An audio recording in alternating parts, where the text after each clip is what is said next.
Good morning, good morning, good morning. Welcome to Arnisville Playing Field and welcome back to day number 3 of the West Indies under 19 Rising Stars tournament here in St. Vincent and the Grenadines. This is the final day. This is the finals of this competition between Barbados and Leewards, and we are at a juncture where both teams would decide who are champions here this morning. Well, throughout the day, we are really evenly poised with Barbados scoring 279 at their turn at the crease, and Leewards in reply are 172 for 4. Now, this game is set really for one round today, and at the crease for the Leeward Islands there are Tuckett, the skipper, and he's accompanied by O'Neill, who will be doing battle against the Barbadians, the 11 on the field. So it would be a royal battle here today at Arnisville Playing Field. The sun is out, the field is dry, the umpires are in the middle, and we are expecting a very entertaining game here today. A battle between these two for supremacy. And here with me this morning is Stacey and Adams. Stacey, and good morning and welcome back. Good morning to you, Mr. Martin, and hello to all the viewers out there, wherever you may be tuning in from. Well, what a game on the hands here today. Barbados versus the Leeward Islands. And really, I'm very impressed with the way that the Leewards went about their work yesterday. After losing at least the first 3 sessions for the day, they came back in the last session and really won that. And they're in a very good position at 172 for 4. To get to that score of 279, they need another 107 runs to eclipse that. Skipper Tuckett is at the wicket with Andrew, and they will be doing battle against Barbados, the bowlers, who they will be starting with this morning. We are here, and we would see that as the umpire signals that he's ready, and we are ready here in commentary box as well.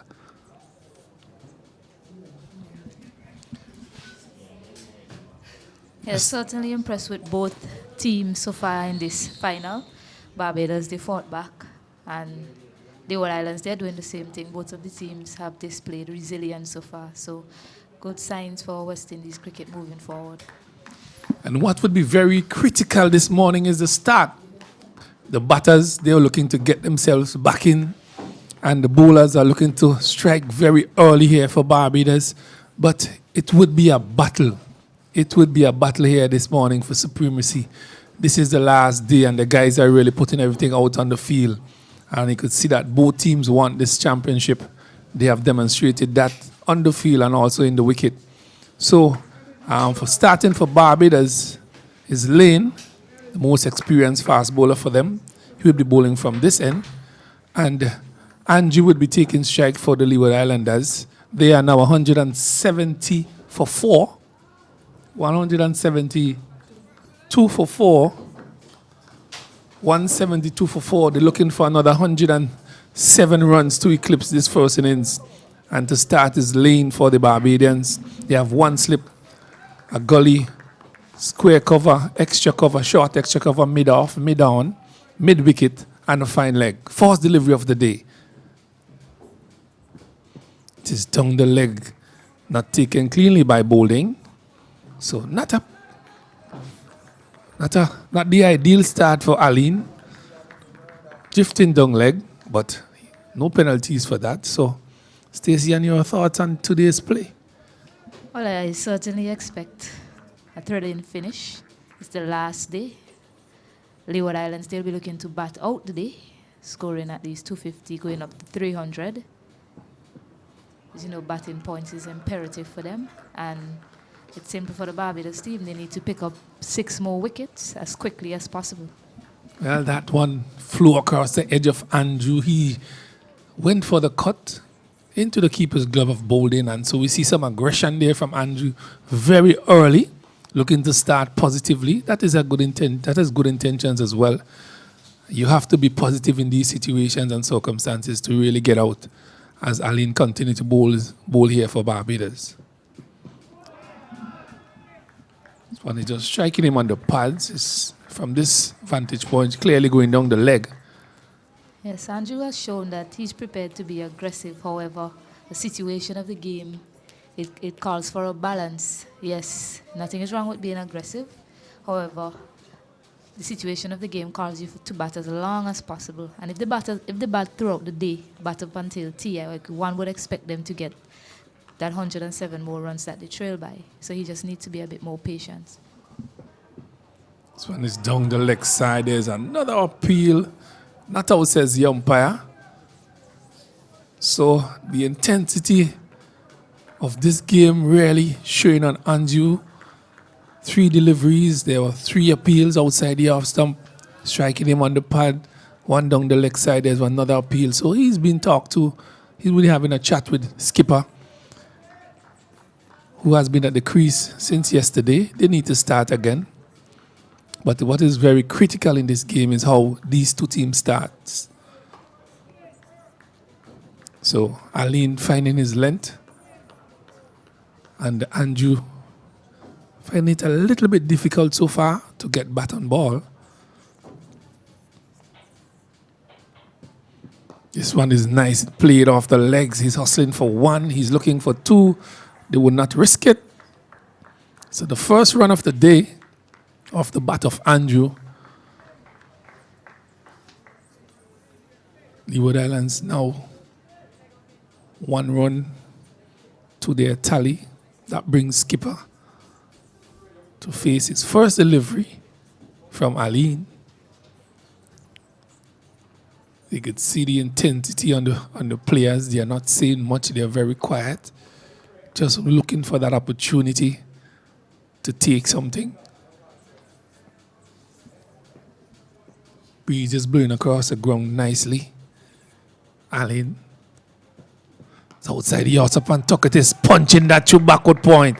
It's getting close to the fence. It was just slowing up in front. There's 2 runs offered for him here and 2 runs to Tuckett. He started positively. That brings the over to an end. So 3 runs from the first over. A very good start for the Leeward Islanders. And good shot there by Tuckett. He looks very positive this morning to start things off.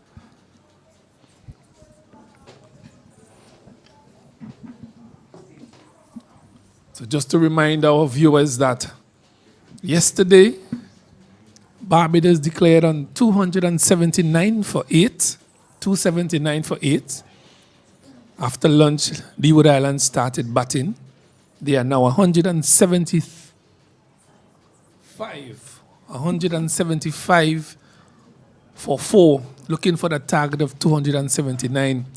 And based on the rules which is govern this competition, they would like to get up to about 300, 350 runs. Still trying to clear up as to how this would be dealt with. But I was told that the points gathered from bowling and batting would determine championships here. So Leewards would be looking to get to that 279 plus. We know Barbados declared that score, and they didn't want to give the Leeward Islands those full bowling points. So that is just some technicalities as well. So Don will be bowling from here. This one is driving to the man at short extra cover. He starts the bowling yesterday. He finished it yesterday and he's starting this morning. Got some assistance from the wicket.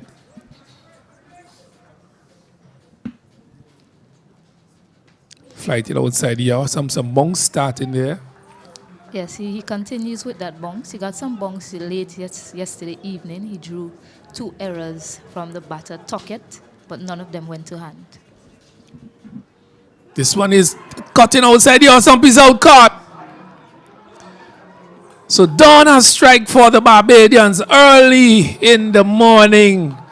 And Andrew goes back, caught, bowled, and he juggled it for a while. But they have strike goal this morning, and Andrew goes back to the pavilion. Leeward Islands 175 4-5 here at Arnos Vale, looking for that target of 279, Stacey Ann. Yes, and it's what I was highlighting about Hilroy Andrew in that over to Lane. He tried to cut one, he missed it, and here he was again, cutting that delivery, which he really should have been looking to leave alone.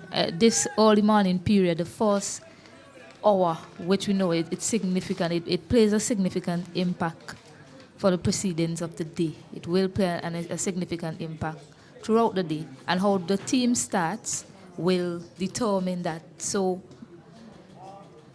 Edward Hilroy would have been better off looking to assess things a little bit longer. And he needed to bat longer with his captain as well, as Nathan Edward joins his captain. He's a left-arm batter, and they definitely need a partnership here between the two of them. Well, Don has tried goal for Barbados. Edward come to the crease. He's joining his captain, who was batting since yesterday, the Leeward Islands. They need to really get themselves in and bat sensibly. No rash shots, but the game of cricket is a game of glorious uncertainties. Don, with the ball in his hand, he has a slip, a backward point, extra cover, short extra cover, mid-off, short mid-wicket, deep mid-wicket. This one is flighted to him. He's driving it positively through covers, beats the fielder. He gets one, come back for a second. He's calling for a third. Not possible. So 2 runs to Edward to open his accounts. Good start by Edward. Yes, positive shot from him, and anything full and short, you expect these batters to put it away, and he did that just well, making sure that he hit that gap to get off the mark.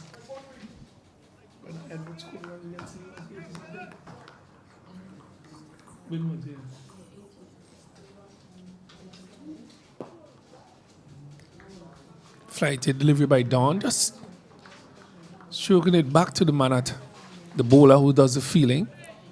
If my memory serves me right, Edward was the chief scorer for the Leeward Island team against the Windward Island team in that game that they played here at Arnos Vale, that they scored 300 plus 82, and he was batting at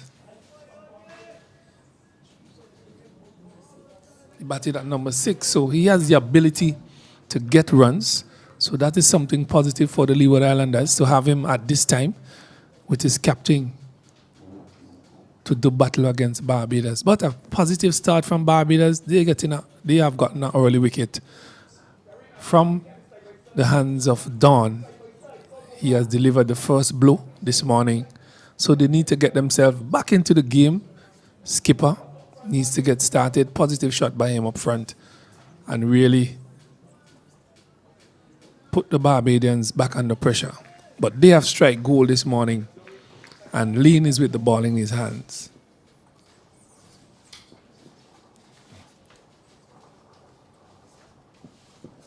This one is punched to the man at deep extra cover. Another single. And Stacey, who you think would be key here in the Leewards innings to get to that total of 100 and 279? Well, obviously the captain, he's been there since yesterday. However, he can't do it alone. He needs another man at the other end. So the Leeward Islands fans, they will hope that Nathan Edward could stay there with his captain as long as possible. Right now, for the Leeward Islands team, they should be looking to bat long. Not necessarily look at the score on the board. The longer the bat, one would think that they'll knock off the score. So they just need to bat long and form a significant partnership. This one is left outside the off stump into bowling glove. Yes, it will be very important as to how they go about their duties this morning, these two batters. They need to assess this situation, the conditions, pace of the wicket, the bowlers, what they are doing, and dig in and bat. This is the last day of the finals, and it's who wants it most here would really come out victors. It's a mental game that has been played here now.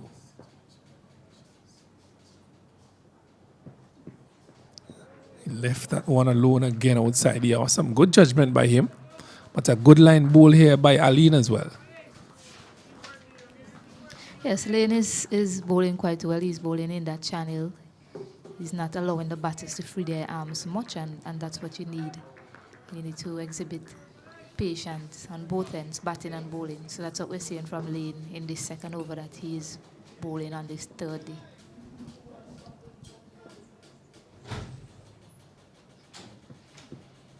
Outside the yard, some bounce on that one, also some pace goes into the keeper's glove. We are anticipating a very competitive game here on the last day between these two. Barbados have started positively, picking up an early wicket. So, good signs for Barbados this morning. They have dominated this game really from the late solidly in defense there is Andrew.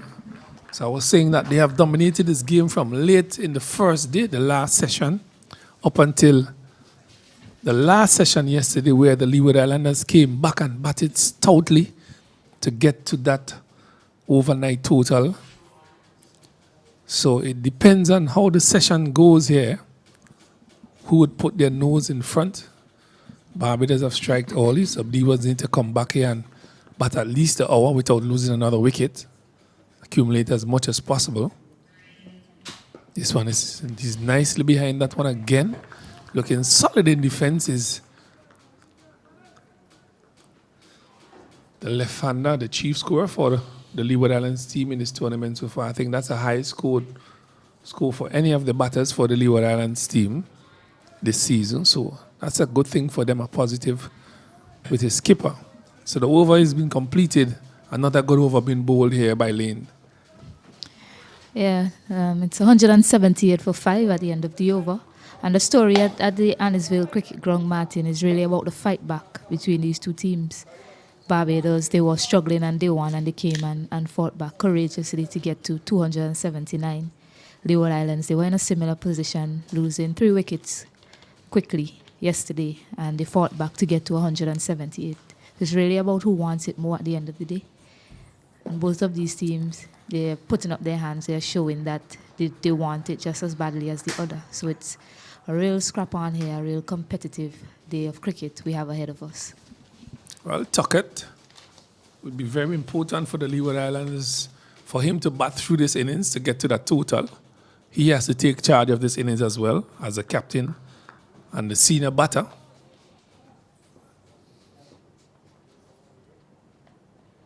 This one is left outside the off, some Don extracting some bounce from the surface. He has a slip, a backward point, that deep cover, short extra cover. This one is beating him outside the off stump.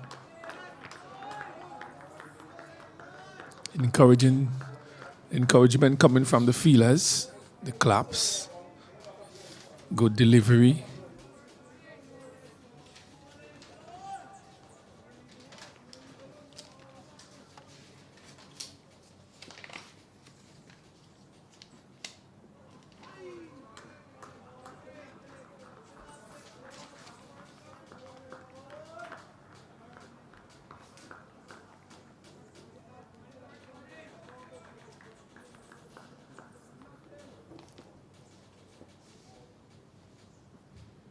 This one is driven, covers again, should be 2 runs on offer here.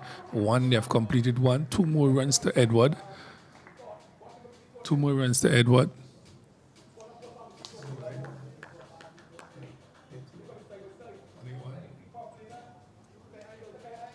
$181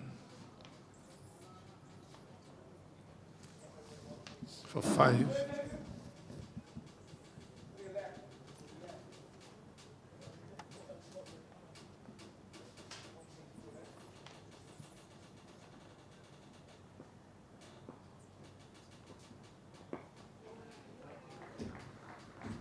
Solidly in defense behind that ball is Edward. That brings another down over to its end. And Leeward Islands 181 for 5, losing an early wicket here. Stacey, and as we see another change in bowling here for the Barbadians, we see Leacock who will be bowling from this end for the first time in this game. Yes, and it's something the captain, Nima Bowling, has been doing since yesterday. He's been changing up his bowlers. He's been changing them from end to end. And he's been mixing things up because he knows it's important to get the wickets. And he has to find out which combination is best to take the wickets for him. Also, you have to keep in mind the pace bowlers, they can only bowl 6 in an hour, I was told. So he has to keep lane fresh and whole lane back to come back and produce a spell for him when he needs him. Leacock right on the money. Good start by him. Well, there's also a rule that you could bowl 3 overs, be taken off, and then you would be able to bowl your 6 allotted overs as well. Right, so smart thinking from Nima Bowling. But Leacock is just as threatening as Lane. And bowls full, he also can bowl short. He hits the deck hard as well. So he's a weapon as well for Barbados. Shot to the man at backward point. I did some research on Tuckett. He said that he's a very aggressive batter. He strikes the ball fiercely. So Tuckett is known for the way he strikes that cricket ball, 5.5 ounces. But he's been very subdued since yesterday, playing a very good hand. He needs to continue to do so. This time he's punching to the man, short extra cover. It looks like he really wants it today. Stoutly behind that, saying that I'm here, batting for my team, batting for Leewards, battling for this prize of championship. It's heavily dependent on him. Yeah, well, with that information, Martin, I'm even more impressed with the way he went about his innings yesterday. He really tempered his aggressive side and did what was required of him for the team. Solidly behind that again. But what is very important here as well is that the fast bowlers, they need to bowl wicket to wicket. Don't give the batters too much room. And Leacock has started exactly as I just said. He's bowling wicket to wicket, bowling at the stumps. So once the batter misses, he would be in contention for a wicket. He's bowling straight. Again, dead on the stump. But Tuckett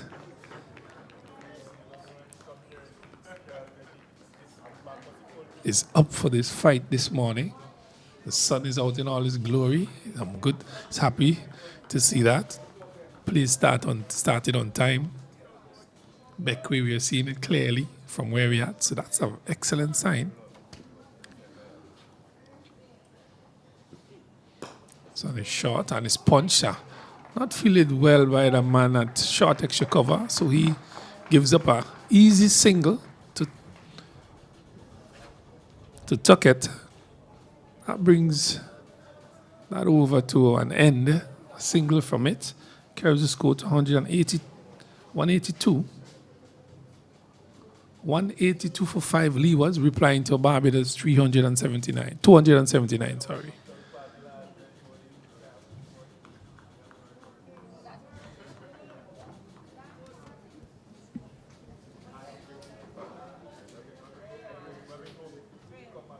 So Don continues to bowl from the Beckway end.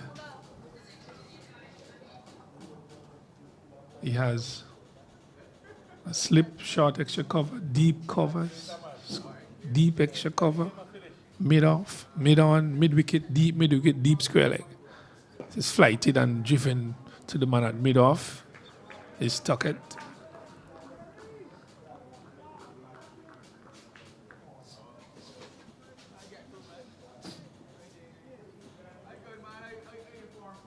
This one is driven nicely again.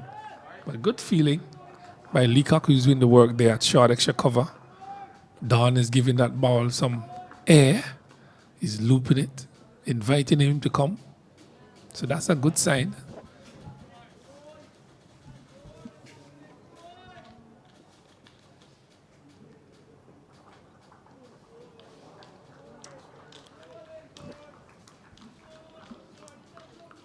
It's a quicker delivery outside the off stump, left alone by Tuckett. This one is punched Straight to Leacock again. Does the feeling. So some tight cricket.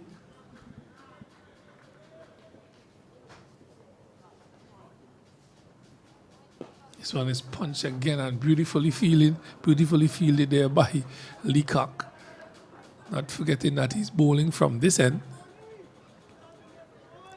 Doing some good work there, short extra cover. This one was flighted. Full toss really should have done better with that Tuckett. But that brings another dance over to an end. And a maiden over bowl by him. Yeah, good maiden over from Dawn. A good battle on between the two. Tuckett yesterday, Dawn had him hitting 2 deliveries in the air unexpectedly because of some bonks, some extra bonks that he was getting. So Tuckett has to be mindful of that extra bonks that Dawn got, albeit it was from the other end. That extra bonks was from the other end when Dawn was operating. Haven't seen that much bonks from the Beckway end that he's bowling from now, but when he came on from the administrative centre end, he was getting some bonks and troubled Tuckett a bit. So Leacock is going to continue to Nathan Edward.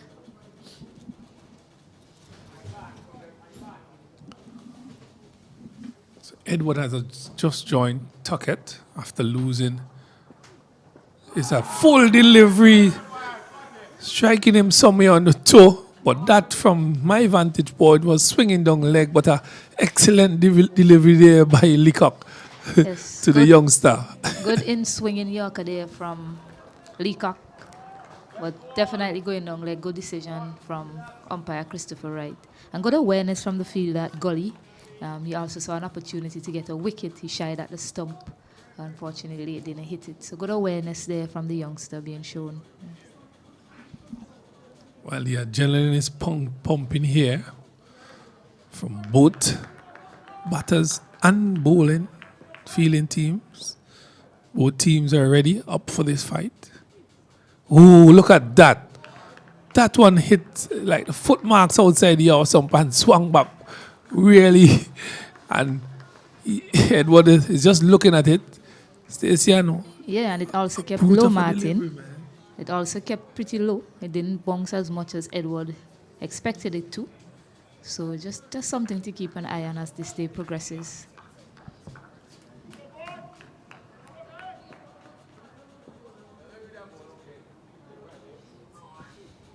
Leacock is wrapped. He called for quick single, good running.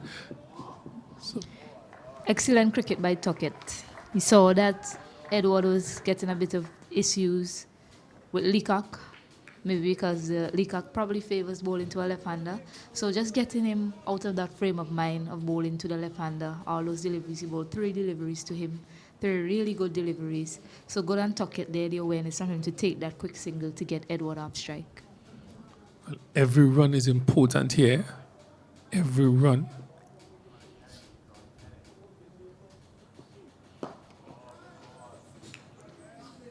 Another dot delivery by Leacock. 183 for 5. So Tuckett has faced 127 deliveries so far in this innings. He's not out on 33. Very patient. Patient knock by skipper Tuckett. He needs to continue in that vein.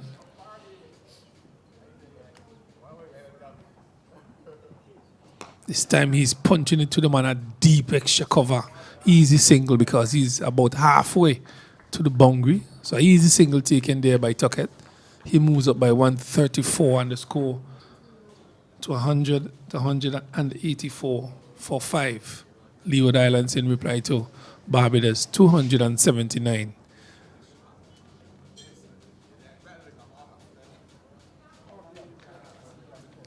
This first hour is very crucial in the context of this game. Barbados with an excellent start, getting an early wicket, but the Leeward Islanders are fighting back here. Edward and Tuckett. This one is up in the black hole, just getting down on it, squeezing it out to the man at mid-wicket. That brings you over to an end. So another interesting over being bowled there by Leacock. Seeing some extracting some swing there.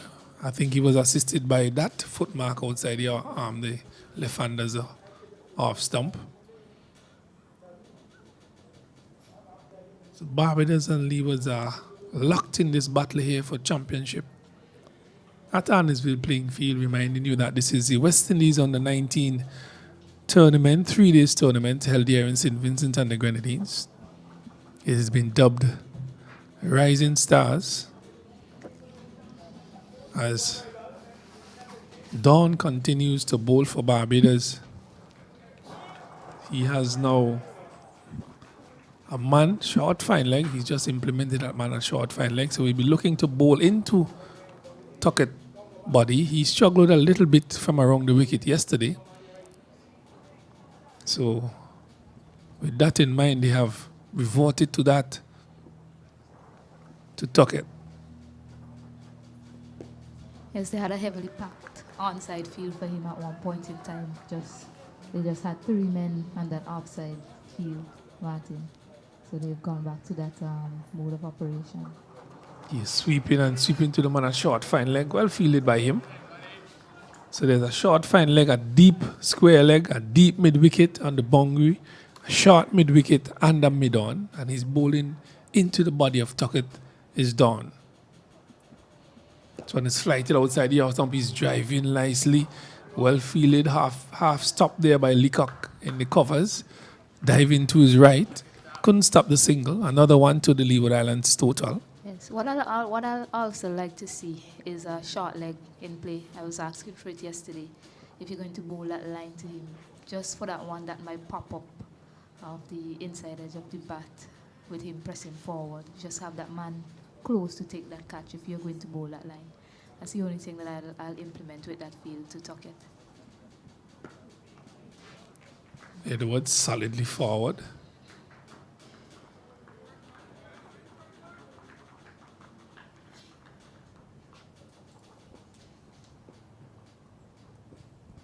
This one is nicely tucked to mid-wicket. Fuller delivery, flighted as well by Dawn. Easy single taken by Edwards. So some sensible cricket here been played by these two so far. Picking up the singles, calling, running between the wickets have been very positive between these two thus far. As Dawn continues to plug away from around the wicket to Tuckett. He's unbeaten on 35.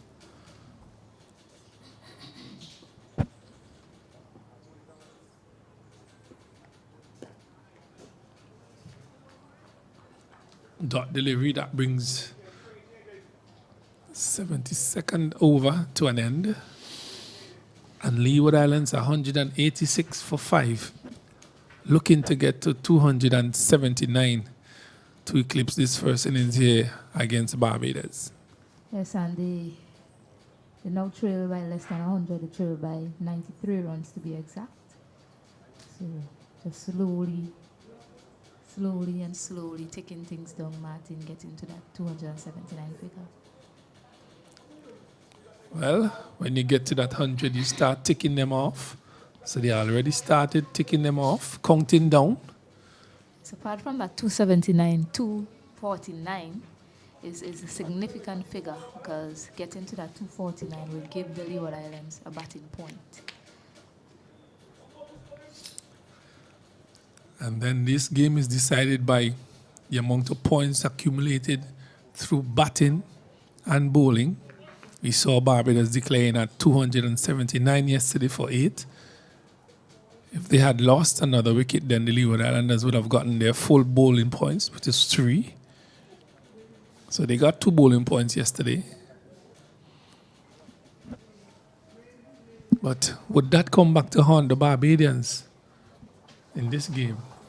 Well, it's left to be seen. The way Barbados play cricket, from what I've gathered from them, especially that game at Cumberland, they declared at 386, giving Jamaica 152 runs lead. They play ruthless cricket and they look for a win at any cost.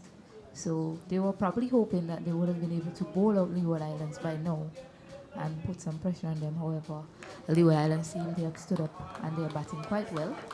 So it's left to be seen what will happen at the end of the day if Barbados will be ruined that missed opportunity of scoring 300 runs. Devon Stevenson is going to take up the attack from the administrative centre end. Well, he's bowling his first delivery. To Edward is down the leg side, beating the batter, the keeper. It runs close to the fence. They would pick up 2 more runs here. 2 more runs to them. But just to remind viewers that Leeward Islands scored 284 against the Windward Islands here at Arnos Vale in their first game. So they have that depth in their batting to get to that sort of total. And the man at the crease, Edward, he got 81 in that game. And he's still there with his captain, Tuckett.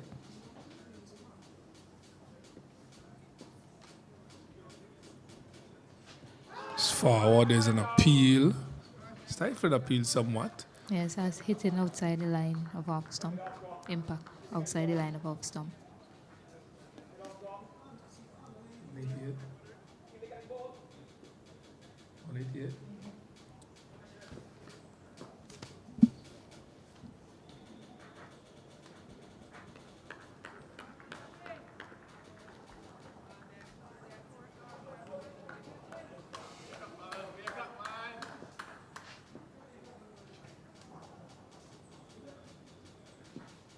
This one is on the leg stump again. So Stevenson just bowling into the body of Edward.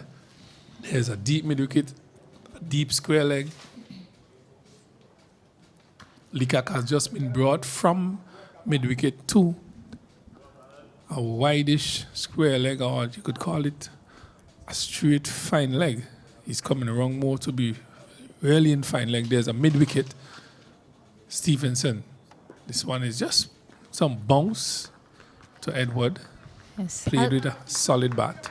I'd still like to see a more aggressive field set to Edward. He hasn't played a lot of aggressive shots since his introduction to the wicket. Looks like he's prepared to play the long game, the game situation, and that is indeed required of him. So what I'd like to see from Barbados is somebody, 1 or 2 players around the bat, more players around the bat, just to ask him to play, induce him to play a big shot. Well, looking to exert some pressure on the batsman, that would be very good. But the bowlers have to bowl properly as well.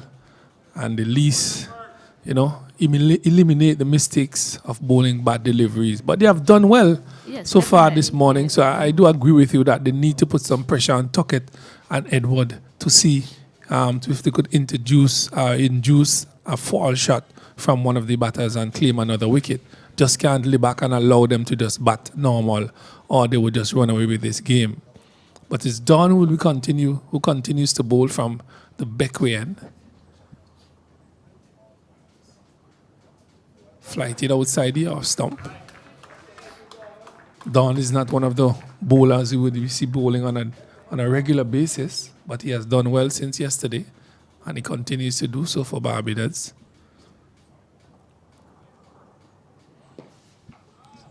Getting some tone on that occasion, but Tuckett was well on top of that one, punching it to Leacock, who does the fielding a short extra cover. Dead ball signal by the umpire. Tuckett wasn't ready.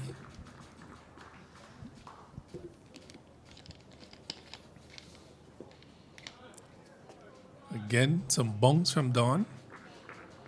So that short leg would have been ideal for Don, with the bounce that he's just extracting from the wicket. Put Tuckett under some pressure. Again, that is hitting the outer portion of the bat. They're running for 1, they're calling for 2nd. No set Tuckett. So another good delivery by Don, just hitting the outer portion of the bat and running down to 3rd man for a single.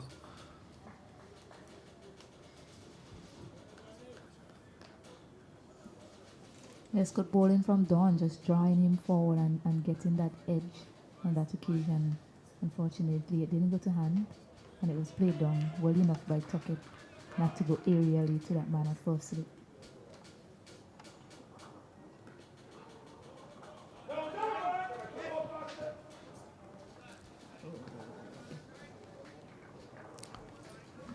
Another single.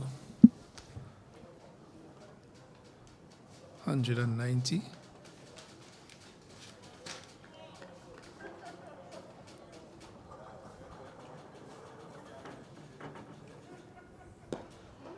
Another single pushing positive running here by Tuckett and Edward. Another easy single. 191 to Leewards. They keep ticking things off here. The scoreboard keep ticking. 190 for 5. They're looking for a target of 279. They have another 5 wickets in hand. I like what I'm seeing from Tuckett. He looks like he's prepared to take all the responsibility on his shoulders, and he seems to be a player that loves playing under pressure. Doesn't seem fazed by the occasion at all. Just going through, doing what he needs to do for the team. So I like what I'm seeing from the young captain. So Stevenson continues to bowl for Barbados. He has a packed offside field. Slip, square cover, extra cover, deep cover, short extra cover, mid off, mid on, short mid wicket, and a deep mid wicket. This one is played to the man at extra cover deep. He missed field, and they took the opportunity to take a single. So good positive running by these two. It continues here. Yeah, misfield by the substitute, Jamario Sintil. He's on for Jaden Roberts, who I was told will take no further part in this game, Martin. So unfortunate for Barbados. Hard luck to the youngster.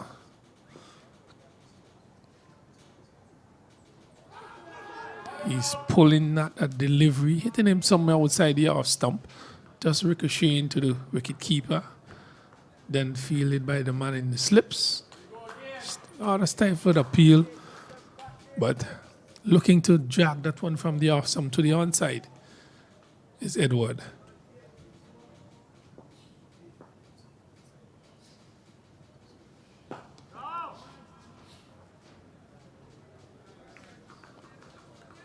Driven, half stopped by the man at short extra cover, no run.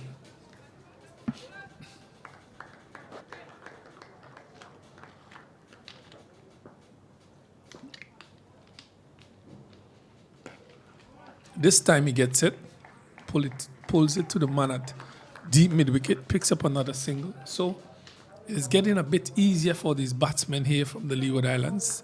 They're picking up the singles as they they're just taking their time and just turn it over, taking ones. They're not risking their hands, which is very good for them. But Barbados with a tick offside field. Stevenson continues to plug away just on that off stump to Tuckett. That is bouncing. Well played by Tuckett to the man at backwards.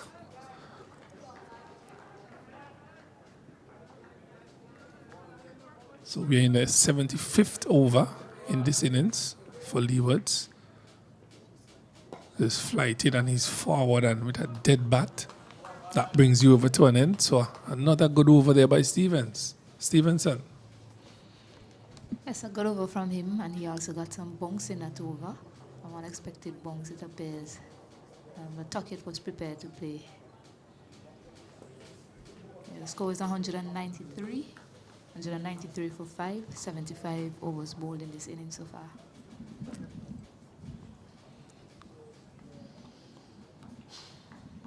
Well, Leewards seems to like this wicket here at Arnos Vale. They got 284 runs against Leewards, against the Windward Islands in their first game. The man at the crease, Edward, he got 81 in that game. He's still there batting for Leewards with the skipper Tuckett. So that's a plus for the Leeward Islanders. So Barbados have bowled out their opponents, all their opponents so far in this tournament as well. This one is turning and bouncing from Dawn. Good delivery into Bolden gloves.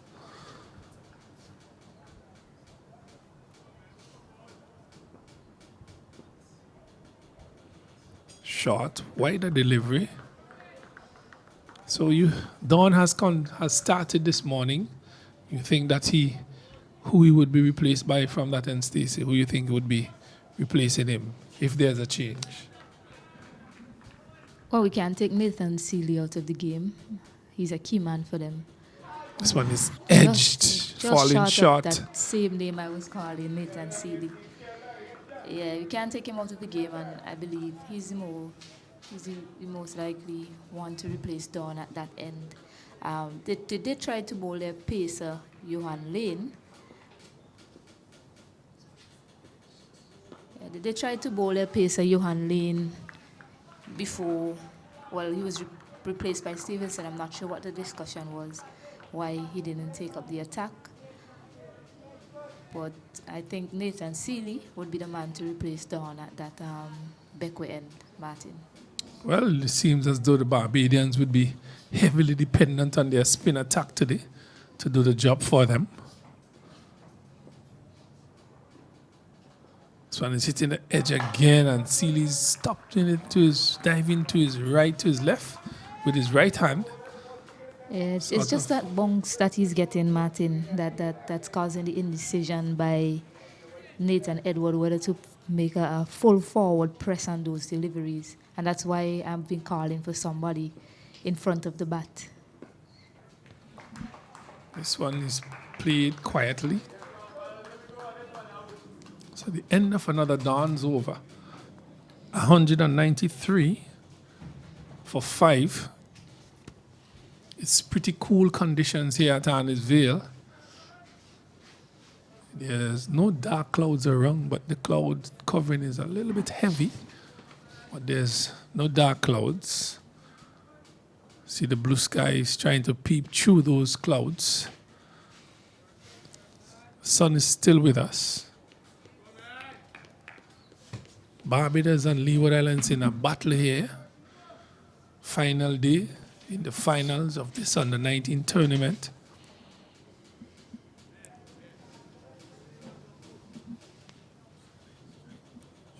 So we see a slip, square cover, short extra cover, deep extra cover, cover point. So Tuckett is back and punches it where Stevenson does the fielding to his own bowling. So it seems as though Barbados would be depending on their spinners to take the other 5 wickets for the Leeward Islanders. But Tuckett is punching again to that man at cover. So good line and length. Consistency here by Stevenson. Plugging away outside the half stump. This one is punching, he's calling, he's disappointed in himself. He should have done better with that delivery. I do agree with that as well. Should have scored some runs off that delivery. They need to dispatch the bad balls when they are bowled. They have to remain positive to get to that total of 279. They are now 193.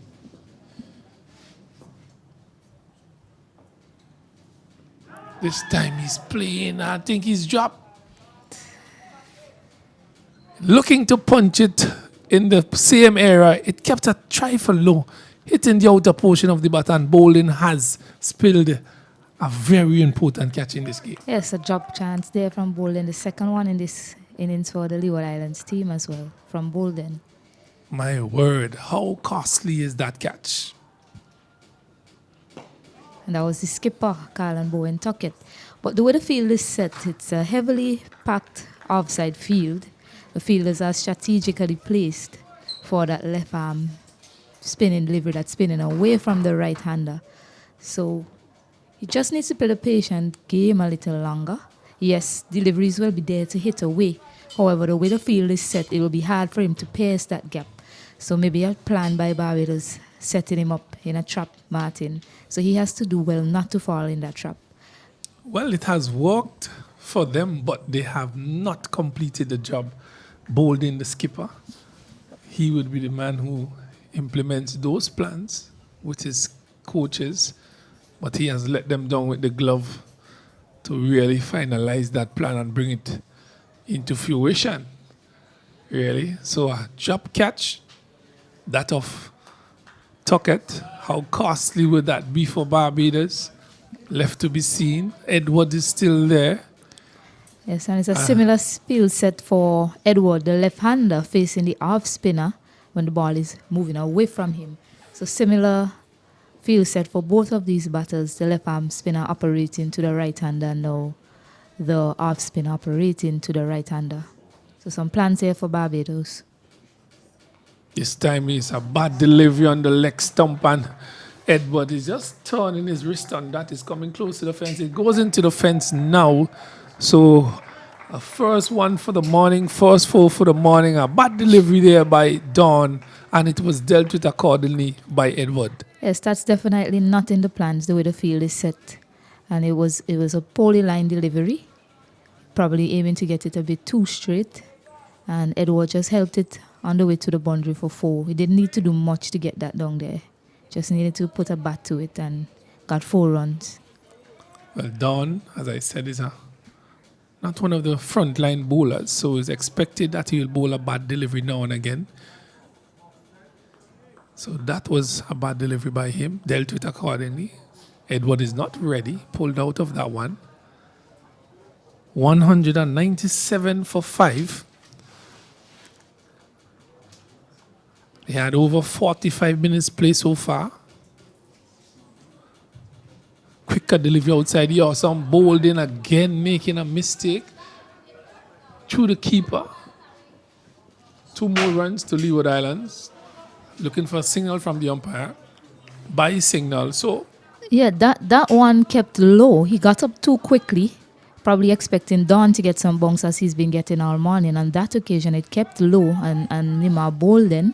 He got up too quickly, and that one went through his legs for 2 runs to the tally. So 199. 199. And we are getting close to that first hour of play. Critical hour it was. It's interesting the way the field is set, Martin. They do have a heavily packed offside field to Edward. However, they have a wide gap in the cover region, probably asking him to try and get it in between that gap to get a run. Well, there's an easy single on offer. The 2 men at square cover and deep extra cover are really deep. They can't stop a single. Yeah, so it's definitely a plan from the Barbados team to ask him to force a delivery that's probably not there through that cover region. So all Edwards have to do is just choke the ball to the man at backward points, deep extra cover, and a single is on there. Don't try to take them on. Keep it on the floor. So the plan is just to bowl on the off stump, but there's a 2 easy single there for the batters to have. Really no way those 2 bowlers can stop that single. This is a wide delivery. Wide would be single by the umpire. First one of the day, a really bad delivery by Don. So I just spoke of it. He's a part-time bowler. And these things do happen. So that's a 200 run for the Leeward Islands. And a good effort by them here in this first innings in this game. The final, this is a short delivery by Don again. I think he have lost the plot. And an easy shot by Edwards, just turning his wrist on that, pulling it gently. 2 square leg, picks up another 2 runs. So 202 here for Leewards. So they keep piling up those runs here. And I think Dawn has lost the plot here. Just getting a little bit frustrated from what I'm seeing. Yes, well played by Edward. I must compliment that shot. It shows the mindset that he's in. He's not trying to give his wicket away. He could have easily tried to hit that as hard as possible. Instead, he just used his wrist and turned it down to pick up 2 runs. So a good hour so far for both teams. Flighted and he's driving it back. Dawn does the feeling. No run. 202 for 5.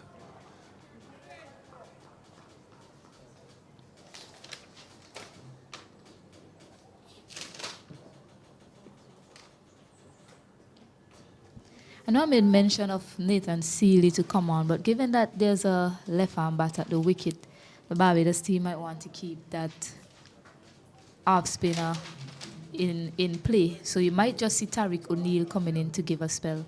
At the end of the over, the score is 202, and the first hour of play is done. The players and the umpires are going to refresh themselves, and we're going to take a short break here as well, and we'll be back. The last score yesterday was 100 and...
And welcome back to Arnesville playing field.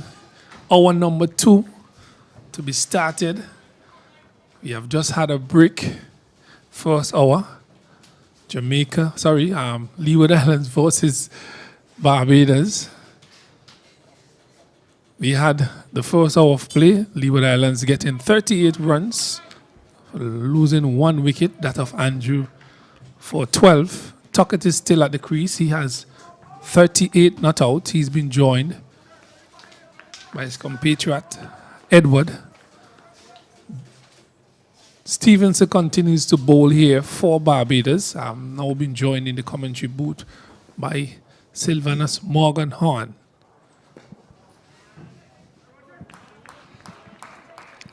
Pleasant good morning, Martin, and pleasant good morning to viewers. Martin, I hope you did get a good night rest and to be here as we witness this important contest between these two teams. We want to say morning to our families and supporters of these guys, of course. No doubt viewing them and looking on and hoping for an interesting day's play. Stevenson continues. Punch to the man at extra cover. As I said before, an easy run and offer there. He's very deep. So good thinking by Tuckett. Another single. So this ding-dong battle between these two teams continue. It would be it's a mental battle really. Who wants it most? So both teams are fighting for supremacy here in this under-19 tournament. West Indies under-19 Rising Stars held in St. Vincent and the Grenadines, the gem of the Antilles, bouncing, real problems for bowling there. Another bye. So the runs have been coming rather easily for the Leeward Islanders in the last half an hour or so. Haven't gotten much trouble, but there's some bounce being extracted there from Stevenson. Again, punching that one, 2 covers is bowled in. So some good shadowing by the man at short extra cover, preventing a run.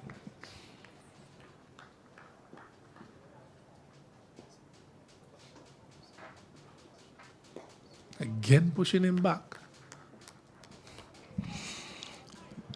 Martin, I've been impressed by the Barbadian bowlers this morning. Barbados came out with all guns firing, ringing in the changes as we see. I think there was 4 bowling changes made this morning, and they would have reaped some success. We expect a very keenly contested game today. And I'm also on the flip side, happy to see that the Leeward Islands are clicking over the score, going about their task very intelligently, so to speak, and strategically as well. So, the introduction of another bowler, Seeley, the man who scored 96 in his innings at the crease. He's now given the ball. I think he had picked up a wicket so far in his innings. We'll get his bowling figures for you in a bit, but he will be bowling his first delivery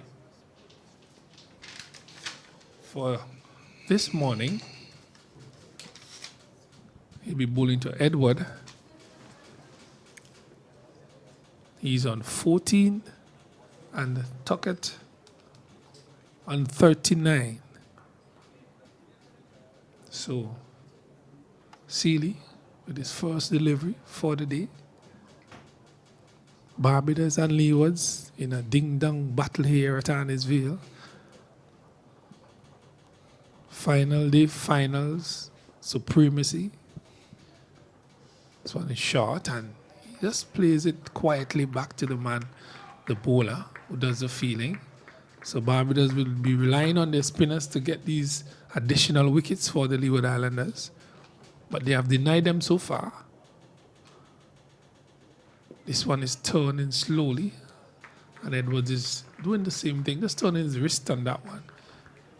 Getting it to the man at short mid-wicket, who does the fielding. So the sun has opened up in all its glory here now, busting through the clouds. Flighty delivery. So a very good start here by Seeley so far, Morgan. Yes, indeed, and we're in the 15th over of the day's play so far, and Barbados continue to use spin. They would have used a pace and a spin this morning, Martin, in contrast to yesterday when the Leeward Islands resumed. They would have bowled twin spin, you make that remark, but Barbados opted to go for your thinking, a pace and a spin this morning. And then we see the introduction of spins from both ends, which I think the spin, they are depending heavily on their spin to do the job for them. Well, what have the thing that upset the Leewards yesterday, the 2 spinners, they bowled about 13 overs and 60 other runs came from those overs, pushed them in a really bad position. one is well taken outside the leg stump by Bolden. So I really think that they should have started with a pace bowler from one end and keep him bowling with the spinner. Bowl on one side of the wicket. Keep things tight. There's an appeal there. Not out, says the umpire. Seeley was just about 3/4 away with his left hand up in the air. That brings you over to an end. Yes, Martin, and it's interesting that the spinners for Barbados are really extracting some bunks and turn out of this wicket. So definitely we'll see more of the Barbadian spinners for most of this morning session. We have seen Dawn, in particularly for operating from the southern end, coming from a high arm action, getting some very big turn and bunks. So I think you have asked the question earlier on. I think that he could be the trump card for Barbados if they're going to win this game. Well, seem as though they are reverting to Lane, the leading fast bowler. He bowled 2 overs this morning, and it seems as though the plan is to bowl these bowlers in short spells. Short spells don't allow the batsman to get too accustomed to any bowler. So Lane is back. Yes, Martin, the Barbadians mean business. Barbadians is not going to give the Leeward Islanders not easy way of getting these runs. They are now 204 for 5, trailing by another 75 runs. So we now see a pacer back into the attack. The Barbadians mixing it up and hoping for another wicket. Well, there are 2 slips, a third man, backward point, square cover, short extra cover, mid-off, mid-on, mid-wicket. So the line of attack would be on the off stump, fourth stump. Starts with that, and Tuckett is on top of that. Short man, but he makes height. Interestingly, Martin, it doesn't seem like we have any heavy overnight showers or even early heavy showers into the morning. So we started on time. The pitch looked very dry. And with Aline starting this morning, I see he was testing out the wicket. And what I liked about him, he has bowled a full length. Both he and Leacock was pitching the ball up and did reap some benefits, so to speak. Lane. So on this outside the off stump, and Tuckett is fishing in there, looking to catch something in Tuckett. So he's bowling behind the wickets.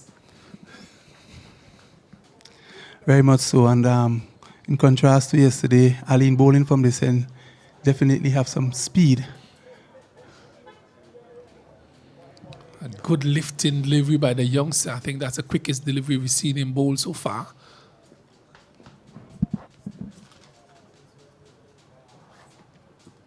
This one is down the leg side, and Tuckett is turning it sweetly through mid-wicket to square leg. It goes in close to the fence. Has it gone over the stump, over the line? It does. The signal comes from the umpire.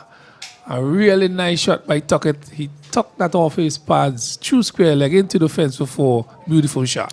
Yes, a lovely shot indeed, onto the pads, and he make no mistakes, clipping it very fine past backward square down to the boundary. Fine shot for him, bringing up his 43rd run. Yes, he's on to 43 and closing on to that half-century mark. Well, he needs to get beyond that half-century if Leeward Islands is to get this total of 279. Again, this has been played down to fine leg. So a very healthy over here for the Leeward Islanders. Compliments some bad bowling here by Aline. So another boundary for Tuckett. It goes into the fine leg boundary for 4. Yes, Martin. A while ago I was saying that how impressive I was with the earlier part of his bowling. He now is coming back for his second spell for the morning. He started pitching the ball up, and now he's, again, for some reason, he started digging it short. This one was short on the body, and skipper Tuckett turning it off his hip down to fine leg for another boundary. Fine shot. Well, Lane just losing the plot there for those 2 deliveries. Would he come back? But Tuckett, he's playing a master innings here for his team. He's a skipper. He needs to lead from the front. He's doing so. This one is pitched up on Lane, and a He's digging that one out. The man at backward point, diving to his left. A good stop by him. So some positive batting here by Tuckett. He's really battling here for his team. He's on 47. Leeward Islands 212. 212. Looking at the total of 279. Yes, Martin. Both Tuckett and Edward looking very positive indeed and are going about the business in a very positive manner. Lean, it's one is punched to the man at cover point. No run. That brings that over to an end. But a healthy over here for the Leeward Islanders. Complements some loose bowling by Lane. And Tuckett capitalized on 2 deliveries. So a good over for them. A very good over indeed for the Leeward Islanders as well. They got 2 boundaries and they are now up to 212. They continue to reduce the deficit of just needing or trailing by another 61 run. So we see what the rest of this morning session will bring. But both batsmen looking very positive, very sound, very technically sound. Skipper Tuckett is there and he's continuing to work away his craft, batting very, very correctly, very soundly. Well, the Barbadians have resorted to their pace bowlers. They started with the spin and the pace. They have now introduced Leacock from the other end.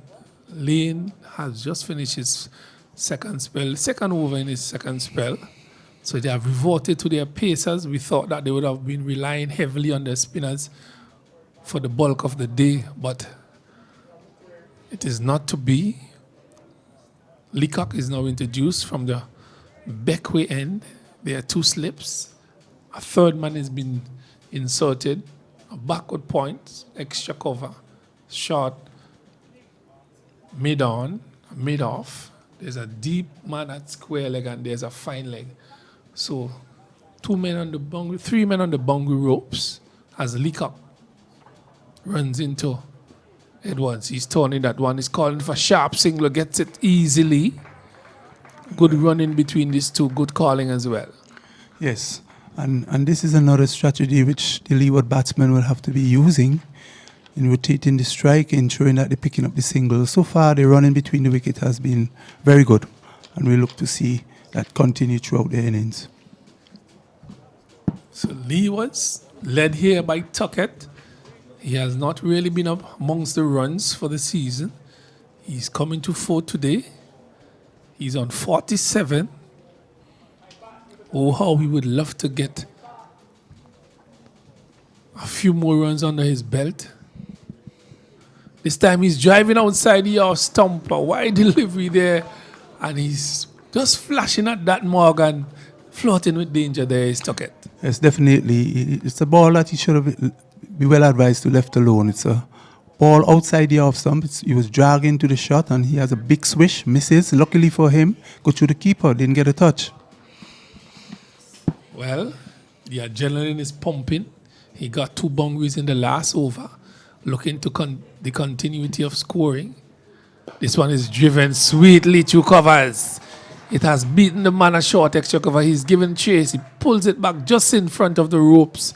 2 more runs to Tuckett. He moves to 49. 49 to him.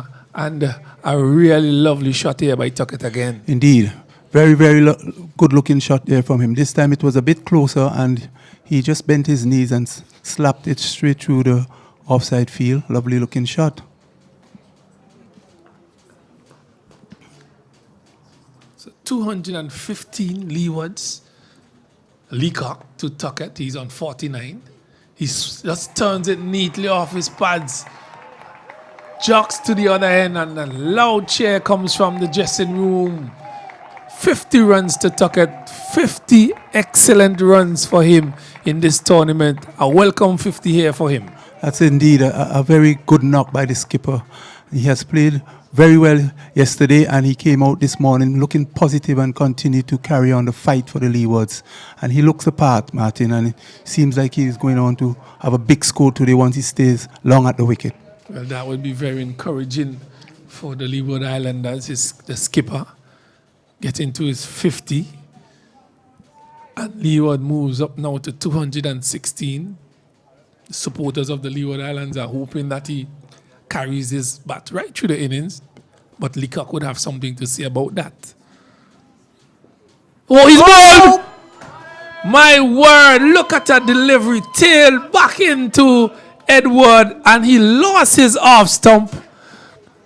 Martin, What a delivery. That's a beauty. That's a beauty. Here is Leacock going wide of the crease and angling this ball in, and Edward was arm's length. Didn't play a shot and have his off stump licked out of the ground. Well. Drama here at Arnisville. Tuckett getting to 50 and Edwards losing his off stump. Trouble here for the Leewards. My God, what a delivery that was. That's a beautiful. That's a pick of a delivery. So it's a peach of a delivery. Hitting just outside off stump and coming back. Magnificently bowled. Caught Edwards in somewhere between no man's land.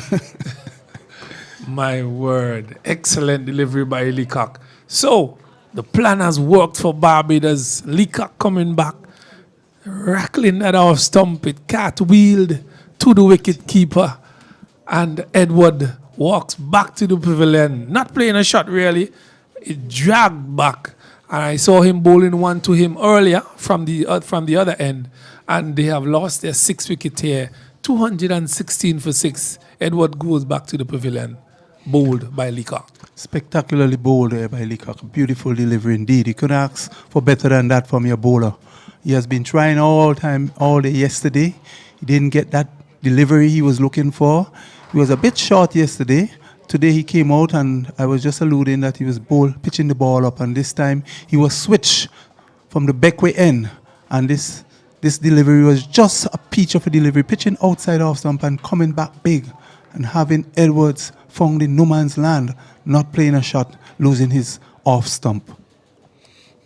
Well, skipper Tuckett has been joined by Watley. Leacock into Watley plays it to the man at mid-on. So a successful over here by Leacock. He has been very unfortunate during the tournament. He has bowled well, but a couple of catches went up begging off his bowling. Very unfortunate youngster, but he always gives you 150% once he has the ball in his hand. Indeed, Martin. He has been toiling away and he has gained his success for the hard work he has been putting in. And this seems to be his day, hopefully. As I said, he's bowling the right length and line this morning. And if we continue to see him bowling that length and line, we expect to see him being a worry to the batsman. Well, that was a moment to savor. Tuckett getting to 50. Next delivery. Edward losing his off stump, my lord. Emotions went from top straight down to the bottom for the Leeward Islanders. The Bajans, after that 50 from Tuckett was there, then it went up. So the hearts are beating still. We're still here at Arnisville, 2 slips, 3rd man, square cover, extra cover, short extra cover, mid-off, and lane on the leg side, and he's tickling that one off down to the man at deep square leg. Another single to Tuckett. I think it is heavily dependent on Tuckett here as to how this innings goes for the Leeward Islanders. Yes, definitely. Skipper Tuckett will have to stay there. He will have to consolidate. He has his new partner in, Yannick Watley. He will have to be supporting him, giving the skipper the support, all the support that he needs. And it's a very big task now on the skipper to ensure that he see that the Leewards overhaul this total of 279. The Barbados, of course, having gained success, they have already gotten their 3rd wicket for the morning. So they are with the tail up, adrenaline flowing, Martin, and you can see a spring in the step. Lane. Watley is playing and missing outside the off stump. 2 slips waiting with the wicketkeeper bowled in. Good delivery by Lane. Very good delivery indeed, and already the Bajans are into the half of the Leeward Islanders. So we wait to see what the other batters have as they come up against this formidable attack of the Bajans? Well, the Bajans have been bowling out their opponents. They have been getting full bowling points, which is 3 bowling points every first innings or so. So that is something, a plus for them. They have been doing a good job so far this morning. This one is wide outside the off stump. Lifting delivery as well, taken by bowling just in front of the first slip. So Lane has put on a yard or two, thus just within a couple of deliveries, Morgan. Yes, indeed. But speaking about bowling points, Martin, someone asked me yesterday if I think that the strategy by Barbados declaring their innings was to avoid the Leewards getting bowling points. I don't think so. I think what we are seeing here now is a strategy that they can bowl the Leewards out. Well, it was, in my opinion, because the competition is geared on first inning points. If you lose 9 wickets, they would get their full bowling points. But Leeward Islands were denied their full bowling points by Barbados declaring at that total with only 8 wickets. So they are falling short by 1 in their bowling points. So that was a strategy as well, you know, in the tournament. So these are some little things that could make the difference in the championship. It could have gone the other way as well, where Barbados continued batting and got to 300 plus and pick up another batting point. So it's all about strategizing, and Barbados decided to, listen, I'm not going to give them an extra bowling point. I'm gonna face the fire and try and bowl out the Leeward Islands under this total. But Leewards have responded very positively with 217 for 6. Do you think it's a case where the Bajans could be penalized, Martin, for using that strategy? We'll get your views after this delivery. Well, the only persons who could cause that is the Leeward Islanders, making them pay for what they have done. And if the other factor could have been the weather, because we had inconsistent weather as well throughout these tournaments. And Barbados, thinking of all those things, said, this tournament we have scored a lot of runs, 279. I think that is enough to put the Leeward Islanders under pressure, and we could come out victorious in this game. So they made a decision. They stand by it. So the Leeward Islanders have responded positively. There's a good cricket game going on here on hand, and it's a mental battle here between these two teams. Well, the Leewards still having a lot of work to do. Skipper Tuckett still at the crease. New batsman in. Watley is the non-striker. Skipper Tuckett looks around the field as he will take strike from Leacock, operating from the southern end. Leacock lifting delivery to Tuckett. I'm just wondering what he's thinking as captain. Should I go on the attack? Should I just be defensive? Leave the deliveries alone? Try to palm the strike? A lot of things should be going through his head. Trying to get to that total of 279, the man who is set. So he would have to decide as to which one of these strategies he would use. There's 2 slips waiting for him there. Shot outside the off stump. He's on top of that. Same as though he's playing circumspectly. And having seen him bat yesterday, Martin, and into today, he looks very positive. He looks like he have a wide repertoire of shot. He looks like a stroke maker, but he's trying to curb that nature right now. And wisely, he's doing that. Well, he's dubbed as a very attacking batter. But that has not been evident in this innings. He has played circumspectly, played each ball on its merit, and really played a wonderful innings for his team, and he continues to do so. This one is short, and he's punching it lovely through the covers. They have gone for 1. That's a long boundary out there. He picks up another 2 runs. So he's capitalizing on the bad deliveries. A lovely shot by him again. Another very good shot indeed. But I thought he should have played it a bit squarer. But he punches it to the longer part of the boundary, up to deep cover, extra cover actually. But he resulted in 2 runs. So he continued to battle. He's looking good, and he needs to bat on. Well, I think he's probably looking to palm the strike here. Take control, bat as much deliveries as he can with the lower order. This time it's down the leg side, taken by bowling. So Leeward Islands, 219 for 6, looking for 279. Skipper Tuckett amongst the runs today, 53 not out. And he has with him Watley, the all-rounder. He had a good time with the ball as well. So hopefully he would bring that confidence into the crease. This time he's driving. Still a long way from a century, Martin, but he needs to bat on. We have not seen a century in this match as yet.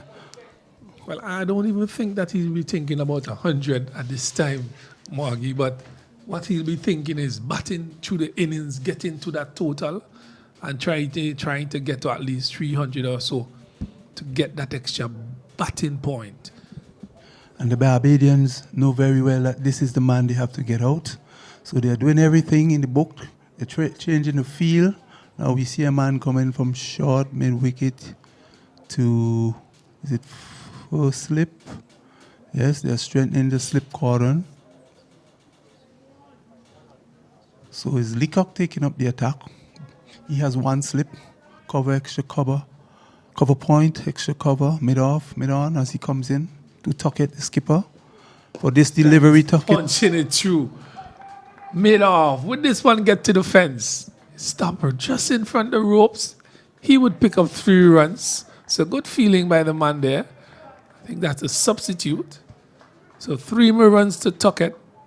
And he's signaling for some water. Indeed, he deserves such. A little refreshment. But another good shot by Tuckett. Really looking to turn over the strike. Yes, indeed. He's on the attack now, and he sees this bowling attack is where he's going to get his runs. He's going to punch on anything loose, as we see. Anything short, he's ready to dispatch. And he has been playing very, very sound, very, very positive. And he needs to continue in this vein, continue to bat and bat and bat. So you're not missing any cricket, viewers. We just have a short break, short drink break. As he gets some refreshments here, I would be replaced here by Stacey and Adam, so I'll be back with you sometime during the day. So Stacey, and back over to you and Morgan in this exciting encounter between Barbados and the Leeward Islands. Exciting indeed, Martin, and I'm sure the Barbados team may be up and about after that delivery from Leacock. Excellent delivery from him. He's been all in that angle to the left-handed towards his and he finally got one to do enough with pace to dismantle that off stump of Edward. So good signs for Barbados this morning. But Morgan, this game has ebbed and flowed beautifully. No one team has been dominant throughout. The domination has been shared. Yes, definitely. Even Stevens here on day 3, final day, as we look at lane 2, Tuckett, who tucks it off his pads down to fine egg. They'll look for one, they'll come for a second as the man on the fine leg boundary fumbles, backward square actually, runs around to his right. He fumbles and the batsman were able to come back for a second run. Yeah, the fumble by Romario Roach there on the square leg boundary allowed for Tuckett to come back for the 2. And he wants to get the strike as much as possible. You can see his intent to put in the crease. He wants to farm the strike. Yes, Tuckett looking very busy at the wicket at this time. And wants to get on with things now from here on at the score, with the score at 225 for 6.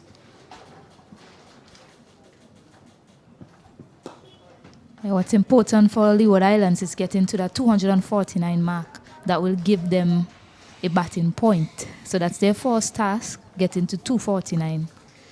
And it's important that they don't allow another wicket to fall anytime soon before getting to that mark. Because I was told that at 7 wickets you get a bowling point, and at 9 wickets you get an extra bowling point. So all these things will be in the back of the mind of young Tuckett as he faces up to Lane.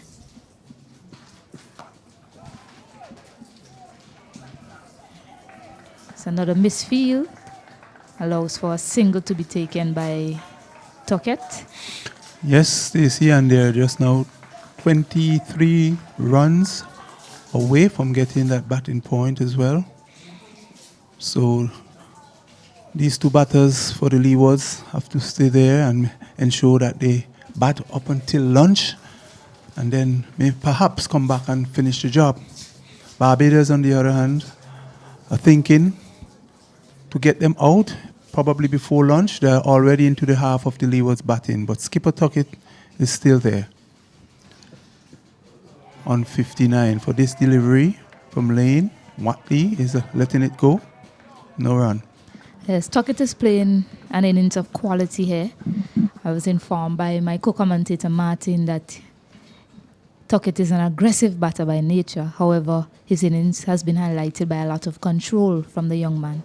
So he needs a partner from the other end that can stay with him and get Leeward Islands up to that 249 mark to get a batting point. Lane to Watty, and this ball is striking him on the pads. Stifled appeal, there is no one. Yes, going long leg for sure, and a bit high as well from Lane. He hits the deck hard, so you expect some extra bounce from him. So the spinners generating some bounce this morning, Morgan. Yes, definitely. It looks like we would have been seeing a spin all through, but then the Barbadians continue to bring these changes in, which have brought them much needed success.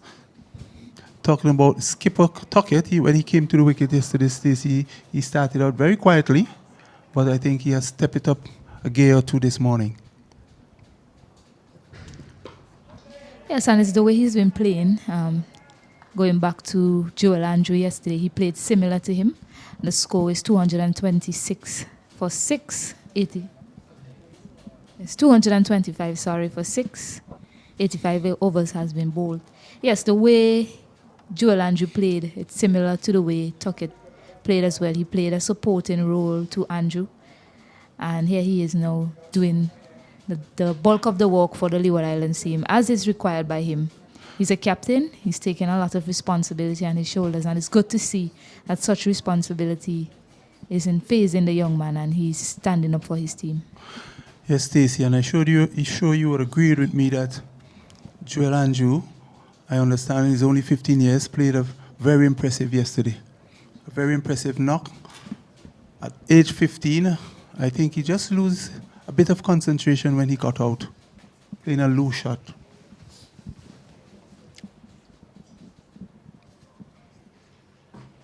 Here is Leacock again.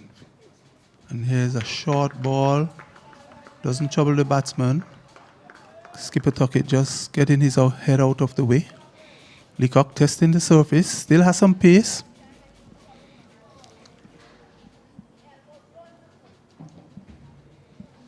Yes, Tuckett is showing his quality. He's quite adept at playing the long game from what I'm seeing. Yes, he didn't score much runs in the tournament before this, but his team really needs him today. There he is, punching down to mid-off, fielded, no run. Yes, he definitely shows that he has the appetite for the longer version of the game. He shows that he can concentrate for long periods. Here he is walking a little bit away to square leg and back, concentrating. He knows he has to stay there. He knows that the job is not over. He knows that he has to ensure that they go to lunch to come back and finish the job. Here's a ball from Leacock down the leg side. Keeper takes. No run. I think Leacock has done an outstanding job for his team this morning. Yes, he got that wicket, which was key, that wicket of Nathan Edward. But his setup and his approach to the crease, he's running in hard, he's bending his back.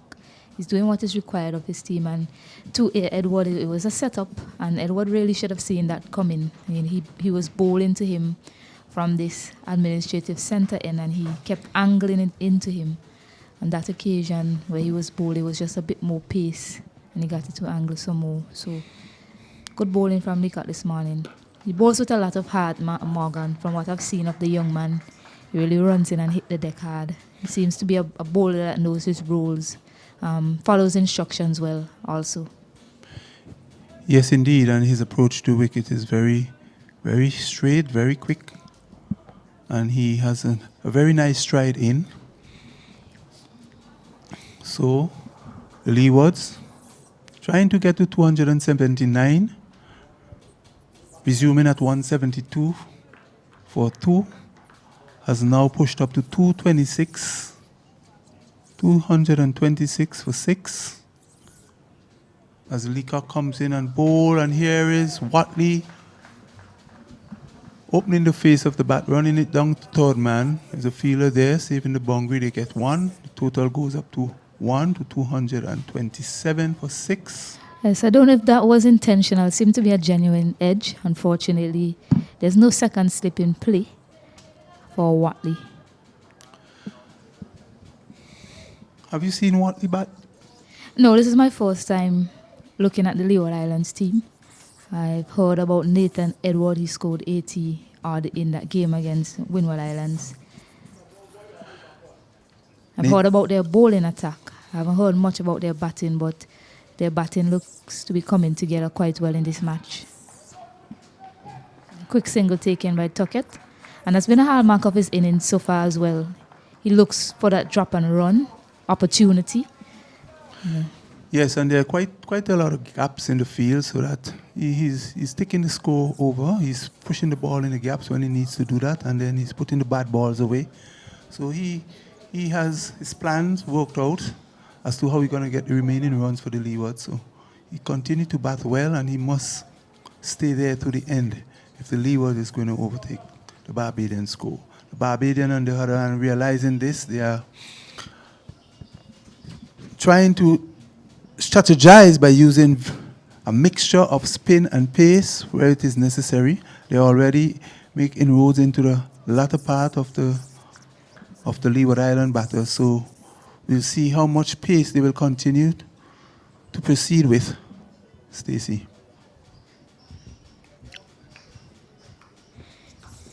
So it's Lane who's going to pick it up here from the commentary box in. And for this delivery, it's striking him a bit high on the pad. Captain. Yeah, stifled appeal there from the bowler and one of the other fielders in the slip cordon. But that was too high, wrapping him around that tie pad area.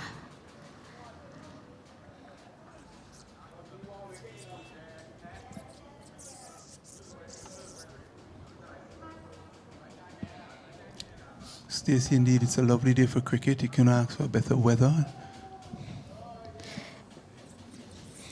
I'll continue. We look at Lane into Tuckett, and this ball is outside the off stump and rising. Tuckett. Yes, indeed, pulls Morgan. out of the shot. It's quite a beautiful day, and I didn't think that we would have a game on this morning because the forecast said we're expected to have thunderstorm today. But it's a bright sunny day here at the Annisville Cricket Ground. Well, it's the weather we are talking about, climate change and all of that. These days, we're into the hurricane season, of course, but it's difficult to say when it's going to rain. But right now here at Annisville, it's bright sunshine as we look at Lane, pounding this one in short. No trouble to a very short Tuckett, who easily gets under it. Yes, I realized that the Barbados team, they have started that short ball attack ploy to Tuckett, given how Leacock bowled to him in the previous over. Now Johan Lane is continuing that. And I know my co-commentator Morgan, he's not a fan of that short pitch bowling. And I agree with him that, every now and again the short pitch bowling should really be a surprise form of attack, a surprise delivery in the over. Yes, with a man of his pace, he's the leading pace bowler in the team, and I think he will be well advised to pitch the ball up a bit more. We have seen in his earlier spell when he pitches the ball up, he looks a better bowler, Stacey. So the Leewards, resuming from their overnight score of 172 for 2, and now 228 for 6. Skipper Carlton Tuckett on 61. Both of these players should know each other's game well. Both of them have played for West Indies team. West Indies under-19 team. Short, and Tuckett is back and forcing it on the offside. Extra cover fields. Batsman threw for 1. Score goes up by 1. It's 229. Inching closer and closer to that total of 279. Must be a border for the Bajan as well. But it's still even Stevens here, both teams. Barbados hoping to get the remaining 4 wickets before lunch. Hoping to put a check on the Leeward Islanders. The Leeward Islanders have different thoughts, hoping to get these runs with all their wickets intact as we watch Lane runs away from us. For this delivery, Watty, shoulder arms, as you watch it goes by into the keeper gloves, no run. That brings it over to an end. 229 for 6, the Leeward Islands. Trying to get to 279.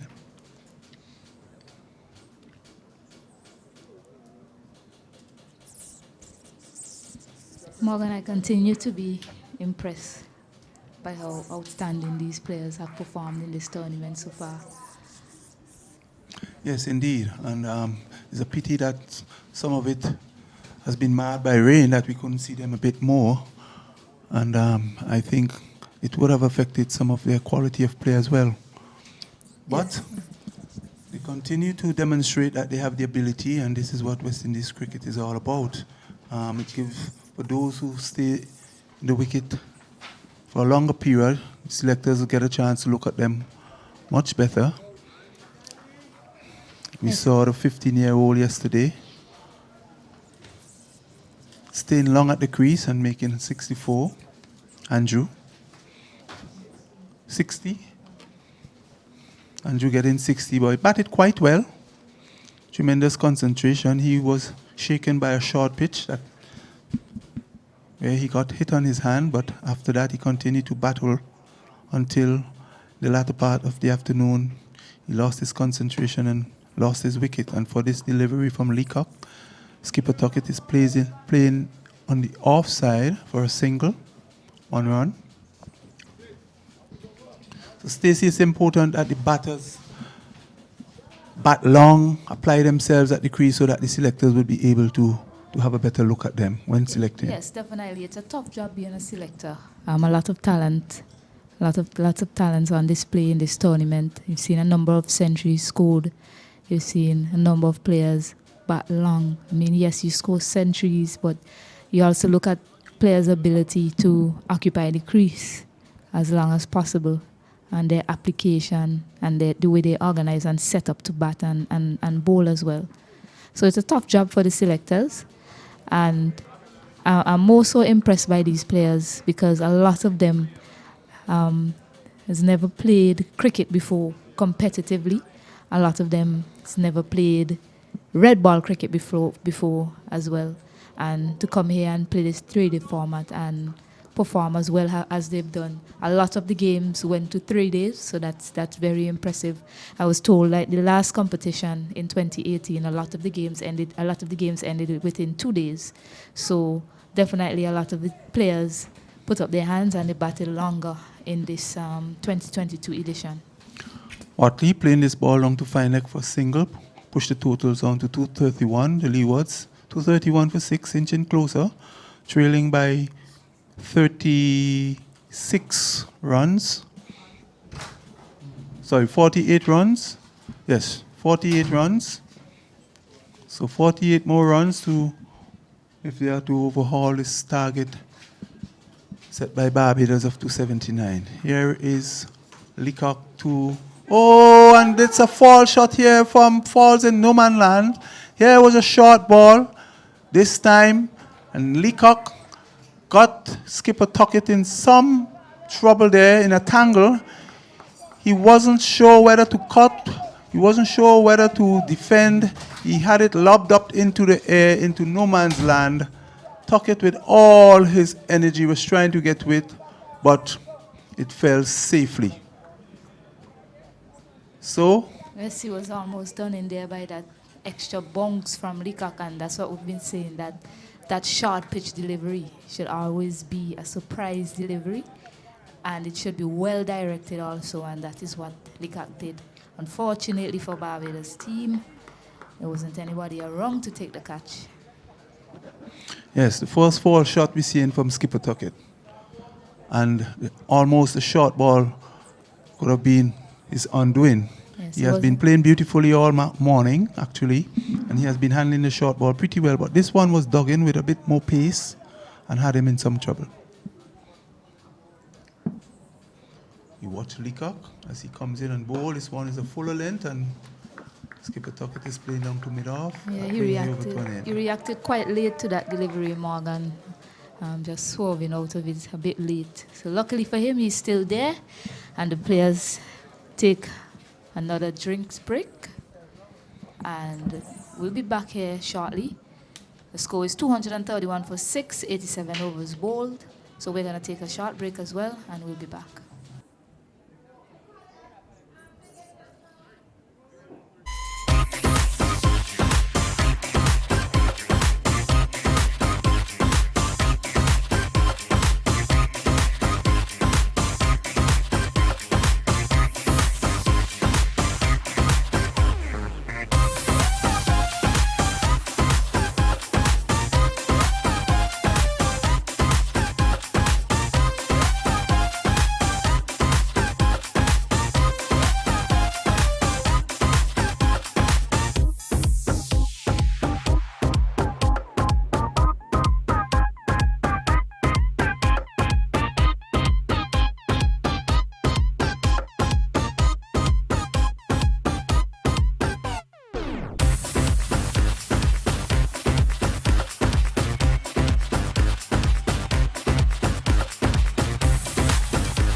Yes, we are back here in beautiful St. Vincent and the Grenadines. The players have refreshed themselves, and we are witnessing some superb cricket here at the Annisville playing field.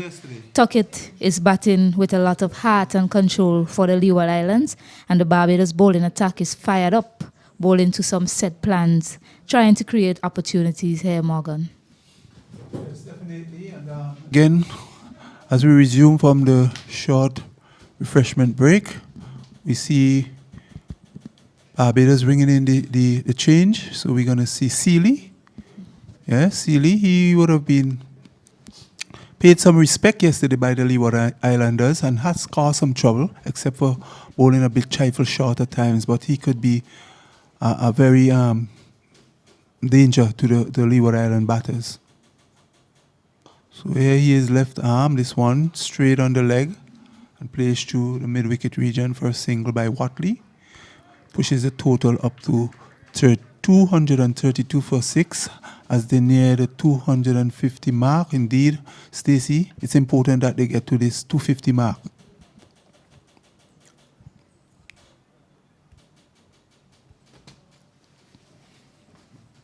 Seeley, left arm, again on the legs, and skipper Tuckett is tucking it off to on the square side. The square leg runs around to his right.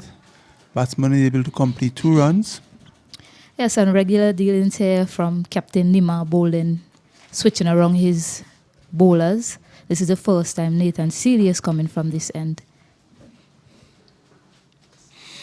Well, he hasn't got his line right as yet in this first over. 2 balls, his first 2 deliveries, straight on the legs. And for this one, this is a full toss, driven down to mid-on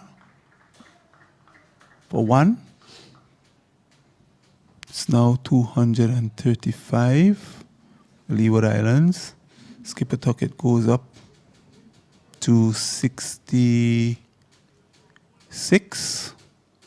And he continues to bat well. And here is this delivery. It's the only thing I like to see from the Barbados team. They're doing quite well this morning. They're picking up wickets at crucial times. However, I'd just like to see a tighter field set for the newer batter. Watley, he's just come in. He hasn't been farming a lot of the strike because Tuckett, he's trying to get as much of the strike as possible.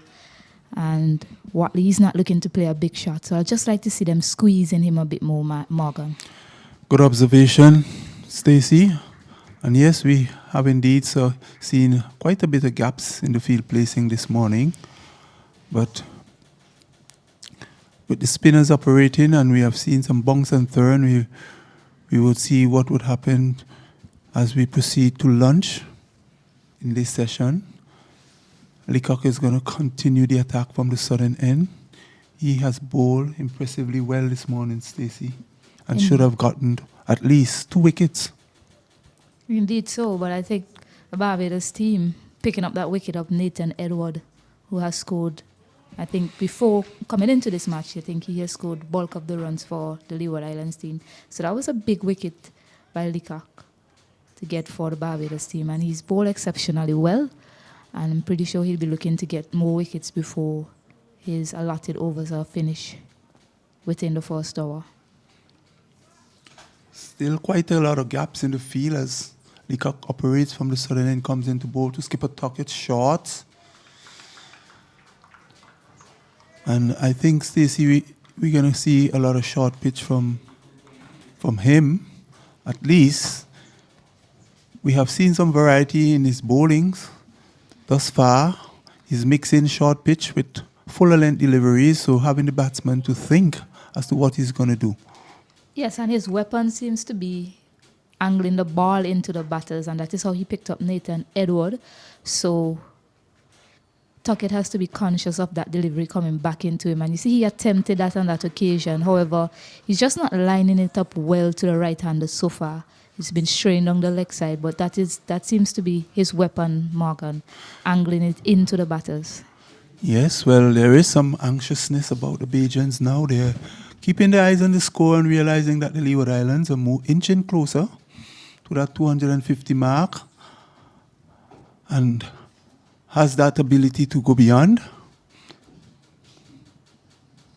For this delivery short again, and here is Tuckett just playing it off his body to a short mid-wicket for a single.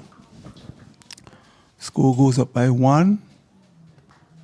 It's now 236. 236 for 6. We are in the 90th over.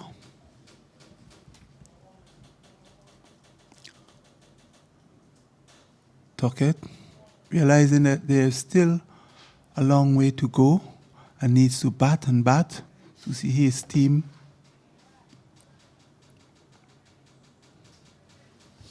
taking over this total. Here is Watty facing up to Leacock, defending stoutly. Ball runs on the offside to a squarish cover. No run. Stacey, what he looking a little bit suspect, you think? I think he is quite astute in his defense since he's been since his introduction to the wicket. Morgan, haven't seen him play any sort of rash shots or any shots out of anger so far, and he just looks to be playing his role quite well. Faces up to Leacock on this ball. He's defending on the onside. Yes, he knows he needs to stay there with Tuckett, and that should be the only thing on his mind. Stay there, of course. When a bad ball comes, we'll expect him to put it away. However, his role right now and what is required of him, what is expected of him from his team, is to stay there and bat with Tuckett, who is going so well for the Leeward Islands. And you have alluded earlier, Stacey, to how well these players, both teams have been playing, and indeed, we have seen depth in the batting from both teams. For this delivery, Watty is driving back up along the wicket. No run, that brings it over to an end. A very good over ball by Leacock, Stacey. Yes, and loud cheers from the dugout as Watley survived that over. He dug out that fuller length delivery from Leacock. And yes, a lot of these teams, all of these teams, as a matter of fact, from what I've seen so far, Morgan, they have batting right down to number 11. And that's good to see that the batter coming in at number 11 can also stand up and bat for his team. And you will agree, Stacey, that they all have talents. It's just a matter of sports. You need to have that confidence, and very often confidence sometimes is the undoing for a lot of other players from even performing better as they ought to. So some confidence as we watch Seeley, left arm, this ball spins away, squeezed out by Captain Tuckett, runs down to the vacant third man position. Batsman cross for one, that's all there will be. Total goes up to 237 for 6. Yes, I agree with you. The confidence as well as the mental toughness, the mental side of things. And I'm sure with this exposure, a lot of the players will be more confident in their game and the ability to perfect their skills and their craft, Morgan. Watty plays this ball out to short mid-wicket. He would be advised by his captain now to be a little more tighter in defense, of course. He looks a little bit loose, Stacey. He needs to tighten his defense some more. We have seen bounce and turn from Seeley yesterday, and he's looking for that. It's a bit short. He stands up straight and plays out on the offside. No run.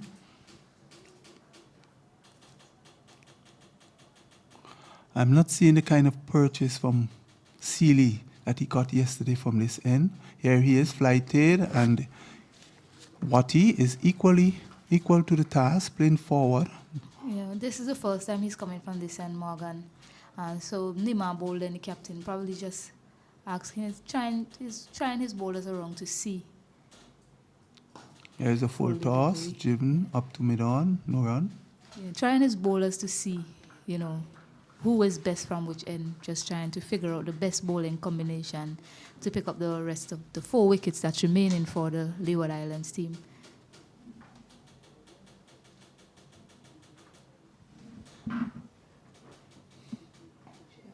Here is Watty to a delivery. It's a much flatter but pitch outside leg, ill-directed. You want to have that ball, Stacey, between for left arm, middle and off. You have one slip catching, so you need to pitch it just about middle and off stump and nagging line to have the batsman searching. Yes, and Fuller as well. Watley, he's not looking to play any sorts of shot. He's just looking to be defensive, and that is good. That is what is called for. So the Barbados team, they have to figure out a way to get through his defenses. He is not looking to play any sort of aggressive shot. He knows that's not his role. Credit to him. So the Barbados team, they have some work to do in trying to figure out how to get through his defenses and play on the patience of Watley. He's doing a fine job for his team so far, Morgan. Indeed, and no doubt that would have been the advice of his skipper to him when they met in mid-wicket a little before this over. So he's playing his role and playing it well. Give support to the skipper. Yes. And as we've grown accustomed to Nima Boland's captaincy, we know that he changes up his bowlers, giving everybody a chance, giving them a chance on a wicket. We see Tariq O'Neill. He is going to be taking up his first ball from the Beckway end this morning. And this first delivery goes through to the keeper, no run.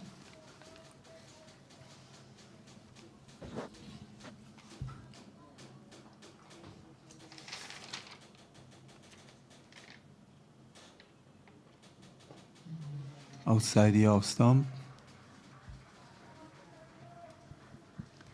Listen, it's about half an hour or so before the luncheon interval, Morgan. So you expect these batters to get a bit back into their shell, not try to look to play any shots. Of course, if a bad delivery is there, they'll put it away. But in this period, you'll expect them to be defending astutely as both of these players have been doing so far. Well, the game is called for patience. Just to have a little bit more patience.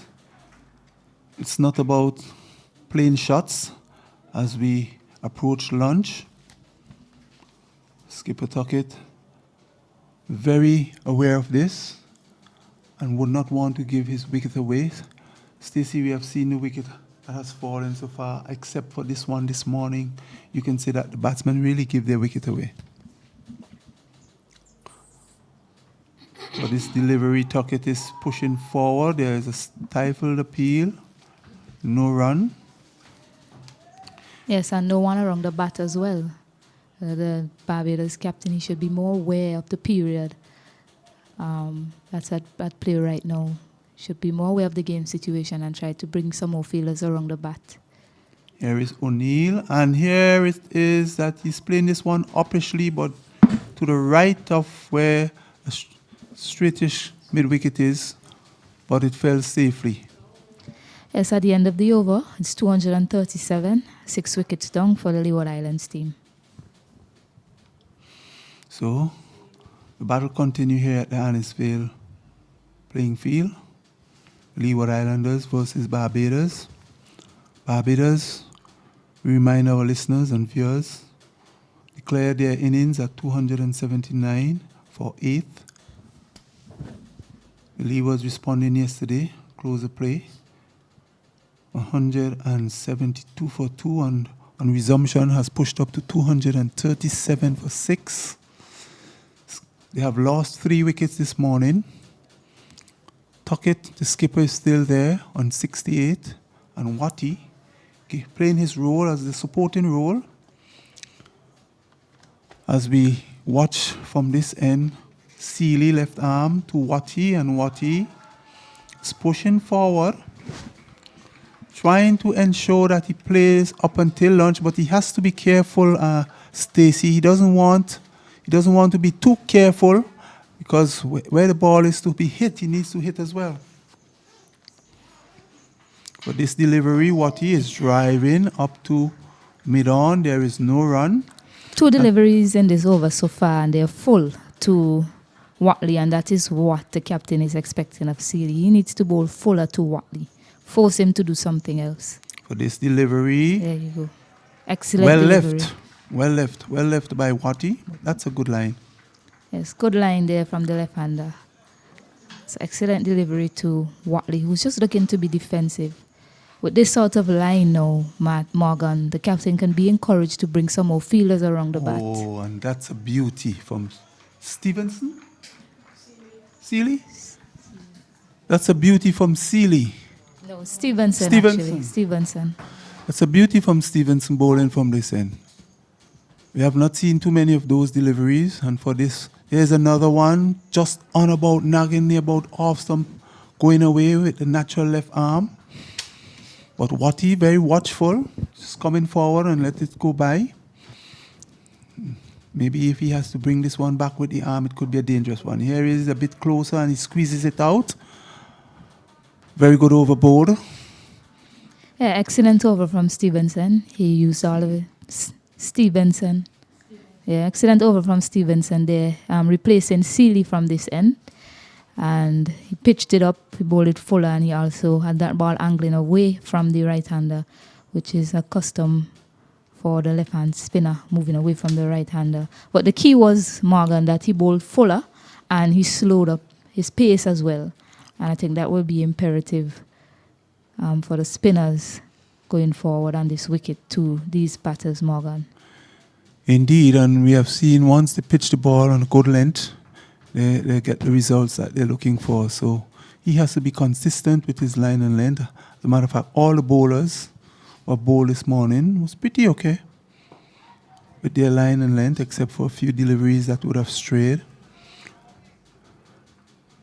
Barbados looking for a breakthrough here before lunch. There seems to be a warning. Oh, is it? Something. Question has been asked by the umpire. I'm not too sure exactly what's the issue.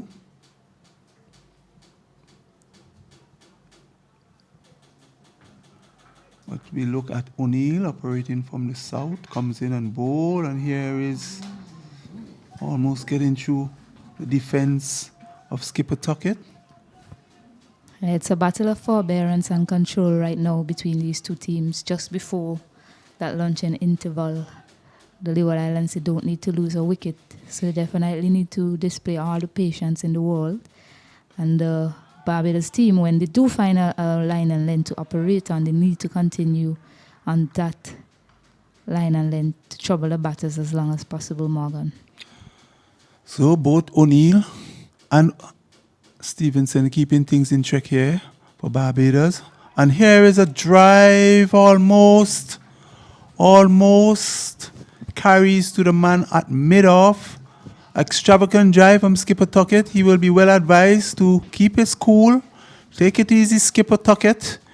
Your team needs you. Yes, I'll repeat it again. Forbearance and control at the moment. Both of these teams. That is required most from the Leeward Islands at this moment. They have 6 wickets down.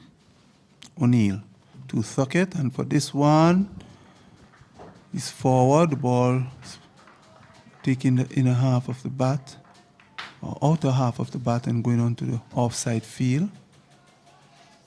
Skipper Tuckett has to calm his nerves here. Still looking a bit attacking. O'Neill bowling to one slip. Cover point, mid-off, short. That delivery brings the over to an end. He survives. Yes, much better from Tuckett to finish off that over from O'Neill. Score is 237, 6 wickets down. And so we see the 12th man for the Leewards coming out with a drink for the skipper. No doubt he would have a word of advice from the manager as well. Tell him to just keep it calm, play cool, be selective. We're coming up to lunch. There's no need to be rash. There's no need to be attacking. Just play each ball on its merit. Get the singles. Don't give your wicket away. Those would be the advice coming to the skipper. Stacey. We're approaching lunch as we look at Stevenson bowls, and Watty is forward, playing up to silly mid-off, or short mid-off. Man up for the drive as Stevenson left arm. Bowls on about the off stump. Watney not trying to do anything spectacular, just coming forward, playing the role, the anchor role, supporting his skipper. He knows that we're coming up to lunch, and for this delivery again, he's forward. Plays out on the offside quite easily. Yes, he's quite focused. He's playing his role well. So that's all he needs to do at the moment, Morgan. So that was well left. Well left, getting that front pad out as well, Morgan. Good cricket from Watley. And equally good cricket from Stevenson, who's operating in that full area to the batter. Indeed, and he has bowled of impeccable length. And here is Watty running it down to a vacant third man for a single. Batsman thinking of 2, decided against it. Score goes up to 1 to 230. 238. Leewards, 238. And how well the Leeward has played, Stacey. No doubt the Bajans would have thought that they would have already bowled out the Leewards, but it's not the case. And here is a delivery that Tuckett, the captain, is back in his crease, stands up and squeeze out, brings it over to an end. 238 for 6, the Leewards. Yes, good cricket from both of these teams. And I mentioned the highlight of the day, the 3 days so far. What I'm seeing from these teams is the resilience from both of these teams. Yes, the Barbados team, they have an extraordinary bowling attack. They have bowled out all of their opponents so far. So, of course, they're bowling to come here and bowl out the Leeward Islands as well. However, the Leeward Islands team, they have put up their hand and they've decided that they're going to fight as long as possible up the back of some good batting from skipper Tuckett and Joel Andrew yesterday. So a good fight here, a good real contest on here between these two teams, Morgan. Indeed, and it should be a good hunting ground here for both teams. Barbados showing their worth, coming back after being in some sort of trouble to score a good 279, and now we're seeing the resilience from the Leewards doing the same thing, showing that they are not to be undone. They're playing well, equally as well. Here is O'Neill, left alone by Watty as he covers his stumps, watching it all the way into the keeper's hand.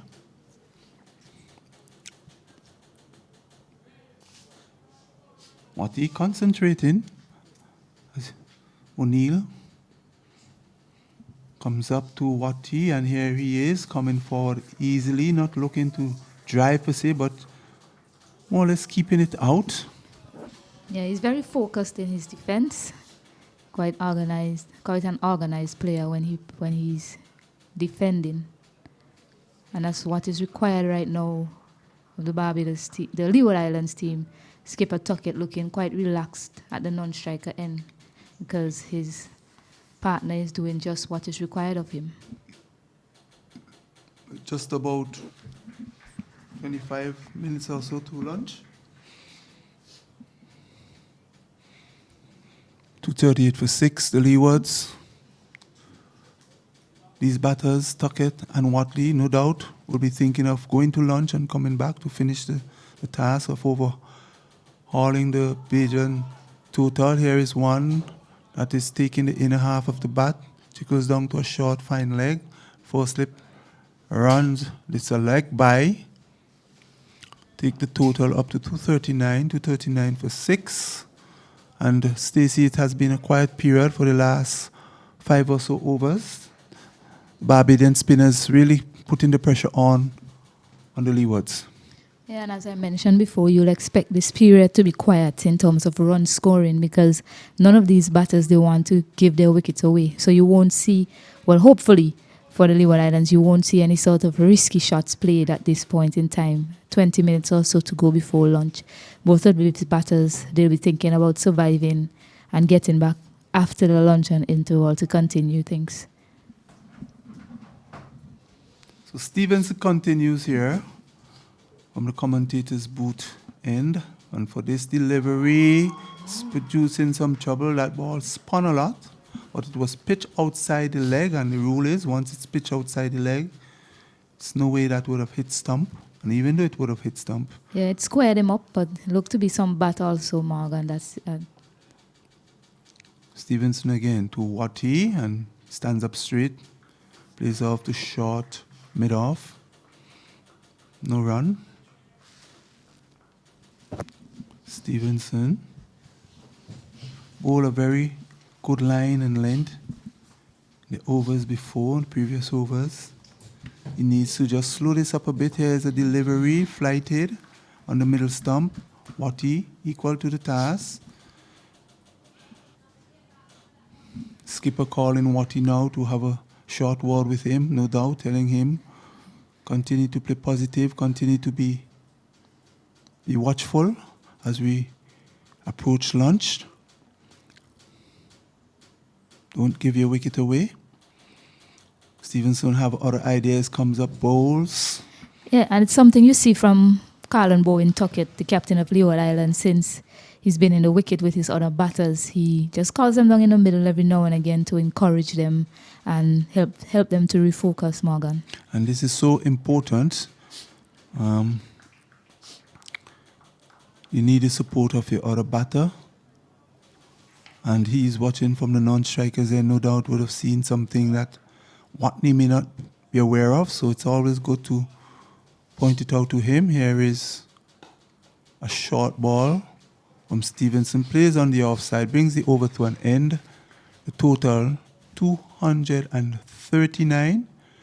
239 for 60 Leeward, inching closer to the 250 mark and hoping to overhaul 279 for 8 set by Barbados.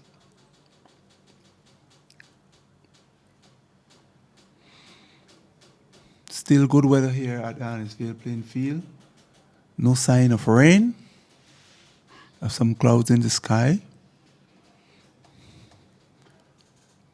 Pretty blue. And we are in for an interesting contest here between these two teams, Barbados and the Leewards.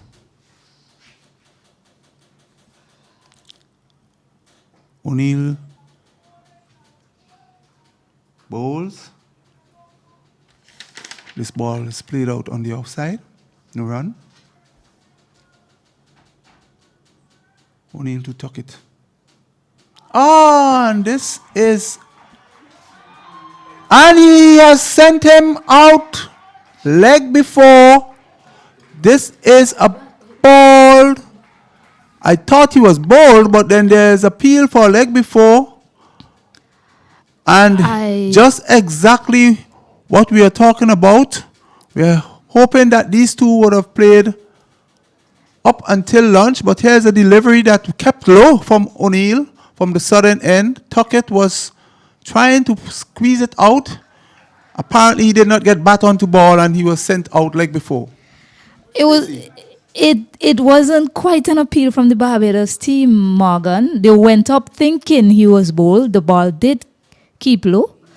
From my vantage point, it looked as if there was an inside edge. There was an edge that went down to behind the wicket and went down to the fine leg area. However, umpire Shannon Crawford, he saw differently, and a belated appeal from the Barbados team saw him raising his finger. From his vantage point, it hit the pads, but I definitely saw some bat. I'm not sure if it was bat after or before hitting the pad of Tuckett, but a wicket just on the eve of lunch. Yes, unfortunately, such a sad way to go.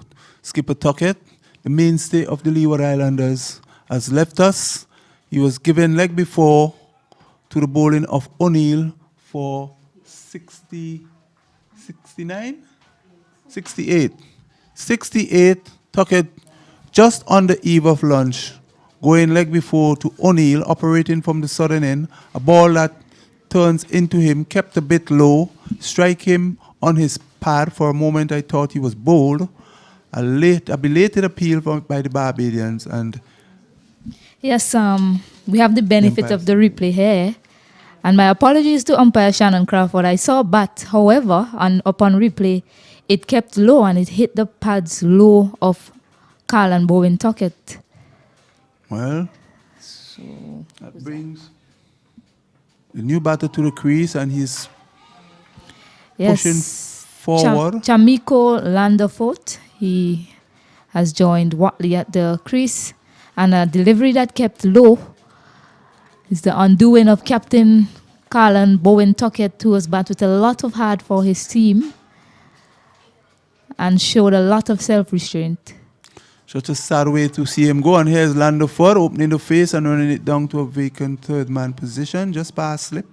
For one, he's opened his account with a single. The total goes up to 240. 240 for 7. The loss of Skipper Tuckett going like before O'Neill for 68 on the stroke of lunch. And the Barbados with their tail up now, and they believe that they can get through the rest of the batting for the Leewards. Here's this ball being pitched up and plays back along the wicket by Watney. Yes, and with that 7th wicket, actually give the Barbados team some bowling points, Morgan. If they get to 9, they get additional bowling points. Yes, The and Leeward Barbados Islands would- team, they need to get to 249 to get some batting points. So still a task ahead for the Leeward Islands team, as we see Nima bowling. He's rushing down the wicket, trying to get as many overs as possible before the lunch and interval. Yes, so it's a very difficult period now for the Leeward Islanders. They have to try and ensure that they do not lose any further wicket before lunch. Stevenson will pick up the attack from this end. He will continue bowling from this end. The new batsman in. Landerford, the non-striker. Watney will take strike from Stevenson. He has been playing a very supportive role to his skipper before he was out like before. And here he is playing this one uppishly, almost carries to a mid-on position that runs around. Stacey, this is not what we would want to see. The Leeward Islanders would want to make sure that they bat until lunch without losing further wicket. It's not what you want to see. Landerford today in 2 minds whether to go through with the shot, but he just held it back enough, ensuring that it didn't carry to Leacock at that shot at mid-on. Here's a delivery pitch on about off stump, and Watney is forward. Yes, Watley now has to ensure that his team gets up to that 249 runs mark to get a batting point. Even Stevens. Here is Watney driving. It takes the inner half of the bat and goes out to square leg. Mid wicket. Runs around and field. 1 run. It's now 242 for 7. 242 for 7.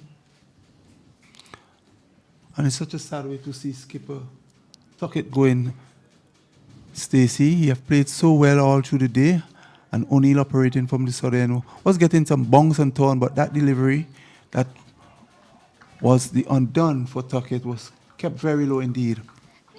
Yes, certainly it did keep low, and he was in no position at all to come forward and keep it out, unfortunately, and it hit his pad. So not the way he would have wanted to go, Morgan. So, the Leewards in a spot of bother here, trying to get to the 279 total and trying to maintain their wickets, the remaining wickets before the luncheon interval. 242 for 7, 98 overs being bowled. The Barbadians sensing that they have a chance to bowl out the Leewards,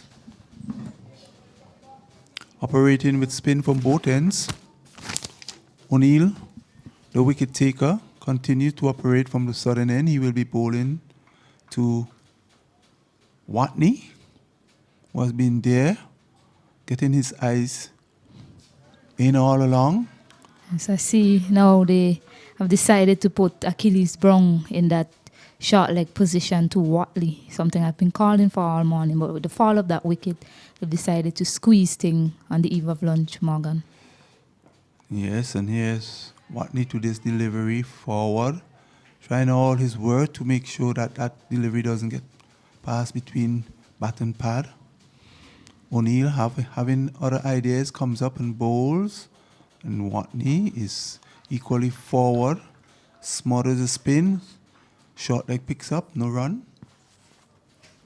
Yes, and Watley is now the senior partner at the wicket. He's been there for quite a few deliveries. He's been defending well, so he needs to take most of the strike before that luncheon interval. Just about 7 more runs to get that batting point, Morgan. They'll be thinking about that. That'll be in the back of their minds. Very tentative period, Stacey. And the batters, yes, will have that in their mind. and will also have going to lunch on their mind as well. Here is Watney driving down to mid-off, gets a single. It's a lot to think about for these batters on Leeward Islands. They have to deny any further bowling points to the Barbados team. They have to try and get some batting points also.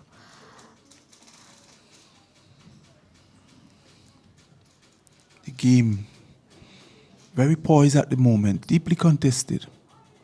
And here is a lot of fun. Yes, well Pushing kept out by forward. Lando. And that brings it over to an end. 243 for 7, the Leewards. Replying to Barbados, 279 for 8 declared. Yes, that was well kept out by Landefort. The last ball of the over was important for him to keep that out and ensure that he didn't get on strike for the other overs. Watley, he's the key man now for the Leeward Islands team. So he has to ensure that another wicket doesn't fall before lunch.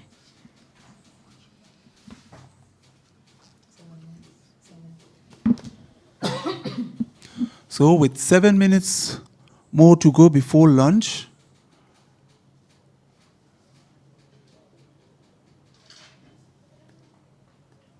we see some pressure being applied here by Barbados to Watney. There's a silly mid-off in place now.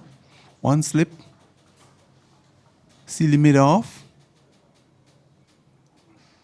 Place for a bat pad catch, and for this delivery straight on the legs, not what the skipper would want. Watney just tickles him down to the vacant fine leg position. Batsman cross for 2, pushes the score on to 245. The Leewards for 7. We are in the 100th over. As Stevenson comes in, it's ball, better length. There's a peel, but clearly there was some bat on that one, Stacey. But it was a good pitch delivery. Yes, indeed. So at this point in time, every run and every ball defended, every ball that hits the pad, every run and every ball that's defended is cheered vehemently by the Leeward Islands team. And anything close to the pads, the Barbados team will erupt in a ferocious appeal as well. It shows how important this final is to both of these teams. It's good to see from the youngsters the passion coming through from these young players. Barbados hoping to get at least another wicket before the luncheon interval, as only Stevenson bowls outside the off stump. Watney, watchful, allows it to go by. A few scary moments for Watney as an appeal was made a while ago. And here's a delivery that keeping extremely low, just pitching outside off stump and almost got through the defense of Watney. Just getting his bat down in time was Watley, keeping that ball out from Devon Stevenson. But we are seeing the wicket is keeping a bit low, Morgan. Something that the Leeward Islands will be thinking to themselves, yeah, I love to see this. Well, so Bowen Tuckett was dismissed from a delivery that kept low as well. yes, indeed. And it means that the Leeward Islanders was forced to think of getting to that total, 249, to get some batting points and then overtaking the Barbadian total. They still have to be playing positively. We still have to be watchful. As we have 5 minutes to go before lunch. We may get another over in after this one. And here is O'Neill. I wonder if we'll see a tactical declaration from the Leeward Islands, much like the Barbados team, when they get to that 249 or 250 mark, Morgan. Well, we watch and see as we wait on O'Neill as he comes up to bowl to Lutterford. And here it is. Lutterford driving this delivery straight back to O'Neill. Cotton ball. He stood his ground. He can't believe that he is out. Is it that he can't believe that he played that ball straight back to the bowler? Or is it that he don't believe that he has played a bad shot indeed at this time of the day? Well, a few minutes before lunch. Well, he was walking away. And then he decided, let me just stand up and see if maybe the ball, it was a boom ball. Unfortunately, it wasn't so. Umpire Shannon Crawford, he went back in position and gave him that matching finger. And he's on his way Landerford, playing a drive to that delivery from Tariq O'Neill that was pitched up. Ill-advised from him at this point in time. He should have been looking to just press on his front foot and keep it down, not just to deny any further inroads from Barbados into this Leeward Islands innings. We see Michael McKenzie. He is joining Watley at the moment. Yes, Morgan, back to that conversation about denying any further points to the Barbados team, because the way this game is set up right now, it doesn't appear as if there's going to be an outright winner. It's the last. Well, we see the umpires have decided to take lunch on day 3, but I'll continue, Morgan. It's the last day. It doesn't appear as if we're going to get an outright winner. Both of these teams have just batted once. They need to bat another time in order for us to think that they'll have a winner in this, an outright winner. So at this point in time, it's about accumulating points and denying the other team points. So we'll see what sort of tactics Barbados, Leeward Islands have when they come back from this lunch and interval, Morgan.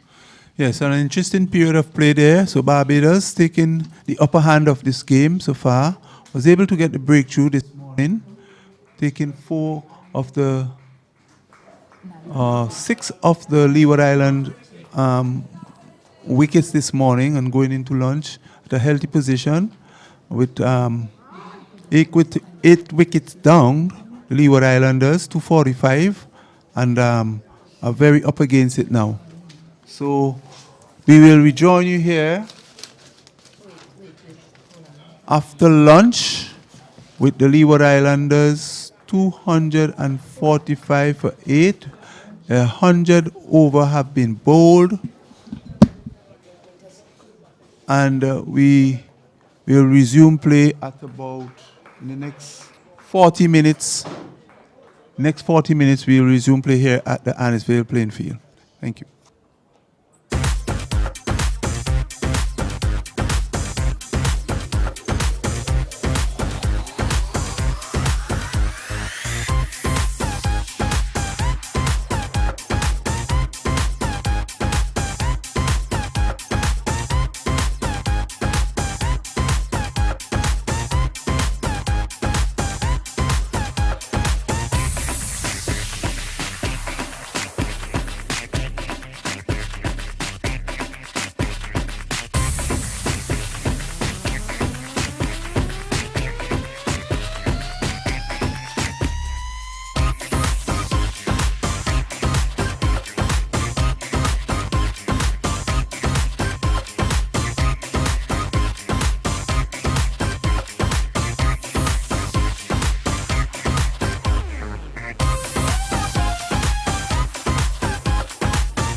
Well, welcome back to Arnisville playing field, where the finals of the West Indies Under-19 Rising Stars is being played here at Arnisville playing field, and this game is interestingly poised between these two teams. Leeward Islands, 245 for 8.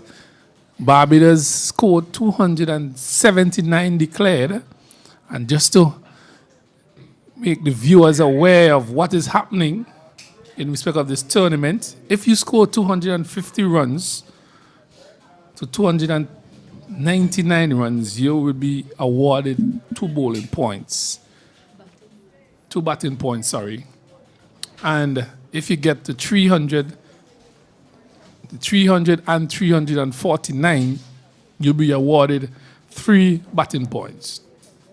So presently, Barbados have already gotten their 2 batting points. And Leewards are looking to get those 2 batting points as well. But they need to get those 2 batting points within the next 10 overs. But they need to score 5 runs as well. So 5 runs is to be scored within the next 10 overs for them to get those batting points and be level with Barbados. At this point and time at the game, they have 0.6 bowling points. They are ahead by 2 in this game. So the game is started. Outside here, there's a loud appeal. A loud appeal. They are celebrating. And the umpire is standing there. The Bajans are up in arms. Not out, says the umpire. What a start to this game this afternoon. My word.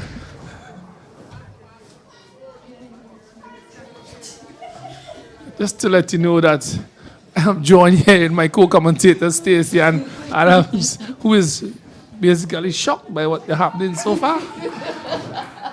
Welcome back, Stacey. Are you here? Good afternoon, Martin, and hello to all the viewers out there. Welcome back to this post-lunch session. We just saw a sumptuous appeal from the Barbados team. Saw some of the players rolling on the ground in celebration. Umpire Shannon Crawford had none of it, and he said not out. 5 more runs, Martin. 5 more runs overs. To get 10 overs to be bowled to get those 10 runs. Leeward Islands. Tantimol, here we go. He's playing this one forward with a dead bat. We have certainly been royally entertained by these two teams in this final, Martin. I'm telling you. And just to let you know, after this over is finished, this one is on the leg side, no shot offered. So that's the end of this over. So a very interesting over to start. 3 deliveries that was to start this game. Interestingly poised in respect of the bowling points. From 3 to 5 wickets taken in an innings, you have 1 bowling point. From 6 to 8 wickets taken, you have 2 bowling points. And when you reach the figure of 9 to 10, there are 3 bowling points available. So Barbados are looking to get those 3 bowling points as well, while Leeward Islands are looking to get those 2 batting points. They need to get 5 runs in 10 overs. What a game. 2 wickets in hand. Questions for Leeward Islands. Where are they going to get these 5 runs from, Martin? The bowlers for Barbados, they're up and about. Sometimes in these situations as a batter, you just think, why can't I just get 1 full toss high up on my bat so I can hit it away for 6 and be done with this, Martin? It is tight here at Arnisville. Left arm spin over the wicket. He's driving. Brilliantly fielded by the man at short mid wicket. A slip. Silly point. Short leg. Short extra cover. Mid off. Cover point. Square leg now being pushed back on the fence. And asking for that full toss, Martin. He got a full toss. He didn't put it away. Well, unfortunately didn't. He's still looking for that 5 runs. Is another delivery. Full in the crease. He just jammed down on top of that. The man at short leg fields. So tantimore atmosphere here at Arnisville between these two teams. Full toss again, and he just plays it back to the bowler. Stevenson has bowled 3 deliveries so far. He continues. This one is hitting and pitching and turning into the keeper's glove. A good delivery from Stevenson, keeping things nice and tight here for Barbados. Yeah, it's really edge up your seat kind of stuff, Martin, because in seeking these 5 runs, they cannot allow themselves to be bowled out, Martin. Again, that one is turning from the leg stump. He's called for a single. So they are hustling a single. It hits the outer portion of the bat, bubbled up in front of the man at slip, drop between him and the man at gully. This camper run. So 1 run to the Leewards. They have 4 runs to get to that magical 250. 250. So the batsman in the crease is, I think, is Mackenzie. Yes, Micah McKenzie and Watley. It's really tense scenes here at the Annisvale Cricket Ground. God, Tanti Mola's entered the stadium. Who is this Tanti Mola you speak of, Martin? She's vivid. You could see her. You could see her all over the player's face. You could see the reflection. Tanti Mola is in the stadium. Here we go. Stevenson.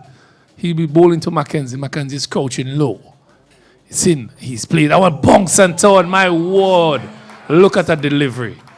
First delivery to Mackenzie. Bunks and turn into the keeper's glove.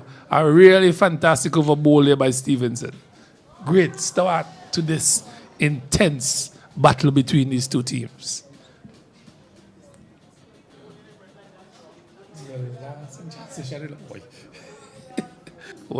Well, here we go.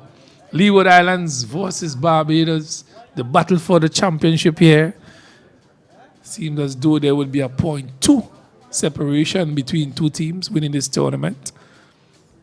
Who would go home victorious today? It is dependent on another 8 overs being bowled here and 4 runs to get. 2 wickets to be claimed from Barbados as well. Bowl them out. Here we go. Delivery is playing with bat and pad close. There's a deep square leg, deep mid-wicket, short mid-on. Silly point, short leg, slip, short extra cover, mid-off, mid-on.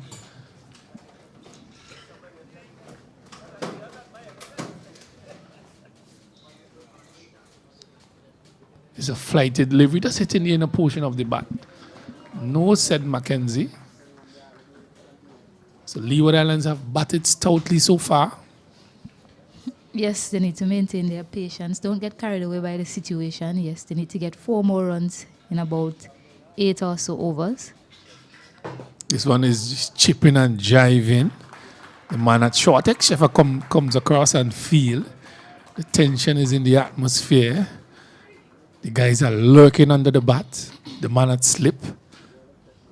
This one is flighted down the leg side, taken by wicketkeeper Bolden, moving smartly. And they need to look at every opportunity to score as well. They'll need to get these 4 runs as quickly as possible. So any badly lined delivery like that one, you should be looking to get back onto it. There we go again, flighted delivery, and these 4 runs seem like a mountain here. Mount St. Andrews. I would not advise you to go up to Lasso Fair right now. It would be a difficult task. He's flighted again and he's driving that back to the bowler who does the fielding. So a maiden over here, bowled again. So another tight over here to start proceedings this afternoon. Leeward Islands versus Barbados. The final game, the finals of this competition. And there's a ding-dong battle here for supremacy as Stevenson would bowl his second over just after lunch.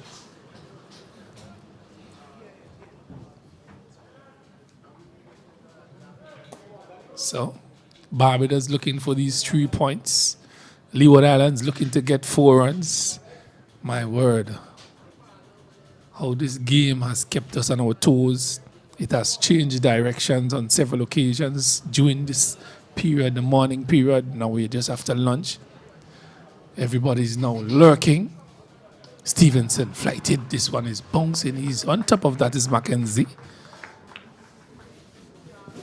Tense atmosphere. Stevenson, number 21 on his back. Around the wicket. outside the house stump, and Mackenzie just shoulder arms into the keeper's glove as the Barbadian fielders keep encouraging their bowler.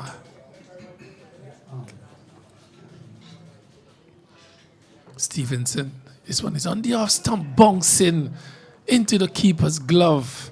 My word, another excellent delivery from Stevenson.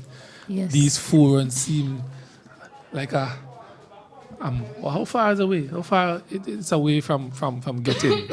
Very difficult task here for the Leeward Islanders. Another one, he squeezes that just in front of the crease. So tight bowling here. Yeah, excellent bowling from Stevenson. He got 2 deliveries prior to pitch and leave the batter, and on that occasion, the ball before he got it to straighten. This one is pitching on the middle stump across Mackenzie into bowling gloves. My word. Back in the days, we say he's batting with a donut here. Passing through the middle. Excellent delivery. Here he goes. It's outside the house. Some quicker delivery.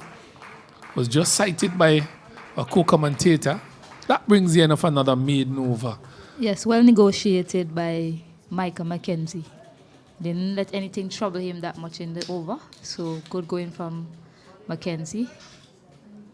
Still 4 more runs to get Martin, sorry. I've been here so long with Mr. Morgan, I've gotten so accustomed to him, Martin. It's all about the M's. It's all about the M's. M&M's. Sometimes I was calling him Martin as well. Yeah, the M's. Melt in your mouth, Stacey, and come on.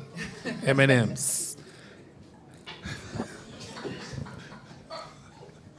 So, the battle continues here at Arnos. Barbados versus Leewards. Here we go. Flighty delivery. He's jamming down on that one, just in the crease. Another dot delivery. Yes, still 6 more overs to get 4 more runs, Martin. The overs are going 5 more overs, actually, to get 6 more runs. This one is outside the leg stump. He went for the sweep. Good offer. Didn't connect. Into the keeper's glove. Badly line delivery. Should have been dealt with.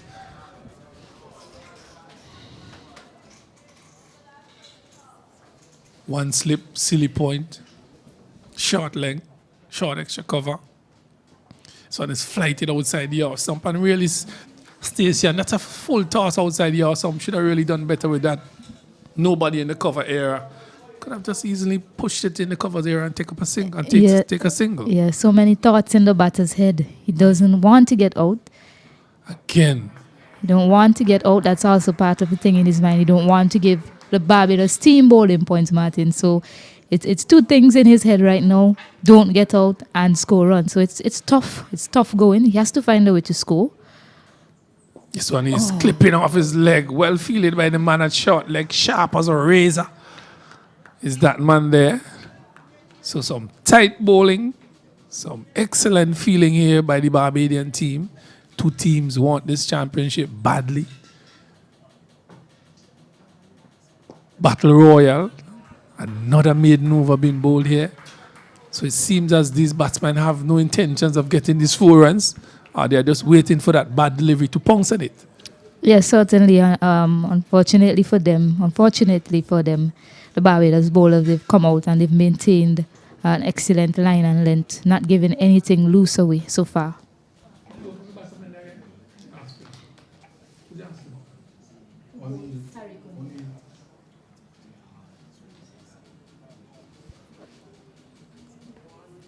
So Stevenson continues. He has bowled 2 maiden overs so far after the resumption. He's in bowling to Mackenzie outside the off stump. That's a ripper. Yeah, he has to look for that straighter delivery, Martin. That seems to be the setup from Stevenson.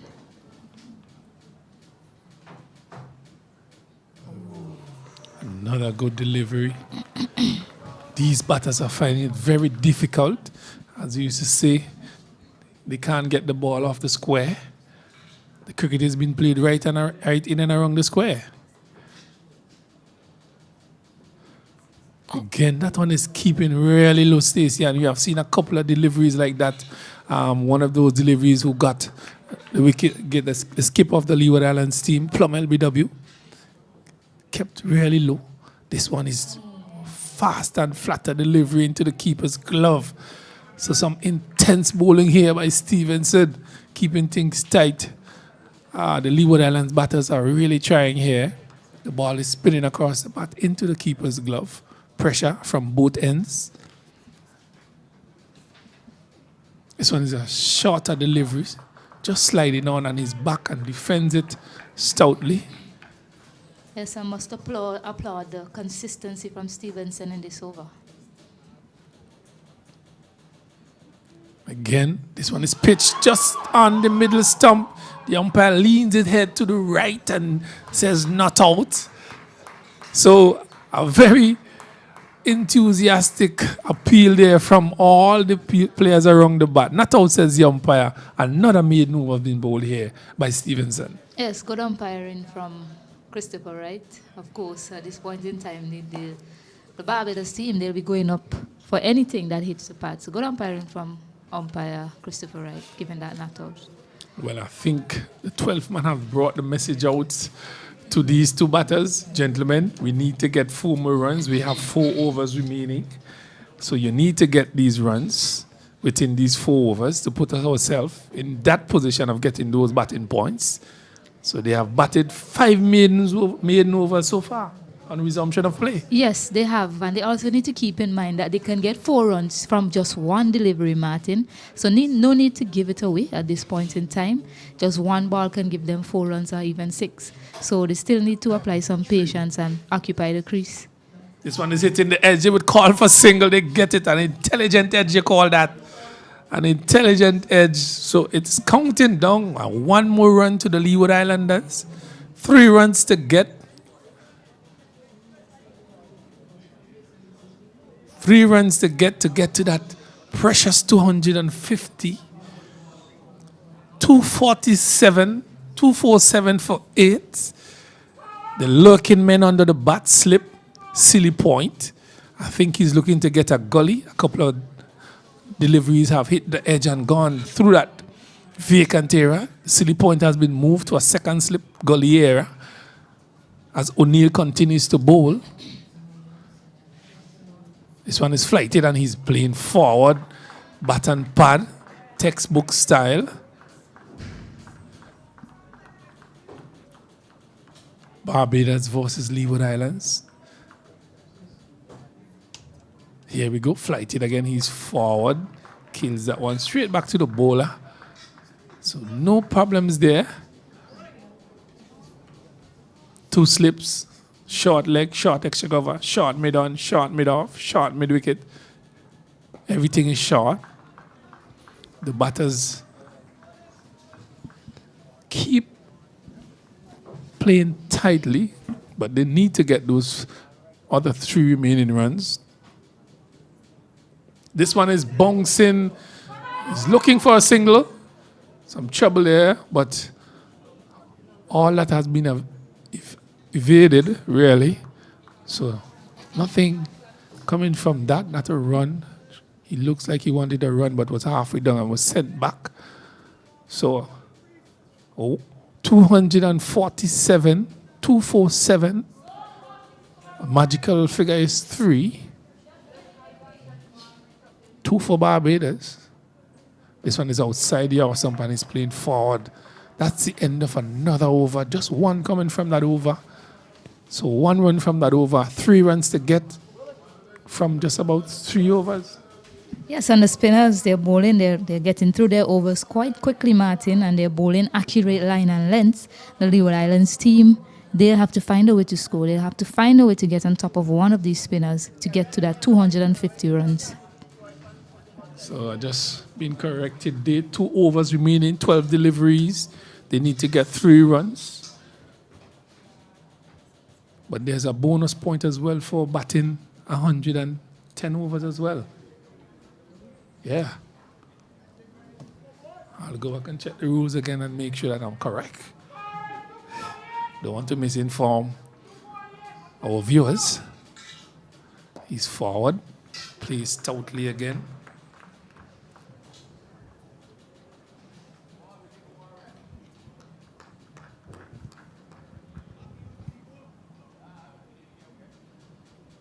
This one is driven back over the head of the batter. He takes another single.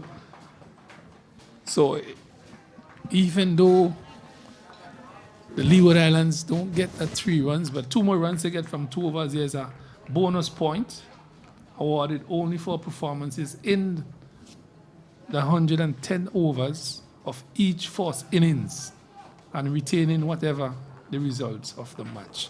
So if you bat 110 overs, there will be a point awarded to you. So Leeward Islands they have batted 108 overs so far. So they're in contention for a point there again. So really and truly, 2 runs to get. It's about 9 deliveries. It is 2-folded here. Batting 110 overs or getting those 2 runs. This one is flighted on his leg. He's turning it. It looks for 1. The man comes in from square leg. Fields. So another 1 to him. It edges up to 249. 249. So Leeward Islands really looking as they're going to eclipse this championship. 110 overs, an extra bowling batting point. Wow. And 1 run to get. Here we go. There's a loud appeal. It's a loud appeal. The umpire is shaking his head. He's bowing. And the Bajans are up in arms. Not out, says the umpire. And Tanti Moore has remained here. Things are excited. Yes. They are looking for that magical wicket here, Stacey. Yes, a fuller delivery, good thinking from young Stevenson. Fuller delivery, pitching on the toes. However, he wasn't in line with the stump. They appealed for an LBW, then they appealed for a catch from the man at slip. Both denied by umpire Christopher Wright. So 1 more run to get in this over to give themselves batting points, to put them in a healthy position, Leeward Islands. Noting that they also picked up fast bowling points. They are heading the fast bowling points department because they have 3 wickets between their fast bowlers, Watley and Andrew, in the first innings. The Barbados team only picked up 2 wickets between their fast bowlers. This one is down the leg. There's an appeal. Goes up from O'Neill. 1. So 1 run have to be scored in this over. Have to be scored. But the rules says as well there's a bonus point at 110 overs. And this is the 110th over being bowled in this innings. So it is 2-folded. It's 2-folded. So they need to get 1 run. And if they bat this over, they would still collect a point. Yes, but they really want those batting points, Martin, to put them ahead. This one is torn, looking for that single. The man at fine leg comes around. Good captaincy from Bolden. Good captaincy from Bolden, calling up that man from the square leg boundary to further tighten things for the Barbados team. Good captaincy. 4 deliveries remaining, a run to get. Flighted is hitting the outside portion of the bat. The man at short extra comes around and feels. That's halfway. Looking for that single. This one is played uppishly, the man at short leg to his left. 2 deliveries, 1 run to get. An intense situation right now at the Annisville Cricket Ground. This one is playing forward. I don't know. I'm not too sure what is happening here, Stacey. I read a portion of rule to you. I think they are looking at the 110 overs and they're collecting the point as well. This one is outside and he's lifting it over covers. That's the run they were looking for. They pick up the run. They have batted 110 overs as well. So Leeward Islands claiming those precious points. Those precious points. And my word, the last over, the last delivery, Leeward Islands clinching that crucial point. Well, smart cricket by young Mackenzie. He just gave himself time and he decided to take his chance on the last delivery. He had nothing to lose and he just went up and over the fielder at cover's head and secured those 2 precious those precious batting points for the Leeward Islands team. And Well, with that, Martin, I think what the message is coming out is that they would declare their innings, they would forfeit the first innings, and I don't think they would do that. But they got the runs that they needed. They got the runs that they needed, and they would not give Barbados another point. Barbados did the same thing in the first innings as well, declared at 279 for 8, and they are doing the same thing here, not affording Barbados that extra bowling point.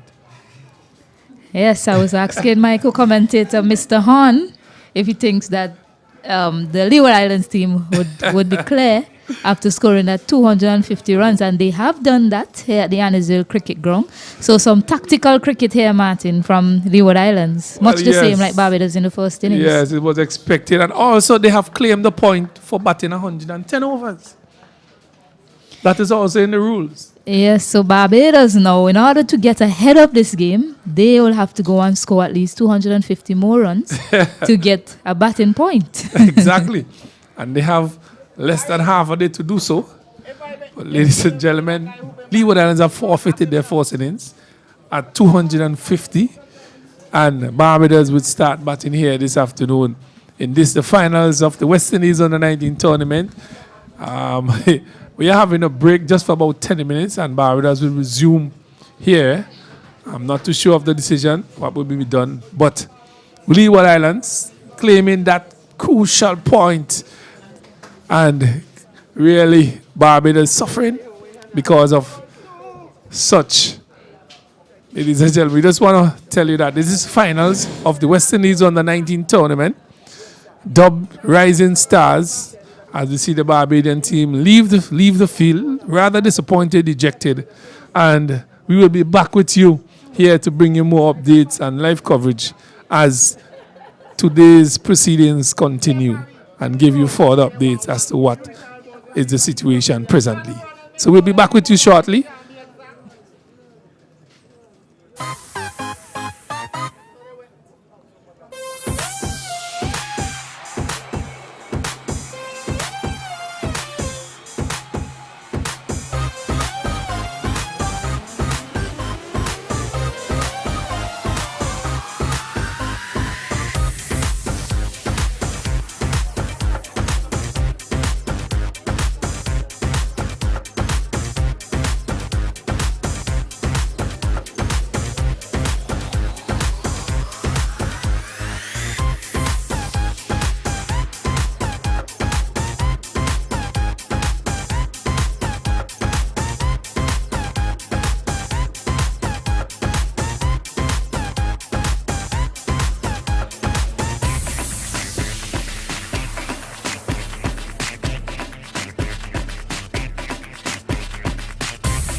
in the first innings. It have to be a play. Welcome back to Arnosville playing field, and a dramatic finish here to this, the first innings of the West Indies under-19 tournament held here in St. Vincent and Grenadines between Barbados and Leewards. A technical finish, I should say. A technical finish. And Leeward Islands declaring at 250, claiming that bonus point, batting 110 overs as well. From the rules which I've read, would that be implemented? And they have gotten that extra bonus batting point. But they have declared their innings, and Barbados will start batting here this afternoon, just to let the viewers know. So Leeward Islands not getting to that 279, but forfeiting their first innings, Stacey, and the rules governs cricket. Yeah, tactical declaration from the Leeward Islands team. Unfortunately, no first innings points in this tournament, something the organisers of the tournament should look to going forward with this under-19 setup, Martin. Yes, I think so. I think that they would sit down and review the rules of this tournament and make the necessary adjustments, because Barbados would feel like they were basically, I said, cheated. But no, it's a part of the rules. But technically, the Leeward Islanders have outplayed them, played smarter cricket, and according to the rules, they have gotten enough points to win this championship. But it would be Edwards with the ball in his hand. He would be bowling to Perryman, the big Perryman from Barbados. Taps away at the crease as we begin the Barbados second innings. Full delivery, tailing in. Well, at this point in time, if the Barbados team is to get back in this, they have about 2 sessions or so, Martin, before the end of the day. They will have to go for it. There's no other way.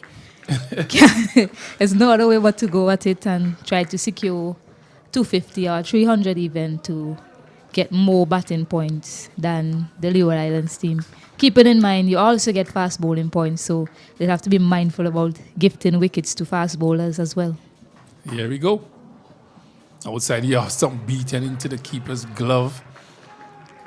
So Barbados need to get 250 runs in 2 sessions to bring themselves back into the competition, actually to go ahead of Leewards to win this tournament. So the statisticians would finalize the scores and let us know.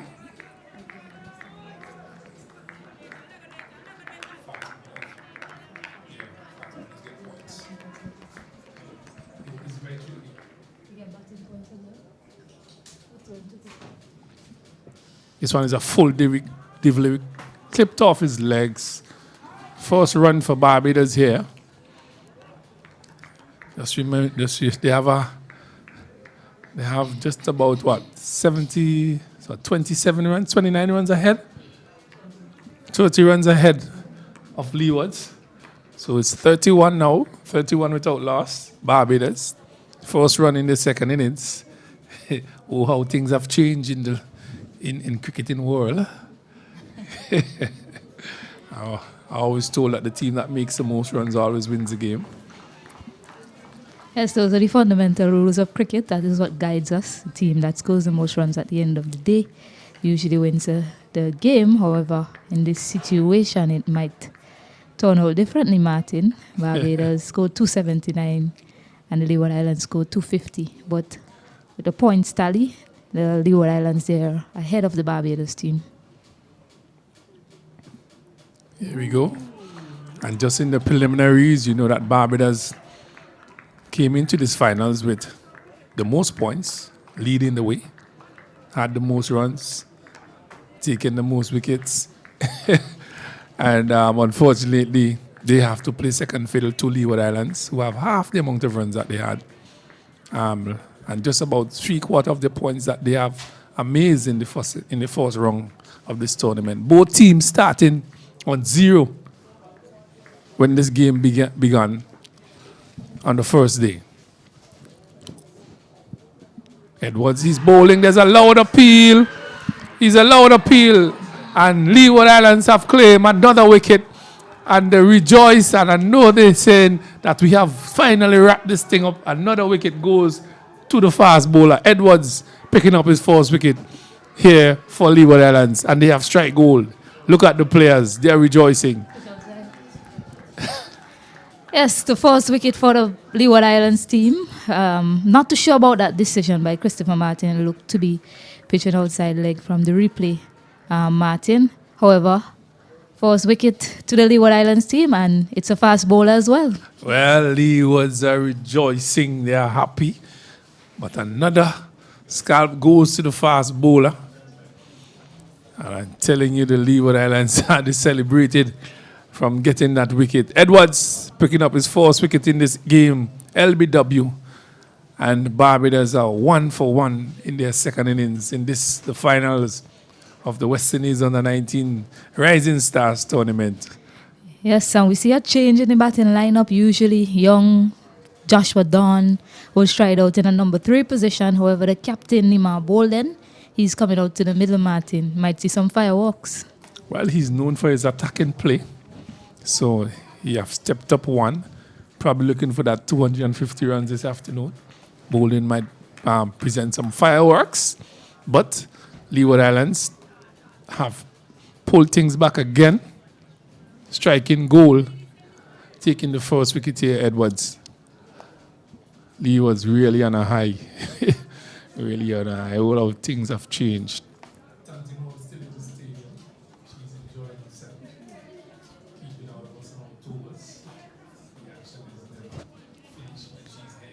Martin, I need an explanation of that. You know, we both come from a different time era, you know. I am from a younger generation. So this Tanti Mall that we speak of, I want to know more about her. She's very exciting. It's intriguing. When she comes around, she likes to be able to see the expression that we use in the Caribbean. So she's a drama queen then.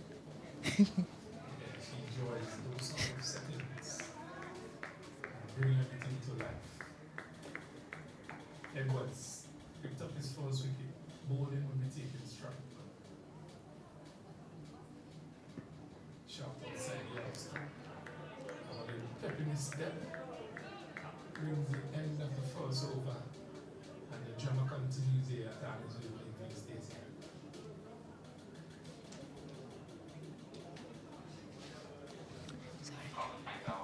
Yes, at the end of the over, the score is 1 for 1, Barbados. 1-1-1, a lot of ones on the board, Martin. 1-1-1, 1 wicket, 1 over, and 1 run for Barbados. Nima Bolden and Hakeem Perryman is at the wicket. Both of these batters, they're quite destructive with the bat. I've seen them at Cumberland playing field in round 1. Bolden is a very aggressive and innovative player, and Hakeem, he hits the ball quite powerfully. Well, 1-1-1. Somebody have won. That is spelled differently. That is spelled differently. But all the ones are on the board. So somebody would spell the different one. I think Leeward Islands have that spelling down pack at this time. But it will be longer fall. Will be bowling the second over. This is the Barbadian second innings.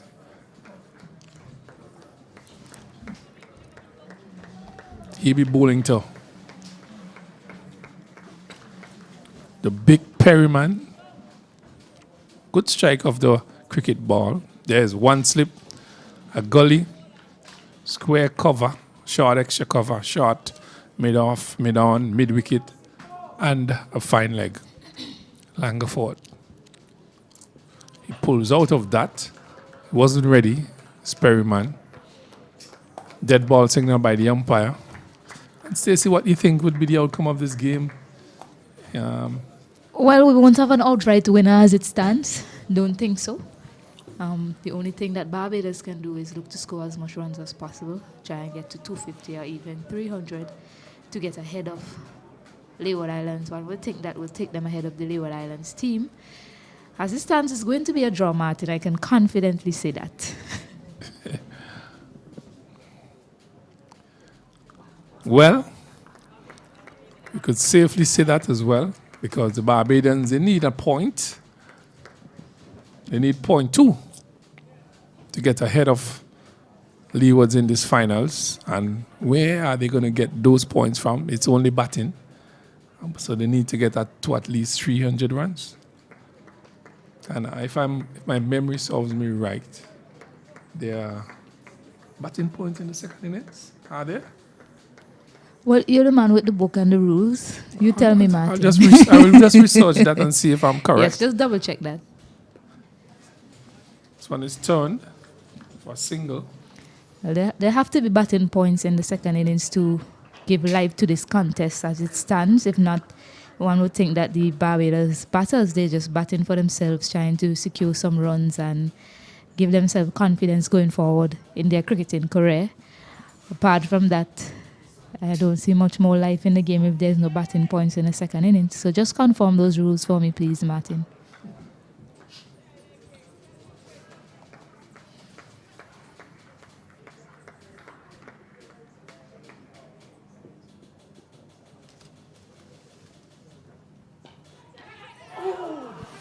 Edged and put down a brilliant attempt from the man at gully. Excellent effort from the young man. Diving to his left, but wasn't able to hold on to that catch from Nima Bolden.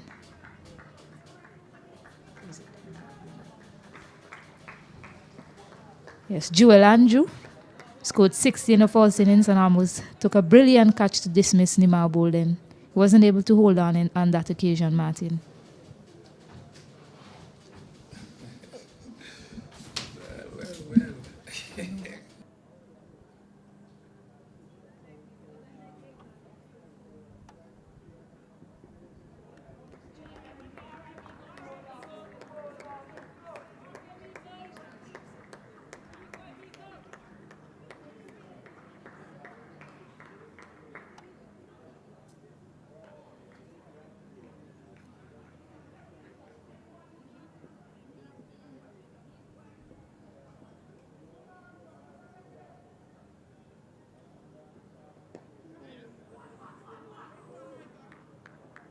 To fine leg, and Michael McKenzie does the fielding.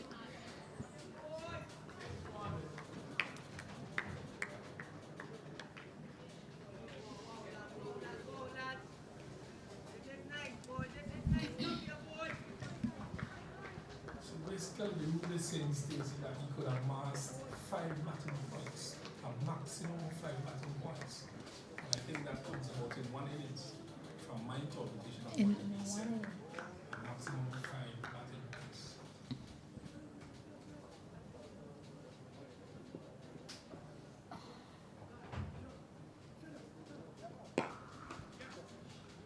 This one is been pulled over Bidar into the fence for 6 by Bolden. Short delivery by Langford and got the treatment into the fence for 6 by Bolden. Good shot by him. Yeah, powerful shot down the ground over long on from Bolden. Looking to go straighter with that shot instead of square with that short ball. But back to the point system, Martin. If it is that you can only accumulate 5 batting points total, is that what they said? Then it, 5 batting points to be available as under. Maximum of 5 batting points. Maximum. So that says you can't get more than 5 batting points in the innings. in the game, right? So I'm taking that to mean across both innings. And the Barbados team, I'm guessing they only got 2 points in the first innings from batting. 250 to 299 runs, 2 points. 300 to 349 runs, 3 points. 350 to 399 runs, 4 points. And 400 to 449 runs, 5 points. So as it stands, the Barbados team, they can get 3 more batting points. That's what I'm interpreting that to mean. Because they said 5 points. They said 1 innings. They didn't say totally. They said totally. Just 1 innings. Just 1 innings. Oh, So it's just one innings only. Just one innings. Interesting, Martin. Edwards. This one has been pulled through mid-on and get into the fence for 4. So Perryman enjoying himself here. 4 runs to Perryman. Short delivery and he punks on that one into the fence for 4. Helping his run tally and his average stays here. Yes, 2 shots. So the Barbados batters right now, they're about to display themselves, Martin. Nothing to lose. Nothing to gain, really, according to the rules of the game, unfortunately.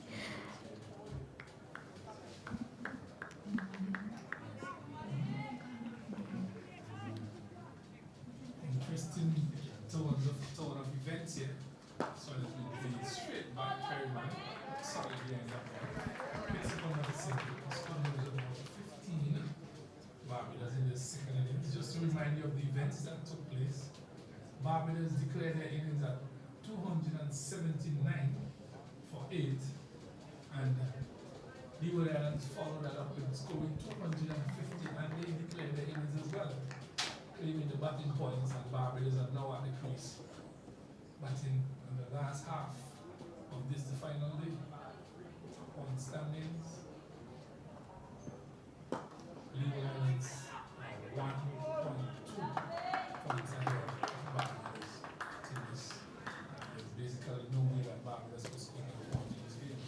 Yep, smart cricket by Leeward Islands, declaring at 250, securing the batting points. They already picked up bowling points as well. Unfortunately, the rules of the game, it's something that the tournament organizers, they need to look into, Martin, because I cannot see someone scoring more runs on the given day and ending up the losers of a tournament. Well, it has been proven to be true. Yeah, it's been proven to be true that Barbados scored the majority of the runs, 279. Leeward scoring 250. And but the bowling points, it is right through in the whole game. You could get bowling points from the start and to the end. So Yes, I think that similar thing should have been done with the batting points yes, as well. I agree. At least that. I agree. If you are able to amass 5 total batting points, it should be across at least 2 innings, Martin, and not just one, not just the first innings. Yes, the fast bowlers can pick up points in both innings, and the spinners don't really accumulate any points in this tournament. So it's an incentive for the fast bowlers to be given the ball as regular as possible. But then there's a rule of 6 overs. So 6 overs per fast bowler. So it's something that the board will need to look at and have some conversations on it and try and rectify. Edwards outside the off stump. White signal by the umpire rightfully. Yeah, one of the things that could have helped as well is if they had the first innings points rule in play, and that could have made a difference as well in the match.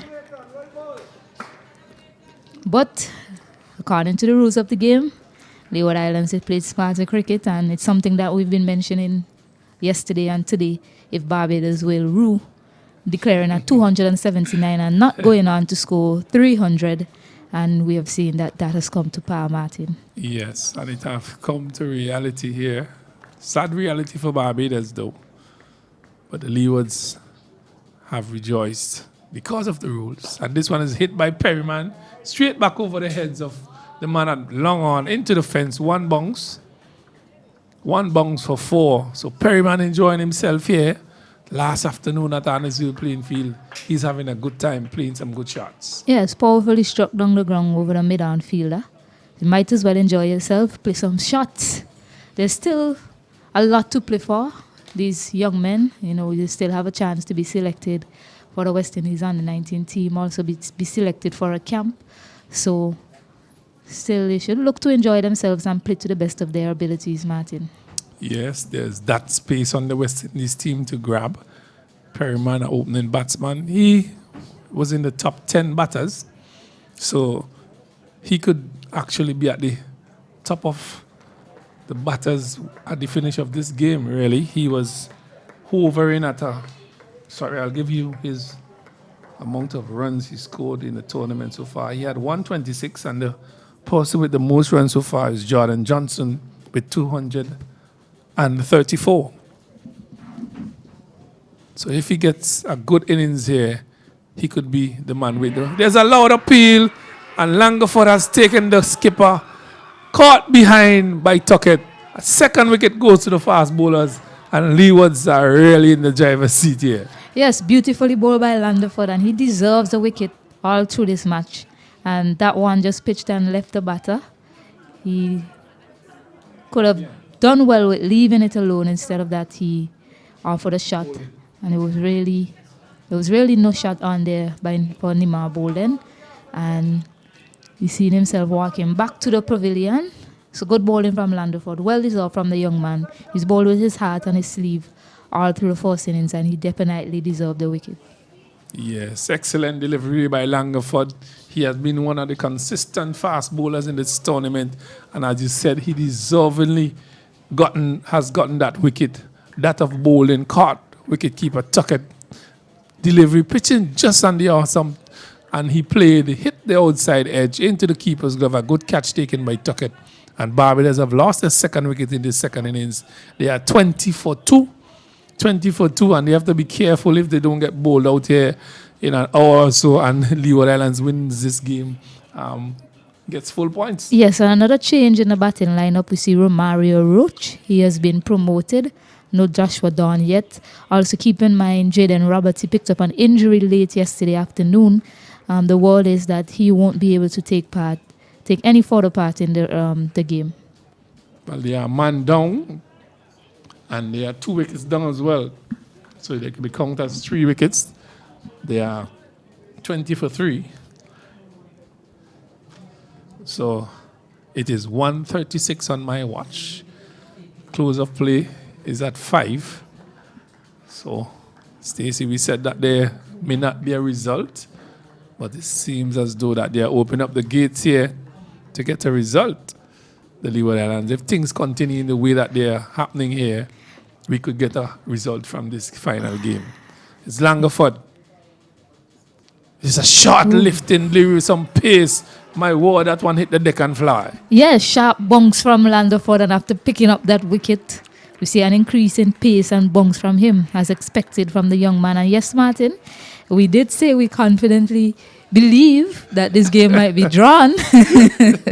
But the way things are going for the Leeward Islands right now, it looks as if they're looking for a result. But the Barbados team, they have depth in their batting. So if they need to become more defensive, we'll definitely see that. At the moment, they're looking to be a little bit more aggressive in their batting. Ooh, squared up delivery there from Landford, just falling short of Joel Andrew in that gully area.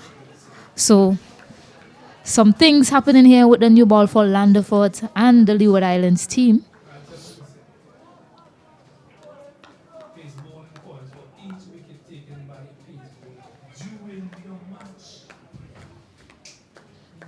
Yeah, they're really riled up at the moment, expected so. Picking up 200, getting to that 250 runs mark, and then picking up that early wicket of Achilles Brown and then Nima Bolden in this same over.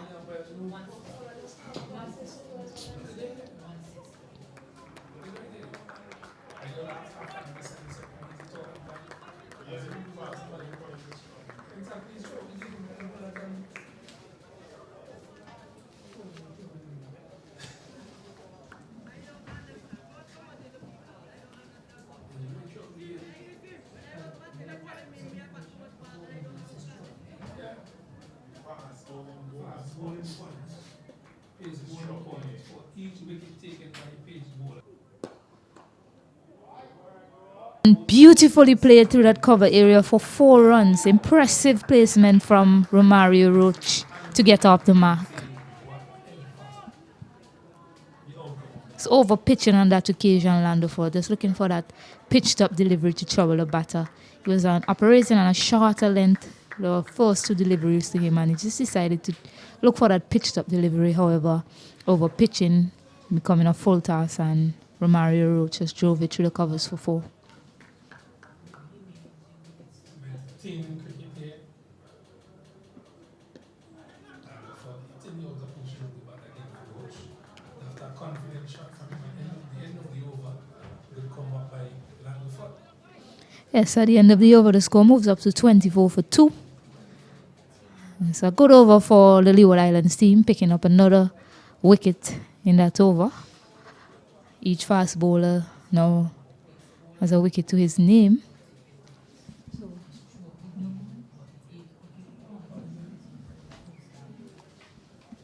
Well, Edwards will continue bowling here for the Leeward Islanders. They are 24 for 2.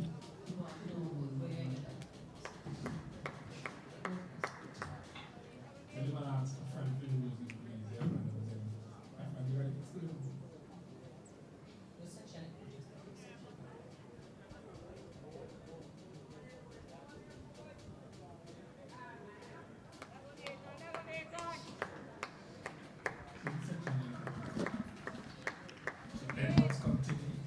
He's rubbing that ball viciously on his hand. Number 1 is on his back.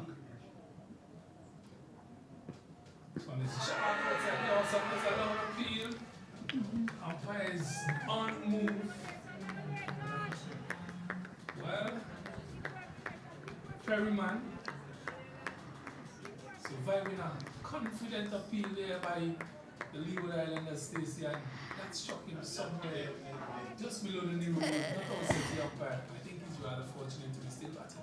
I believe so, Martin. The only thing I was thinking is if the impact was outside off stump, but it doesn't appear that way. It didn't look that way. But Well, he lucky on behalf of Perryman. this one is just slipping down leg. I think there will be a signal of leg by the umpire. He does so now. So one more run to the Barbadian score. 25 for 2. Perryman just been struck. And he probably, if he got an edge onto that as well, Stacyan. So those are the two things that may rule him out as LBW. Well, not sure what happened there, but umpire Crawford decided it was not out and he's still batting. Nathan Edward is walking up some pace and he's bowling with some accuracy in the second innings for the Leeward Islands.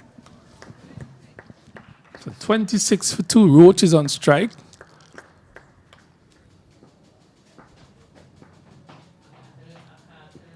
Full delivery. Roach is whipping it off his legs to the man at deep mid-wicket.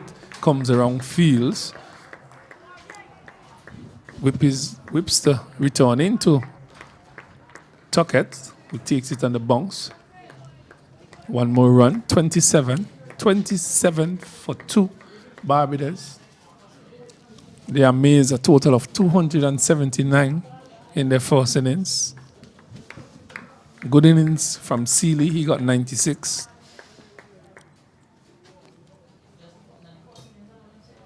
Edwards outside the stump, and Perryman is playing that to the man as a through at the end strikers and looking for an out.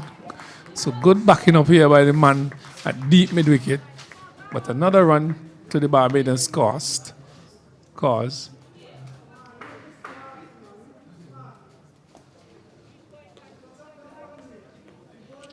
Roach now takes strike.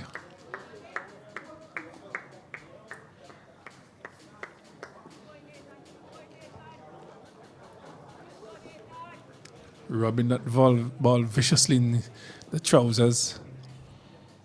Continues. So it's outside the house stump and he's back and plays it nicely to the man. A short extra cover.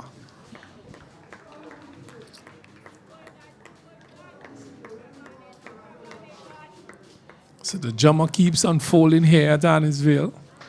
The flags are flying on the left side. So it means that the wind is blowing across the playing field. Cool breeze. Players would really love having that. As Leewards continue to peg away at the Barbadian batting here at Arnos. This one is pitched up, straight at delivery. Well played by Roach. Yes, he played across his pads there, Martin. Just got his back down in time. Unless you would have seen another appeal from the Leeward Islands team had that hit his pads. It's a good end to the over. from Nathan Edward. The score moves up to 29 for 2.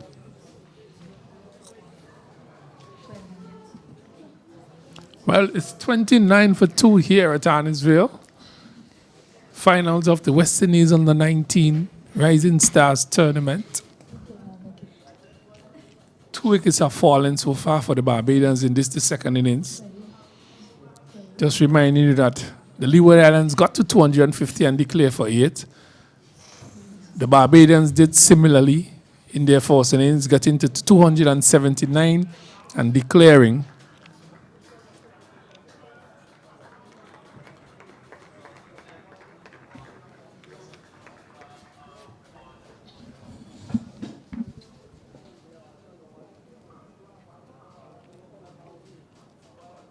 This one is in beaten outside the half stump. There's a loud appeal, and there's another wicket. 3 wickets have fallen here. Langford picks up the second wicket, and Roach walks back to the pavilion. Barbados 29 for 3, Stacey Ann. Tantimore have not left the stadium, I'm telling you. Landford has been bowling exceptionally well all throughout this match, and now we see he's reaping rewards in this second innings. That delivery just pitched and moving slightly away from Romario Roach, and he was in no position to play it. Similar dismissal to his captain, Nima Bolden. Catch taken by the captain, Bowen Tuckett, and boy, do they love a celebration, Martin. I'm telling you, they have been celebrating for a period of time now, and things have gotten even nicer. But we have the third umpire walking onto the field, so we will have a break here. Some refreshments for the Leeward Islanders, but they have started positively here for the second innings. 29 for 3 Barbados in their second innings, Stacey, and we said there would not be a result, but I'm keeping my fingers crossed here. Well, we see Nathan Sirius making his way to the middle, and all the talk about the rules, Martin, might not even be relevant now if the Leeward Islands go on to win this encounter. But still a long way to go, and we know that the Barbados team, they have a lot of depth in their batting. We saw that displayed in the first innings by Seeley and Roberts. Unfortunately, Roberts, he picked up an injury late yesterday, so he won't be able to bat. But some drama here at the Arnesville Cricket Ground. The players and the umpires refresh themselves, and we'll take a short break up here in the commentary booth. We'll be right back.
Welcome back to the Arnesville Cricket Ground. The players have just refreshed themselves, and Barbados team in a bit of a tangle here. They have lost 3 quick wickets. They are 29. They have 29 runs. Nathan Seeley has just joined Hakeem Perryman.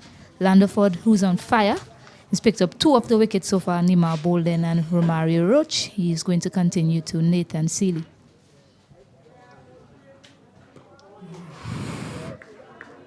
On target, as ever, Landerford.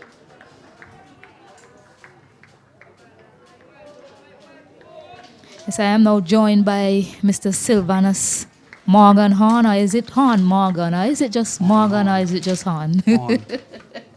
Mr. Sylvanus Horn. Yes, welcome back, viewers, and welcome listeners and supporters of these gentlemen. Under 19 West Indies cricket, Rising Stars. We are in for a keen contest here as we see the Leewards with the tail up, 3 wickets already. And we are seeing some aggression from the Leeward Islands, Stacey, in the bowling. Yes, they're definitely fired up. They secured some important points before the start of this Barbados innings, and they are fired up by that, and they have come out here displaying what they can do with the ball as well, picking up 3 quick wickets. Well, the Barbadians are not to be outdone. We have been seeing some very attacking stroke play by Perryman as well. And he is not going to be deterred by the fast bowling of the Leeward Islanders. Yes, definitely not. And with the loss of those wickets, we have come to know Barbados team as one with depth in their batting. They have a long tail, one would say. So all of their batters so far I've seen, they've come out and stood up and batted for their team. So it's not beyond them to dig themselves out of this hole that they find themselves in at the moment, Morgan. So both Leewards and the Barbadians have declared their innings. Seems to be a good ploy by the Leewards. Stacey, after this ball, you tell me, who do you think might be? And there he is bowled. Rutherford again, a short ball. Brilliant Nathan ball. Seeley, not knowing what to do, caught in no man's land, whether to play or not to play, attempt to get his bat out to the weight. The ball hit the inner part of the bat and onto the leg stump, and he's gone bowled without scoring. Stacey. Yes, Landerford has been quite fired up this evening. That delivery, it was shorter, and as you mentioned, Han, he didn't know whether to go back or leave it. He didn't know whether to play or leave it alone, and he just got an inside edge that took off that leg stump bail. We see Joshua Dawn, the Centurion, from the first rung, makes his way out to the middle, and boy, do they need some calm right now, the Barbados team. And he's one that can deliver that for them, because they are in all sorts of trouble at 29 for 4 at the moment. Well, Joshua Dawn walks out for the Barbadians at number 5. 4 wickets down, 29 for 4, the Barbadian reeling here against the Leeward Islands. With their tail up, they already have 4 of the Barbadian scalp, and Rutherford is really... Landerford is really bowling with some aggression and with some fire. As we see, the sunshine is out in all its glory here at Arnos Vale. Yes, some repair work needs to be done here by Dawn and Perryman. They cannot allow the Leeward Islands to pick up any more wickets before that tea interval. Both of them need to bat, and these were the 2 that steered things for the Barbados team in that first round.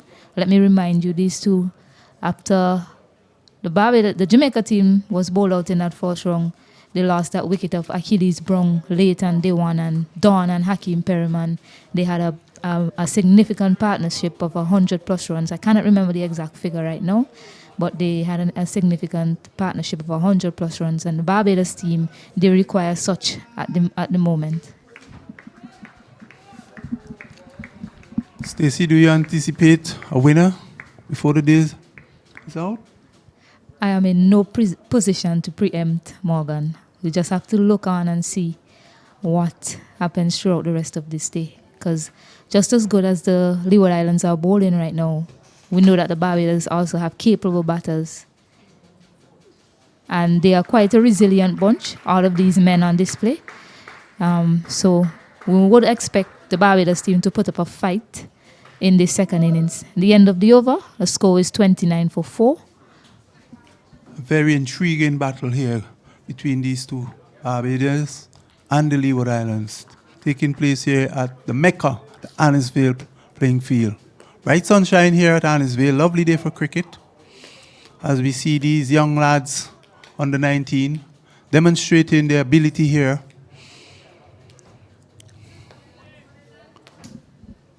Edward is going to continue. It's been quite a frenetic start to the Barbados innings, losing those 4 quick wickets. They just need to calm things down a bit. They need to build a partnership to calm things down a bit. But the Leeward Islands, they're on fire right now, Morgan.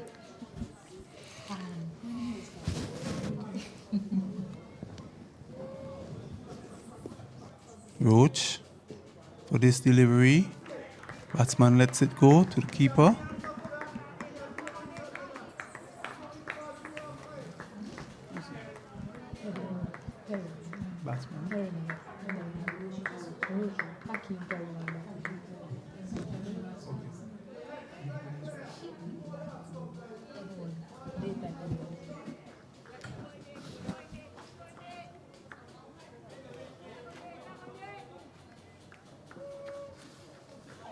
Left-hander on strike.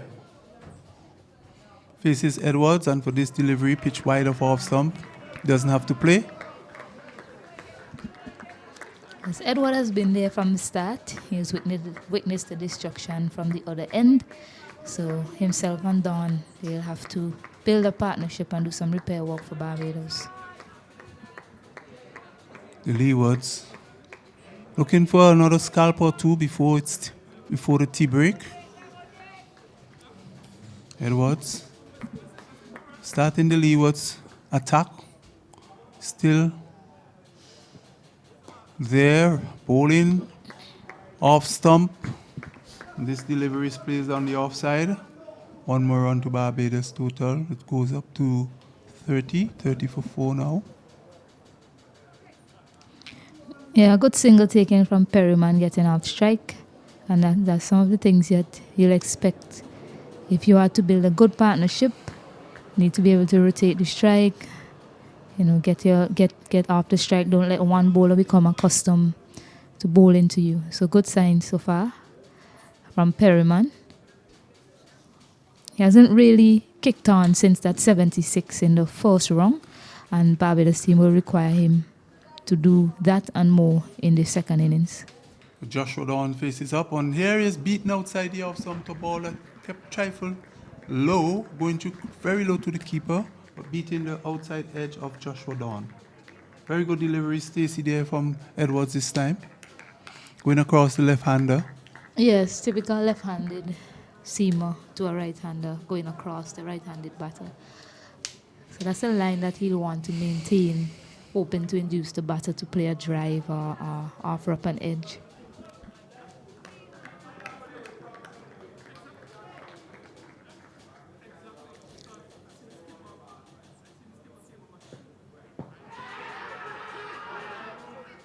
It's a loud appeal from Edward and Leeward Islands. Of course, it's torn down. It's going down the leg side. Score moves up to 1. To 31 for 4. 31 for 4.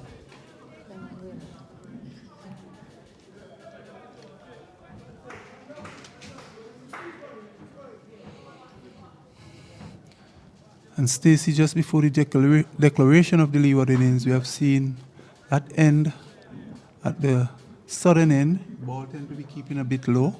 And I think that Edwards is doing the right thing in pitching the ball right up. There's an in-swinging Yorker.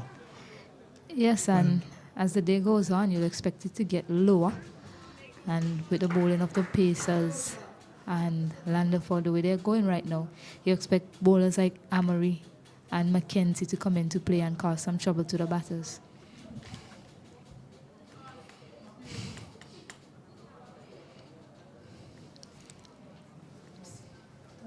So we see Landerford going to continue from the southern end.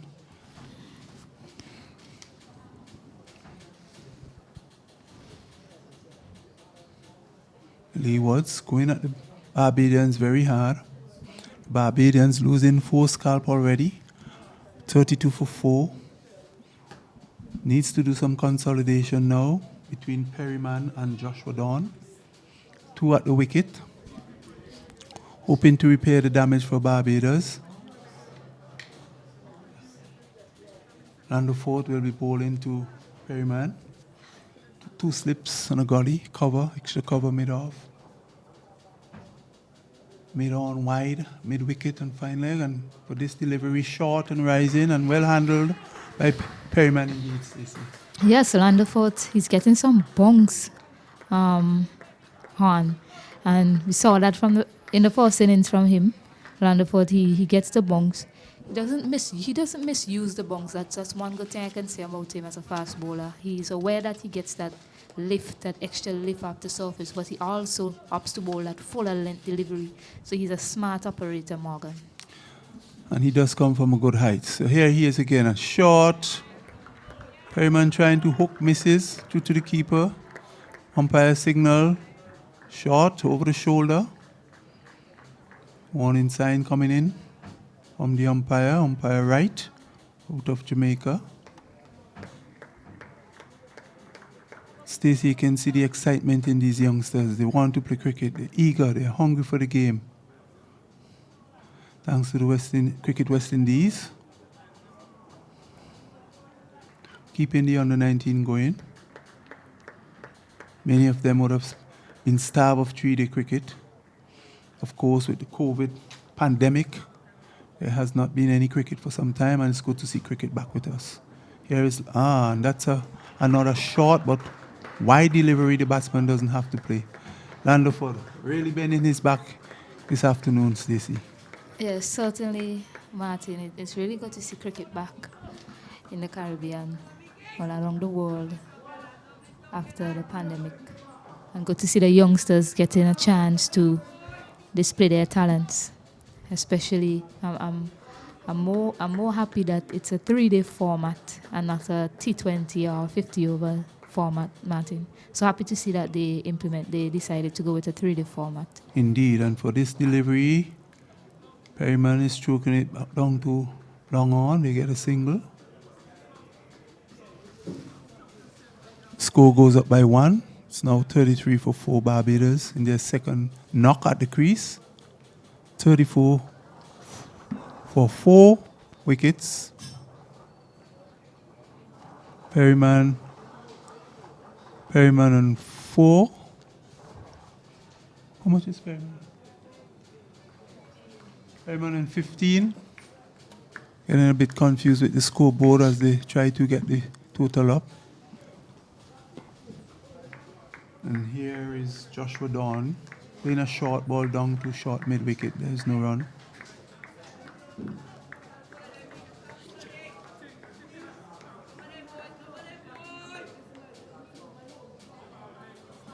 Stacey,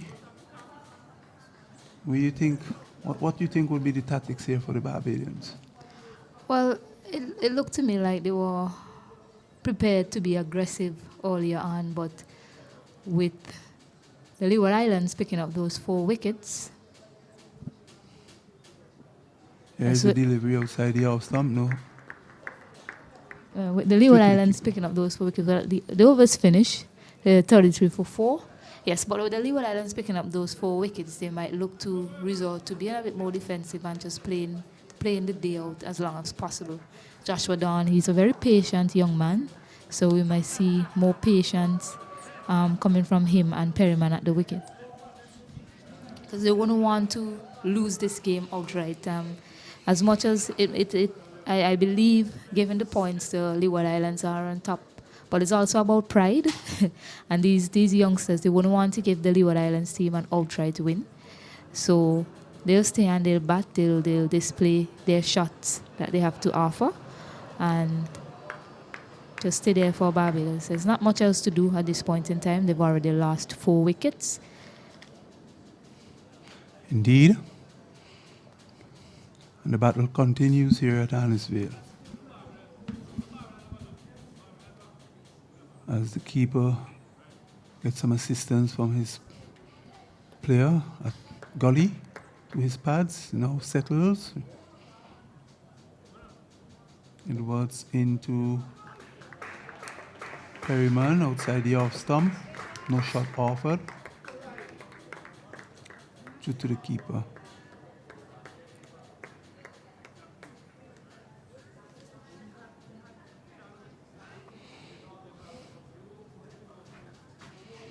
Stacey, the weather has remained beautiful for cricket. We can see back in the distance, clear blue skies above.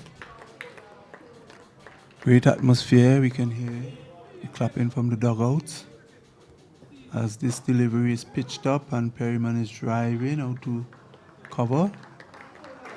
Cover fields, no run. Score remains at 33 for 4.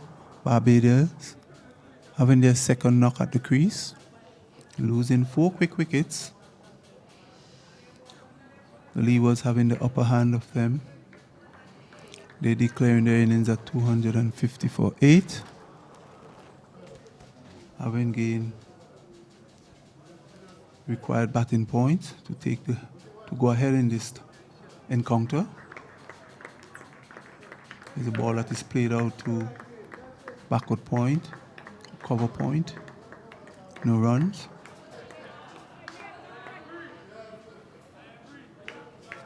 Edwards continued to pitch the ball up, still showing sign that he has that pace, that energy,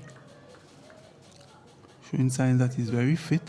And Stacey, as a fast bowler, you have to be very fit, especially when the skipper calls upon you to bowl long spells. Here he is, Perryman trying to pull a fairly shortish delivery, misses, hits him on his body, no damage done, no run resulting. Score remains 33 for 4.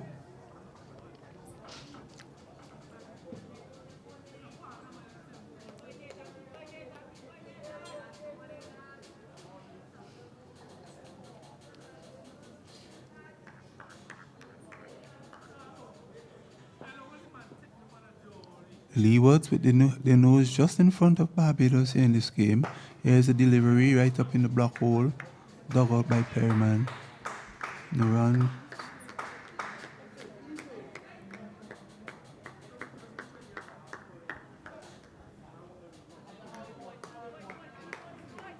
And you can see Perryman trying to get on that front foot, Stacey.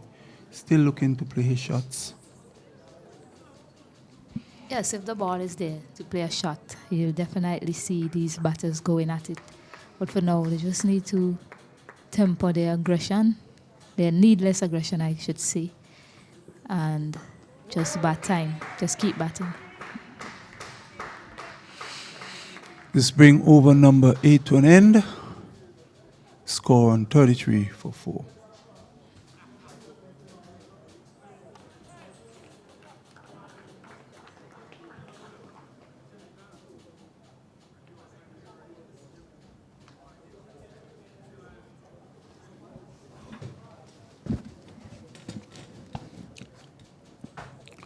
Remind our viewers, you're watching Cricket West Indies Rising Stars Under 19 tournament. Finals played on this final day between Barbados and the Leeward Islands. Barbados in their first knock. You remember, 279 for 8 declared. Leewards 250 for 8 declared. Underfoot starting a new over from the southern end for this delivery. Joshua Dawn stands up and plays on the offside. No runs.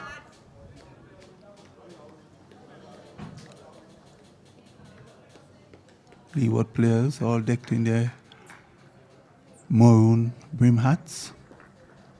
Looking quite smart. As Joshua Dawn is playing this delivery off his pad straight to mid-wicket, fielded by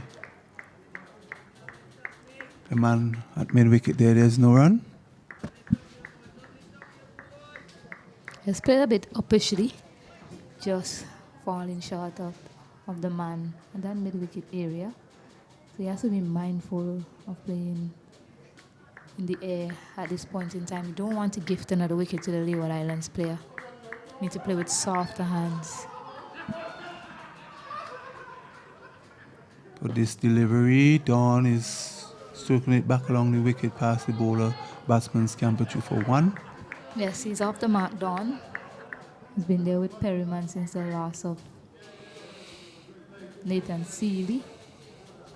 And they definitely need to form a formidable partnership to deter the Leeward Islands from picking up any more wickets. And I think this is under for fifth over, and so far he has bowled well, Stacey. This over, his line is very much on target. Yes, he's definitely bowled well, but a lot of the wickets that fell, Morgan, I'll say again, poor shot selection on the part of some of the players, given the situation. Yes, it was a case of looking to be aggressive and getting on top of things. However, they could have assessed things a little bit longer, let the new ball bowlers, bowl at them and see out the new ball bowlers before looking to be as aggressive as they was, playing shots that really wasn't there to play. Sure, there's hit upishly, could be out. He takes a catch. Yes, and another wicket goes down for the Barbadians. A short ball, and Joshua was caught in a tangle there. Wasn't in position for the pull shot. He screwed it to mid-wicket, short mid-wicket, who took the catch, and that's another wicket gone for the Barbadians. They're now 35 for 5. Yes, unfortunate scenes here for the Barbados team. I was just talking about shot selection, and Joshua Dawn, instead of looking to play that one down, looked to hit it in the air and up and over that man, and that shot make it area.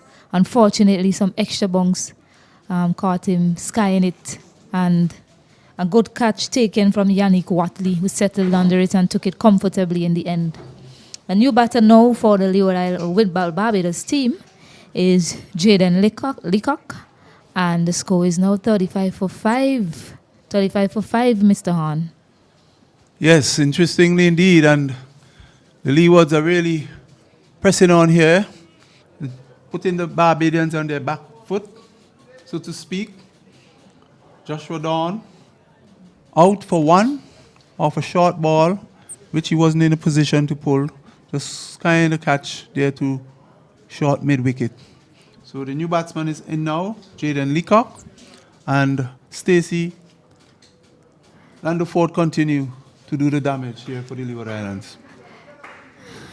Yes, just about this is the 10th over in the innings so far.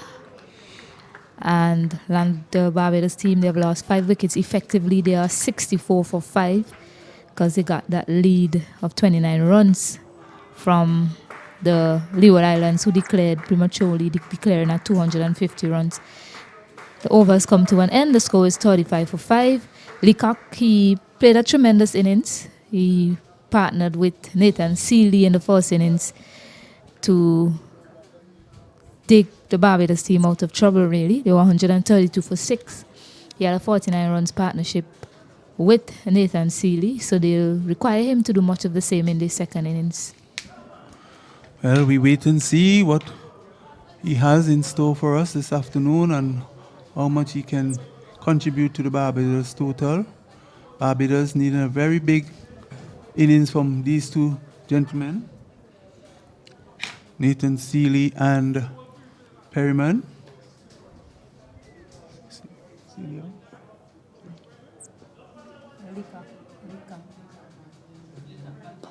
And here is Perryman flicking, and there, well fielded by the man of backward square. As well fielded there by Michael Graves, and the captain, Tuckett, runs all the way over to square leg to tell him job well done. They know how important it is to save runs and keep the batter, Perryman, on strike. Leacock is there with Perryman.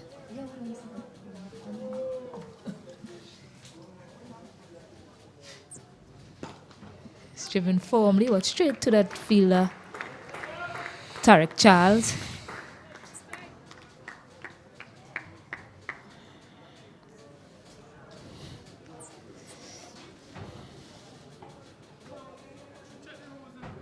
Barbados have their work cut out for them here today, Stacey, as the Leewards with the tail up, applying the pressure on the Barbadian batters.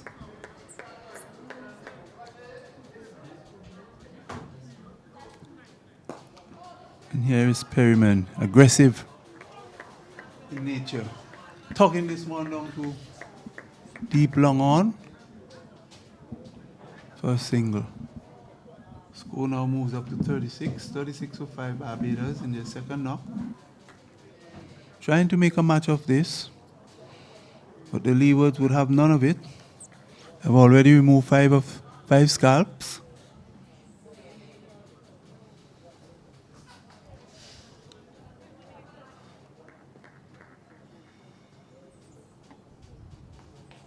Edwards as Leacock takes strikes. Waits on Edwards. Once Edward faces up to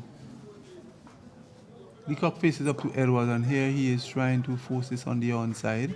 And a misfield there by the mid-wicket man at mid-wicket resulted in a single, so he is off the mark. To a bad miss there by number 14, Charles at mid-wicket. Ball ricochets from his hand. The batsman able to scamper to for a single.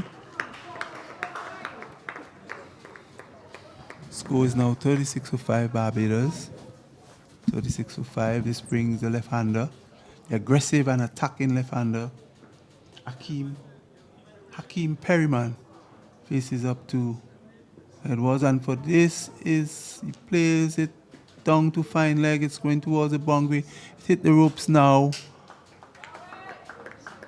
An in-swinging Yorker on his pads, and he just managed to squeeze it out. And it goes down to fine leg for 4. Pushes the Barbadian total now up to 40. A much needed boundary, Stacey, and we haven't seen much in the last 4 or so overs. Yes, more than the boundaries. They need to keep their wickets in hand. And so Perryman waits on Edwards for this delivery, short outside the off stump. Yes. Committing himself a little bit early on the front foot, but he plays it out to cover. No run. That brings the over to an end. Score 41 for 5.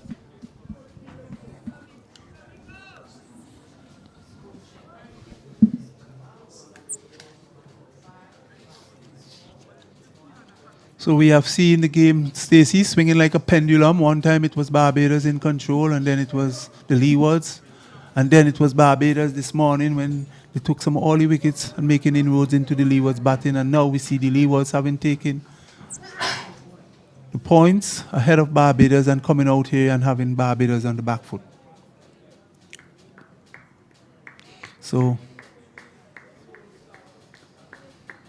Landford will continue. Bowling to Jaden Leacock. Short outside the off-stump, plays uppishly just past the right hand of extra cover. Landford is getting some extra bunks, and these batters, instead of getting on top of it and play it down, they're looking to play aggressive shots to him. And there we see Leacock just in the wicket, just off the mark, playing that one uppishly. Luckily, it was in between the man Walsh at cover and Michael Graves at that mid-off region. Yeah, he is turning this one on the onside for a single just behind square. One more run resulting.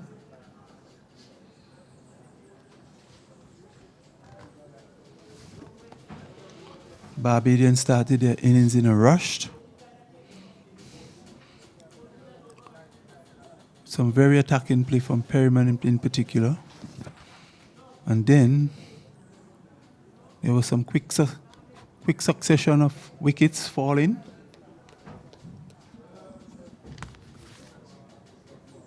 And here's the delivery. Perryman left alone. Yes, I cannot fault the Barbados team for being aggressive. The only thing that can really give them championship in this game is basically an outright win. Horn. So I can't really fault their aggression, but it's the way they went about things that has seen their downfall in terms of losing 5 wickets They should have looked to just assess things a little bit longer before they started to attack. Here is Lando fourth, and this is... There's a little mix there's up a little mix up fielding. there, and just misses the stump. This ball was played on the offside by Perryman into the covers, and there was a call by the non-striker. I think Perryman was ball watching, but luckily enough, he sent him back. Shy at the stump at the southern end, missed, and the batsman was able to regain his ground. Yes, Leacock is always looking for the run, and I can recall in that partnership with Nathan Seeley, there were a few chances missed. There was some confusion with the running in between the wickets, so you have to keep an eye on that when you're batting with Leacock. Perryman playing straight back to the bowler, to a ball that pitched up on the middle and off stump. Very circumspect.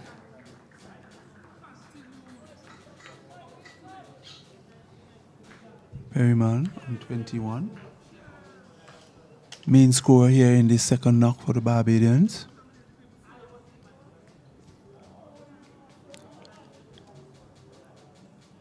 I've not seen him against the spin, Stacey, but he looks pretty good against the Pacers. And the fourth to Perryman. And he is hurrying into a stroke. He plays on the offside. That brings it over to an end. No run resulting. The score is now 42. 42 for 5 Barbados. Trying to make a match of this. As they are behind, a little behind in points. They're hoping that they can score some quick runs and perhaps before the end of the day send the Leewards in, try to get them out. Now we're seeing a change of bowling at this end, the commentator's booth end. Yes, Yannick Watley, it appears, is going to be introduced into the attack. Yesterday, he picked up, well, on the first day, he picked up that wicket of Perryman caught in the point region, an exceptional catch by Hilroy Andrew. So,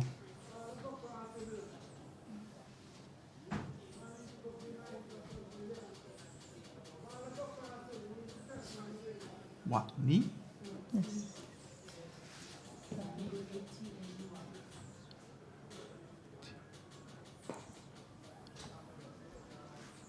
Here's a delivery pitch on the legs by Watty. And that's a run out. It's a run out here. A ball that was pitched on the legs of Watney. He turns it to backward square. The batsman scampered through for one, and they were looking for a second. There was some hesitation somewhat there between Perry and Watney. The throw came in, a very, very good throw. And there he goes, run out without scoring. I spoke about it in the over before. Leacock is always looking for the run. Sorry, Watney run out for two, actually.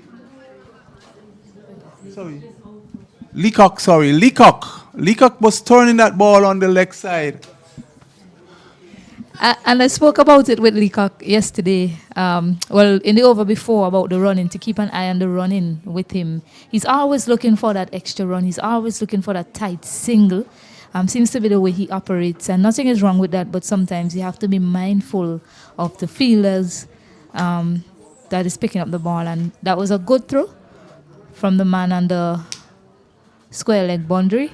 And that saw the demise of Leacock. Unfortunately, teams here for Barbados, they've sunk further, losing their 6th wicket. And the score is now 42 for 6. Tariq O'Neill is going to join Perryman, who's been there from inception. He has to find someone to form a partnership with. Yes, indeed. And a total mix-up there by Leacock and Perryman. And so now the Barbadian has found themselves into further trouble. 42 for 6.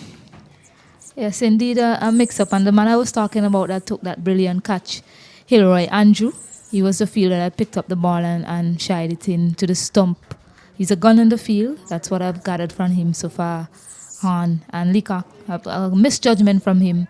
He thought that he would have been able to get back for that second run, and that was not needed. He didn't need to try and scamper a second run there on that occasion. And now they have sunk further, losing their 6th wicket. Clearly, we have a match on here at Arnosville between these two. Very, very keen contest indeed. And the Leewards making further inroads into the Barbadian batting. Leacock run out for 2.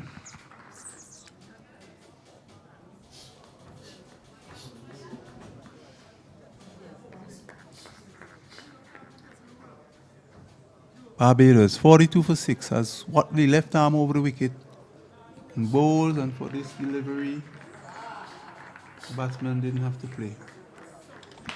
He didn't have to play, and a lot of the batters today didn't have to play at some of the deliveries that they found themselves dismissed to, Mr. Hahn. So I'm sure they'll be in the dressing room thinking about some of the shots that they have played and some of the decisions that they have made in this match so far.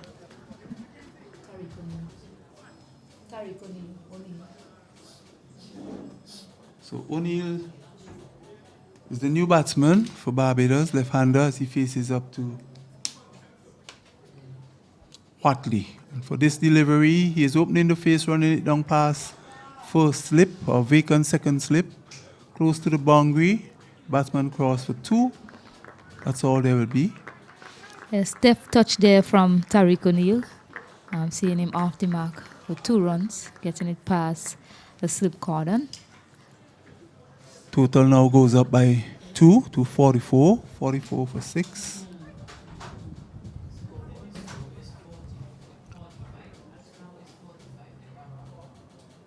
Okay, the scoreboard is behind by 1. So it's 45. 45 for 6 Barbados as Watley bowls short and O'Neill is playing it down to straightish mid-on for a single. Total goes up by 1. It's now 46. 46 for 6 Barbados in the second knock.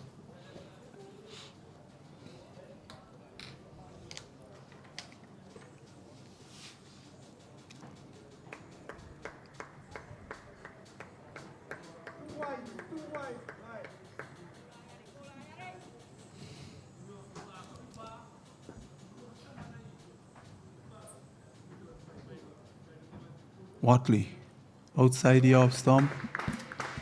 Perryman lets it go. No run. Stacey, we have seen a very wide spread of the field in that last over. Clearly an intention that the Bajan have to go at the bowling. The Leewards realizing this. It's now 46. 46 for 6.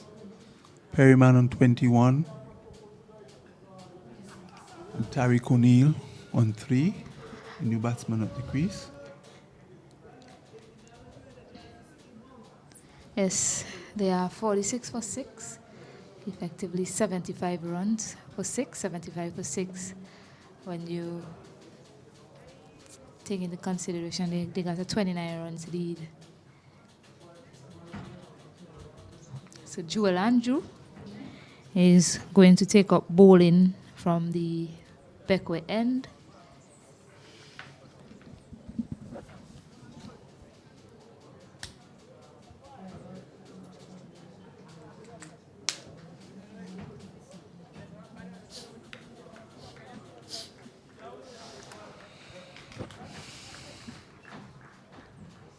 So Joel Andrew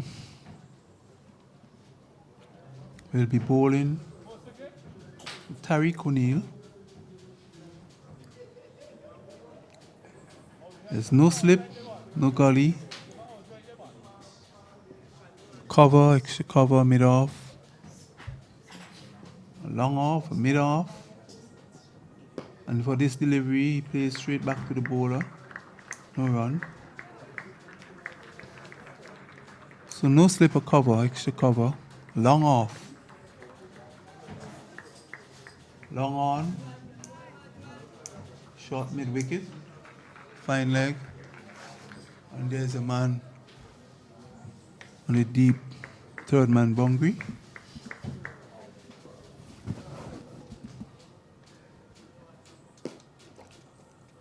And for this delivery from O'Neill is played on the onside. It's resulting in 1 run. Yes, quite an interesting field set, especially to Tariq O'Neill, who has just made his way in the middle. They have 6 wickets down. They have them on 46 runs effectively, 47 runs effectively on 76.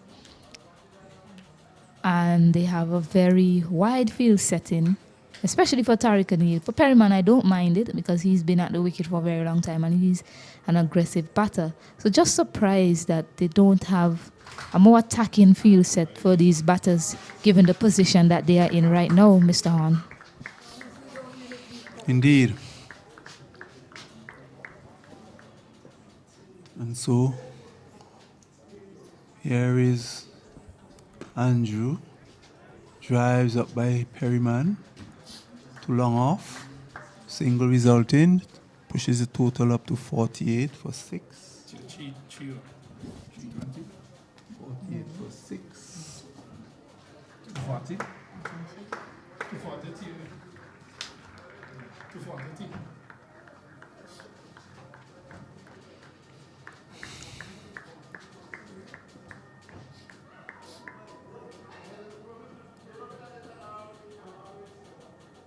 O'Neill, short, drives through the offside, covers, gives trace. Batsman decided against going for the second run. Score moves up to 49. 49 for 6 Barbados with a lead of 29.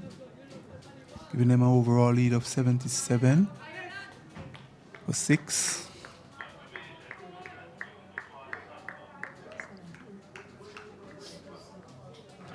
Very interesting battle between these two as we watch.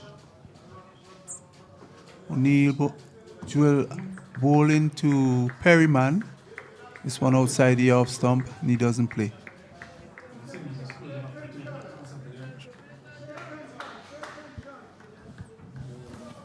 You just have 3 fielders close, well in the circle. All of the other fielders are spread on the boundary. Don't know if they expect Perryman to play a big shot. Here is Andrew. 2 Perryman outside the off stump. No shot from offered by the batsman. Brings it over to an end. Barbados in the second knock. 49 for 6. Reeling at the hands of the Leeward Islands. Came out on fire, bowling aggressively, and have been able to pick up 6 scalps of the Bajans. Turning this game into an interesting battle at this time. Bright sunshine here at Arnos. Lovely day for cricket, and we are watching a very keen contest between these 2 teams, Barbados and the Leeward Islanders on the 19. This is tournament dub, the West Indies on the 19, Rising Stars.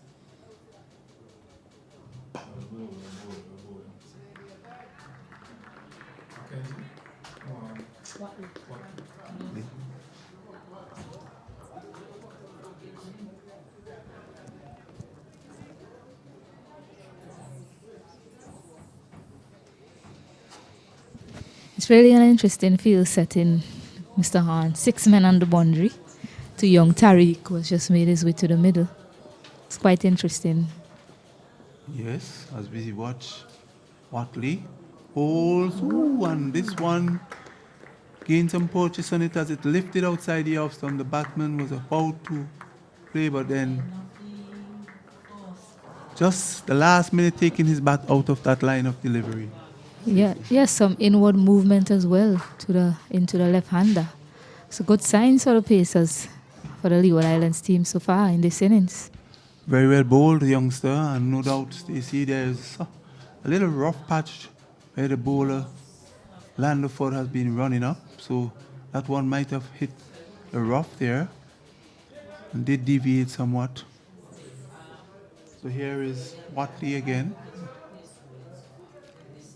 And for this delivery, O'Neill is driving through covers. Man on the cover point, Bongri.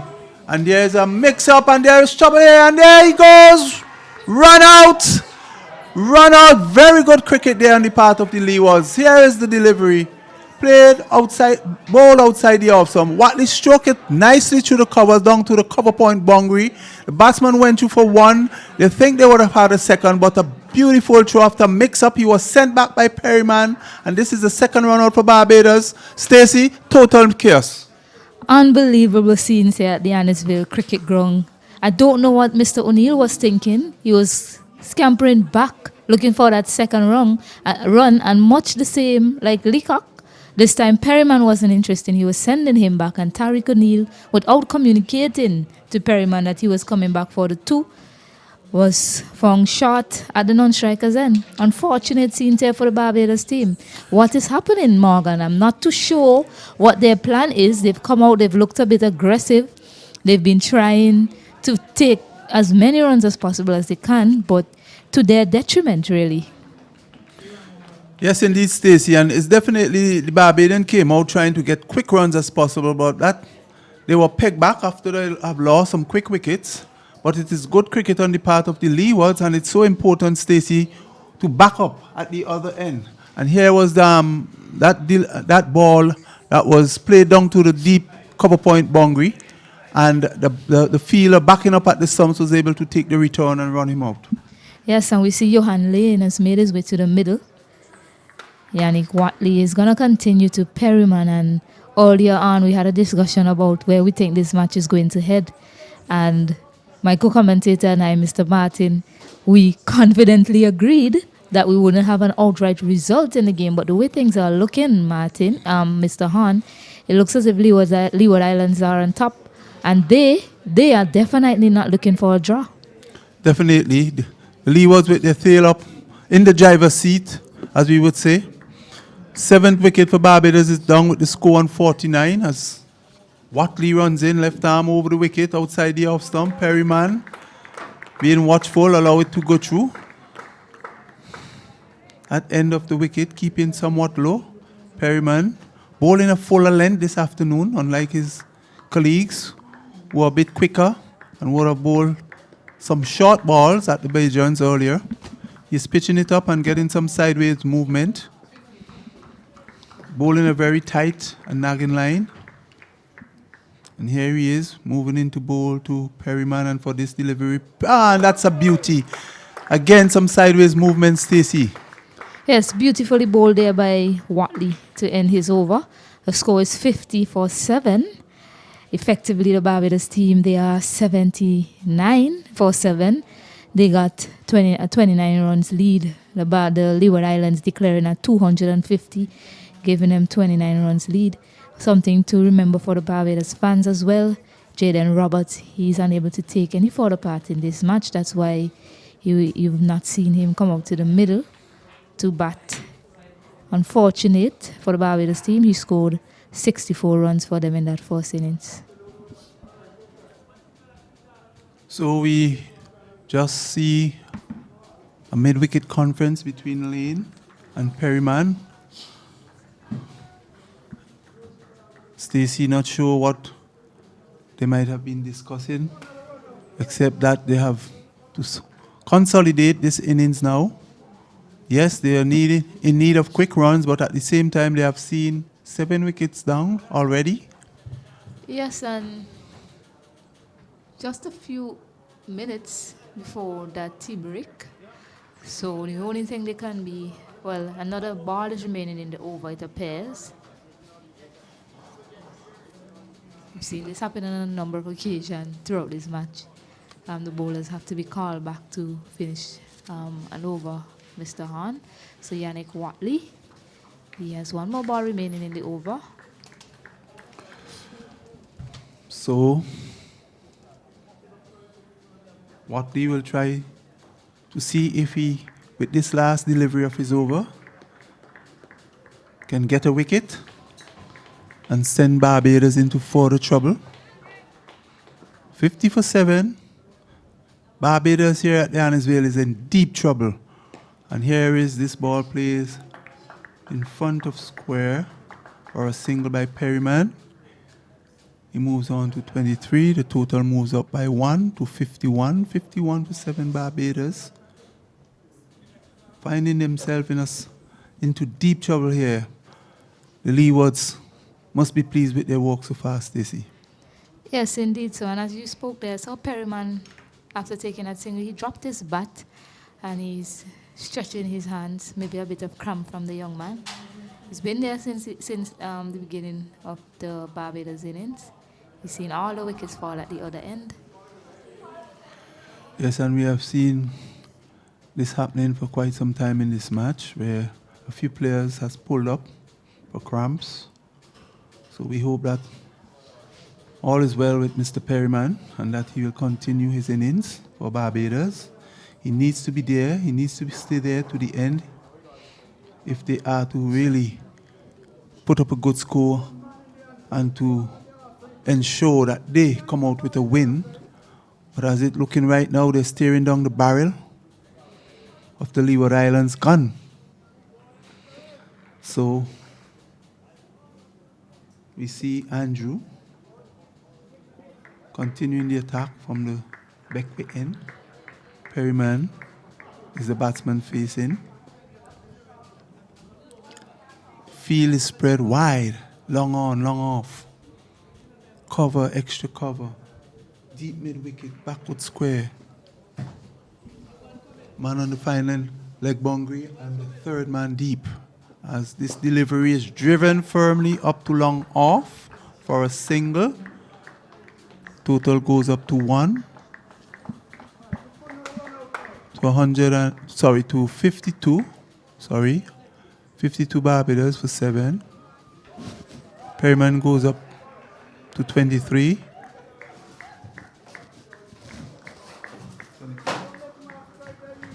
Perryman is on 24.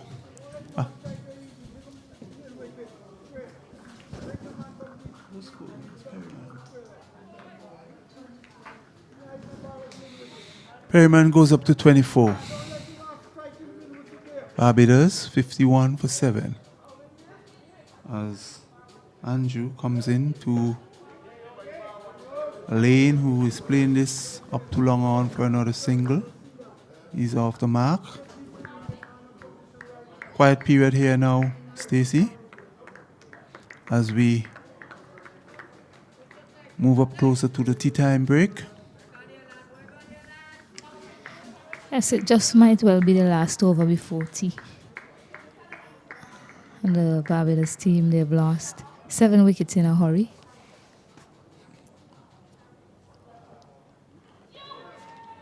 And here's a short delivery. Should have been put away by Perryman, but looking to hit across the line.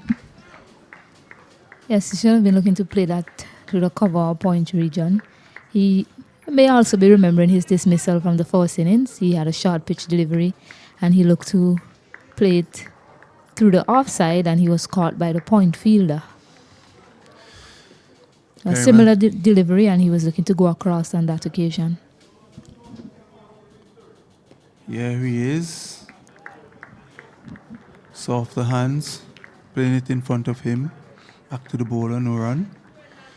Yes, Perryman, as aggressive as he is, seems to be favouring the onside. Unlike most left-handers, Stacey, who like to play through the offside. But he is a shot maker, and again, he still has to be watchful. Yeah, he is this time playing on the offside, nicely driven. Up to short cover. Short mid-off, no run. Well, I've seen him play in Cumberland in that first run against Jamaica in that 76 runs innings. He has a lot of shots. He has shots all around the ground. So he's capable of playing on the offside as well as on the on. Here's a short ball to end the over. Batsman just watch it goes by into the keeper's gloves, no run. And it looks like it's tea. It's tea station, and it's now 52 for 7 as the players walk off for the tea break. Yes, a lot to think about for Barbados. The Leeward Islands, they're on top. It looks as if they're looking for an outright win in this game.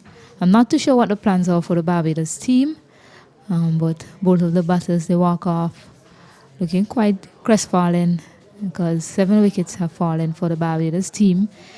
At this moment, we're about to take a short break as the players enjoy tea, and we'll be back in about 15 minutes, sorry.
Welcome back to the beautiful St. Vincent and the Grenadines, where we have this final being contested between Barbados and the Leeward Islands.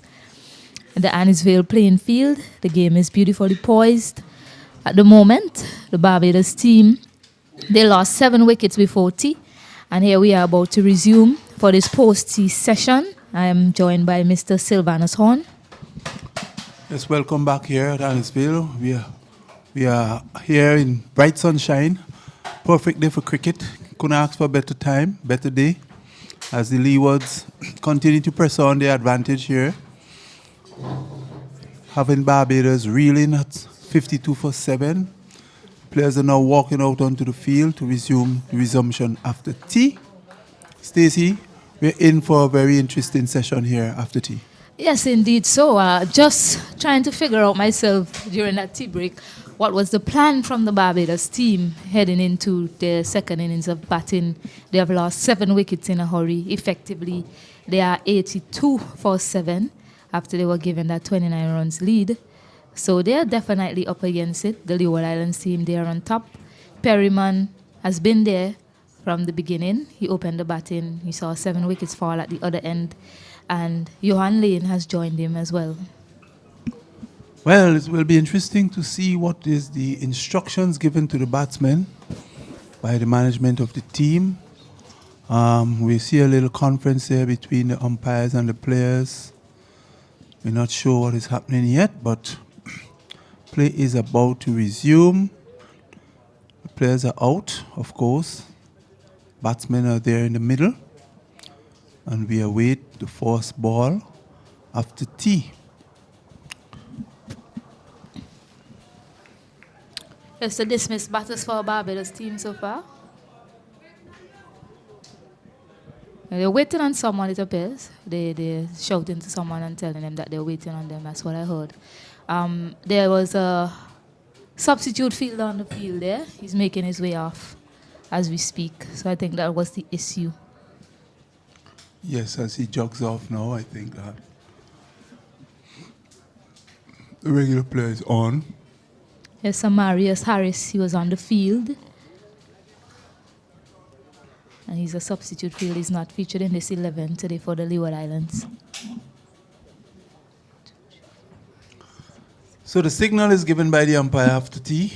We are about to resume here. After tea time, Watley will pick up the attack from the commentary booth end. Watley has been bowling a very impeccable line. Bowling full length and keeping the batsman quiet. Yes, and Amory, he made his way back onto the field. How could I have missed him? He's the tallest man on the field, Mr. Hahn, and he's back on the field. We were waiting on him to start proceedings. And Right. Watley has the ball in hand. He was bowling an impeccable line and length just before the tea. The Leeward Islands, just before the tea break, the Leeward Islands would hope that he'll continue to do much of the same for the Barbados team. They're looking for a partnership somewhere. They haven't been able to form any partnership of significance so far in this inning. So they'll be looking for one here between Lane and Perryman. So Lane is about to take strike from Watley, and for this delivery, Lane is behind this one, pushes back along the wicket. The bowler fields, no run.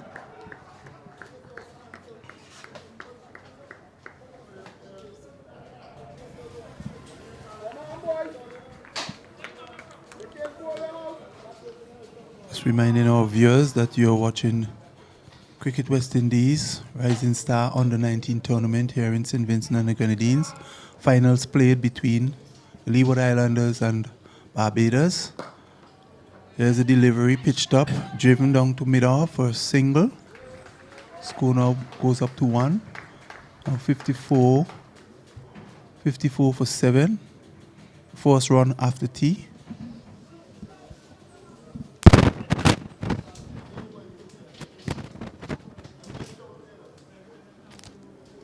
Lane has opened his account. He's on 1. Perryman, the star of the Barbadian innings so far, if I might put it that way. He's on 24. He has been there from the start. You have seen 7 wickets tumbled. And he is the one who is steering the ship at the moment for the Barbadians. So here is Watley. Perryman faces up, and for this delivery, he edges just past the left of the keeper. Third man deep has to run around, and he gets a single. Fine delivery there, bowled. Yes, I spoke about the lines he's been bowling just before tea, and here he is continuing after tea, maintaining that line. And then they don't have a slip in place. It was a fine edge past the keeper. It died on its way to him, actually. But they don't have a slip field in place. They have this very defensive field set. Have 6 men on the boundary. Lane faces up to Watley, and for this delivery, he's forward. No run. And Stacey, it seems that to the left-hander, when the ball pitches up on the offside, the wicket is keeping low on that side to the left-handers. Yes, we've seen quite a few deliveries kept low in this game today. Namely the one that got Carlin Bowen Tuckett, the captain of the Leeward Islands team, that kept pretty low. We saw a few more others keeping low as well. So we'll expect to see that as the match progresses, it'll probably get lower and lower. Short and just a switch. Lane trying to take evasive action from a short body liner and just gets it down past the keeper to fine leg. He gets a run. Yes, much slower than he expected. I think that is what caused him to be uncertain in the way he went about playing that shot. It was a much slower bouncer from Watley. He doesn't have the pace like Landerford or Edward. And Lane just swiveling out of the way and getting an edge off the bat. Perryman faces Watley, and here's a pull shot and just jumping short of the fielder at deep mid wicket there. It was short, and Perryman, who likes to pull and being a good puller of the ball, just getting that one, jumping just short of deep mid wicket. He gets a single and brings it over to the end. The score goes on to 57 for 7. Perryman moves up to 26 with that pull shot. And no doubt the Leeward Islanders are looking to wrap up the innings of the Barbadian.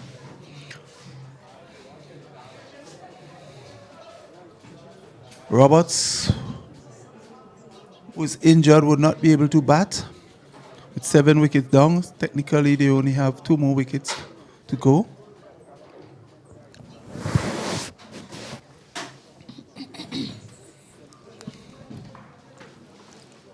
It's Andrew from the southern end picking up this attack. Was forced over after the resumption of tea. Ball into a widely spread field. No slip. No leg gully. It's a fine leg. It's backward square as he comes up and bowls. And here is Perryman whipping it off the backward square for a single. The batsman goes through hurriedly. For 1. Score goes up by 1 to 58. 58 for 7. 27 is Mr. Perryman. Still playing attacking. Regardless to the situation of the Barbados side now, he's going to play his shots, Stacey. Yes, it appears as if the Barbados team, they're not going down without a fight. As I said, the only chance of them being champions here is by getting an outright win. So I'm guessing their tactic is to try and score as much runs as possible and maybe insult the Leeward Islands and hope that the Leeward Islands will make some mistake in their innings. And here's a delivery. Lane is looking for a big shot. He gets it down in the inner half of the bat, runs down to short, fine leg. The keeper runs back. Batsman scamper through for a single. Yes, so far I can't say that the plan is working out for them. If that is their plan, because I'm not too sure as to what their plans are, what their plans were when they came out to bat. They are now 59 for 7. So it's left to be seen. The game has ebbed and flowed throughout the 3 days. So right now the Leeward Islands, they are on top. Perryman faces up to Andrew and plays it with soft hand to a backward point area, who runs around to his right, had a shy at the stump, misses. Mid-wicket backs up, single resulting. Score move up by 1 to 59. 60 for 7 wickets, Barbados.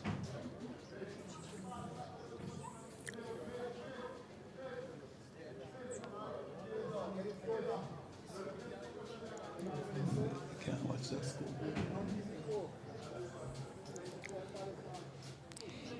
60 for 7 Barbados. As Lane faces up, and here's a short ball. And the umpire called it a wide. First time we have seen Andrew going into the door, so to speak, Stacey. No, actually, I've seen that from him in the first innings. No, every now and again he bowled that shorter pitch delivery, surprising the batters.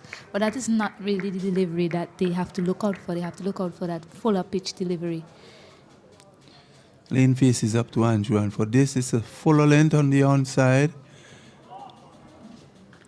Yeah, he's a short man. You don't really expect to see that much bounce from such a short bowler. But he gets some bonks, and the wicket is offering some bonks as well, assisting the pacers.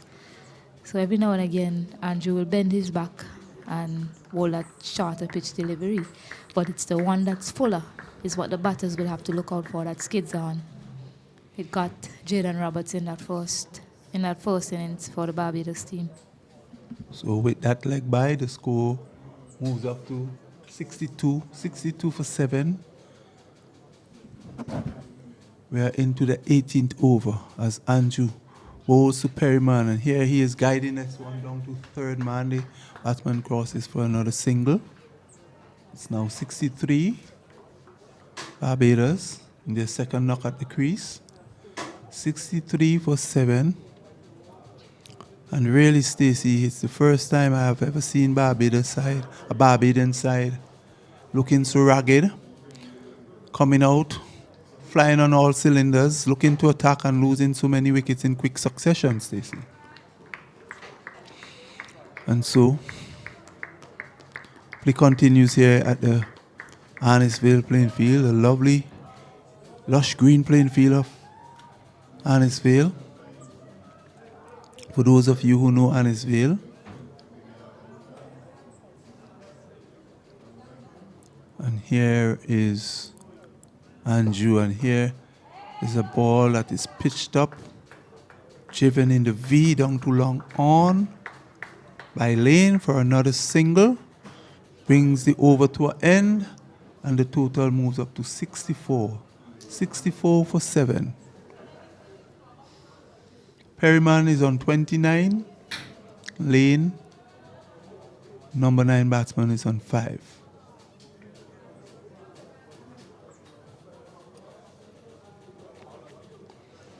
And indeed, how Leeward Islanders must be congratulated on their play so far.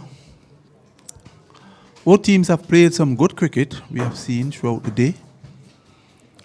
And we have seen this game swung like a pendulum. One time it was Barbados in control, and then it's another time it was the Leewards, and then it was Barbados, and now it's back in favor of the Leewards. We're looking at Watley bowling to Lane, plays on the offside. Yes, so another single. Yeah, the Barbados team, I guess they're thinking the game has ebbed and flowed throughout the 3 days, and maybe one more flow in their direction, Mr. Hahn. That's probably what they're thinking, coming out with their aggressive intent, but losing 7 quick wickets. Well, if it's a team decision, I guess the management will have to contend with it. For this delivery, Perryman is playing streakily past the left hand of the wicket keeper, and there's a Great save down on the third man boundary. Cutting off what will definitely be in a foul. Yes, this ball strictly played by Perryman just outside the off stump. Yes, it was an edge, a second edge offered up from Perryman from Yannick Watley, and a good save by Michael Graves on the boundary there. But I keep saying I'm not too sure why there are so many fielders on the boundary when they have the team 7 down. A second edge, if they had a force slip there, it may have well went to his hand. Well. The only thing I can say, Stacey, is that the Leewards, although they are in front and have the advantage, is thinking that the Barbadians will be going out on all cylinders to get these runs, and they had spread the field. That is the only reason that I have seen. I don't know if they are taking the consideration of how the wicket is played now. Yes, but I haven't seen a lot of aggressive shots offered from the Barbados batters since the resumption of play here. Watley to Perryman, and this time he is across and plays it much better with a broader bat down to deep cover. Yes, as I was saying, I haven't seen a lot of aggressive shots offered from the Barbados batters. The Leeward Islands team, they are on top, 7 wickets. They have picked up 7 quick wickets. So I would expect to see a more attacking field set, players in position to take those opportunities when they are created. And instead of that, we see they have 6 fielders on the boundary, all around the ground, 3 on the offside on the boundary and 3 on the onside. Watley to Lane. He runs it down to third man for a single. Tuckett point runs around to his left and field. 1 run resulting. Yes, Stacey, and I think for Perryman, who is the aggressor of the 2 batters and have been playing aggressively from the start of his innings, I could understand the field being spread for him because he has always been on the attack. But for every new batsman, you expect that with the Leewards being in front, they would have put some pressure on the new batsman, but we have not seen that. So Watley runs into bowl to Perryman again. He ups, and for this delivery, he's trying to turn it on the onside. Ricochet off his pads. There's a shy at the stump. There's an overthrow, so the batsman will come through for a second run. Leg by, signaled by the umpire. 2 more runs to the total. It's now 71. Barbados, 71 for 7. You will expect the Leewards want to press home their advantage, Stacey, and won't want to be ragged in the field. Yes, and the score has now gone up to 71, and with that, they now lead by 100. So technically, the 100 is on the scorecard for Barbados. Whether they are looking to score 150 and insult the Leeward Islands and see what they make of it, left to be seen. Yes, in that first game against Jamaica in the first round, they scored 100 and they gave Jamaica 152. They led by 152 and they inserted the Jamaican team. They were bowled out before they got to 152. However, different circumstances, different team, different day. They don't have a lot of time remaining in today's play, and they don't have another day. This is the final day. So I'm not too sure of their plans, but they know they have to make a game of it. So credit to them for trying to make a game of it at least, Mr. Horn. And added to all those variations, Stacey, this is a much bigger ground. So here is Andrew, short outside the off stump. Batsman freeing his arm somewhat, forcing shot on the offside. Straight cover, no run. I guess that's why the Leeward Islands, they have so many fielders on the boundary. Maybe they're wary of the Barbados team's plan, and they've decided to save as much runs as possible, deterring them from getting to maybe that target of 150 as quickly as possible. So maybe that's why the Leeward Islands have opted to have so many fielders on the boundary. And here's the delivery. Lane is trying to cut. Didn't get hold of it. The ball threatens to roll back onto the stump. He watched it. All well that ends well.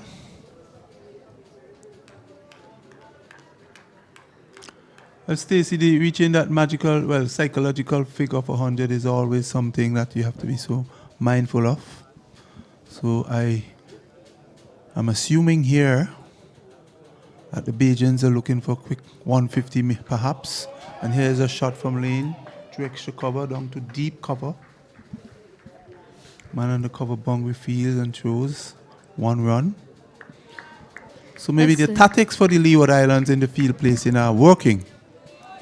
Unlike for the Bajans who are trying to get quick runs, they have been slowed down somewhat, Stacey. Yes, I guess that, as I mentioned before, I guess that's why they have so many fielders on the boundary. They don't want them to get to maybe that 150 quickly. But the Leeward Islands team, they should back themselves to bat out the rest of the day. Let's say the Barbados team decided to declare and insult them. They should back themselves to bat out the rest of the day. This delivery plays down to fine leg for a single. Total goes up to 73. 73 for 7 Barbados. The overall total of 102.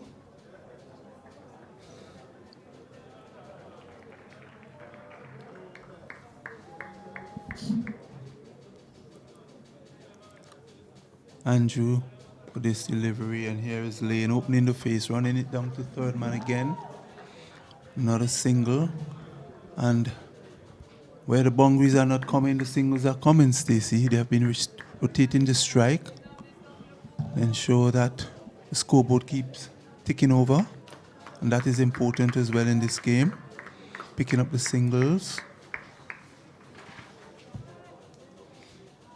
Even though they find themselves in some sort of trouble, they're ensuring that they have the scoreboard ticking over. With lots of gaps in the field, it's easy to get runs. And here's a delivery from Andrew, keeping very low outside the off stump. Beating the bat of Perryman, brings it over to an end. 74 for 7. Barbados losing 7 wickets in their second knock at the crease. In rapid successions,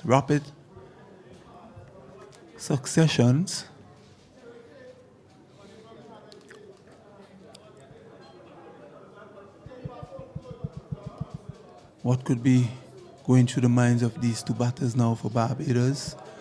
I've just had a mid-wicket conference.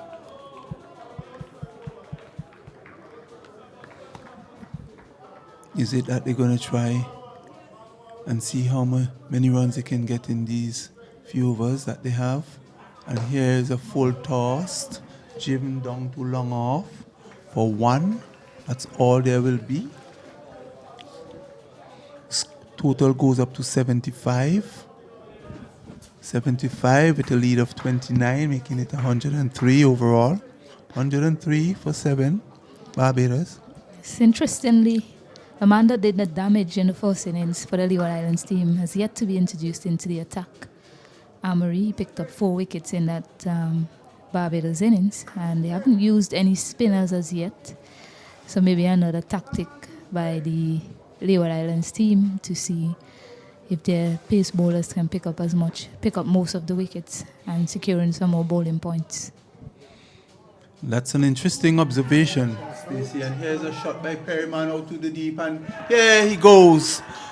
Yes, the wicket that the Leeward Island was looking for. Perryman, the anchor man of the Barbadian innings, started the innings quite nicely in their second turn at the crease, and now he goes caught at deep mid-wicket for 33.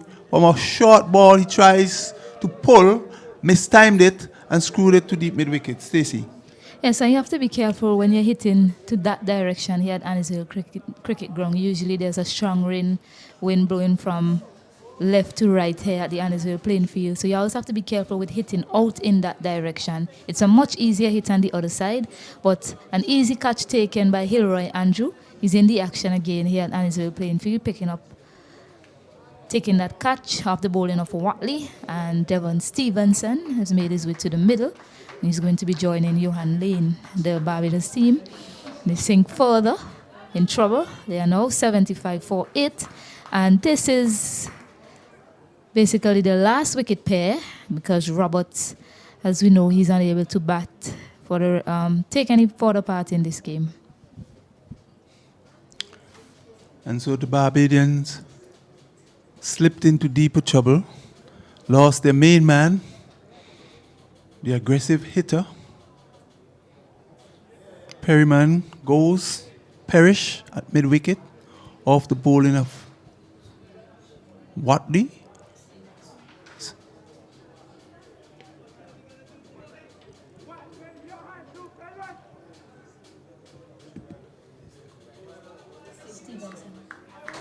That brings Stevenson into the wicket.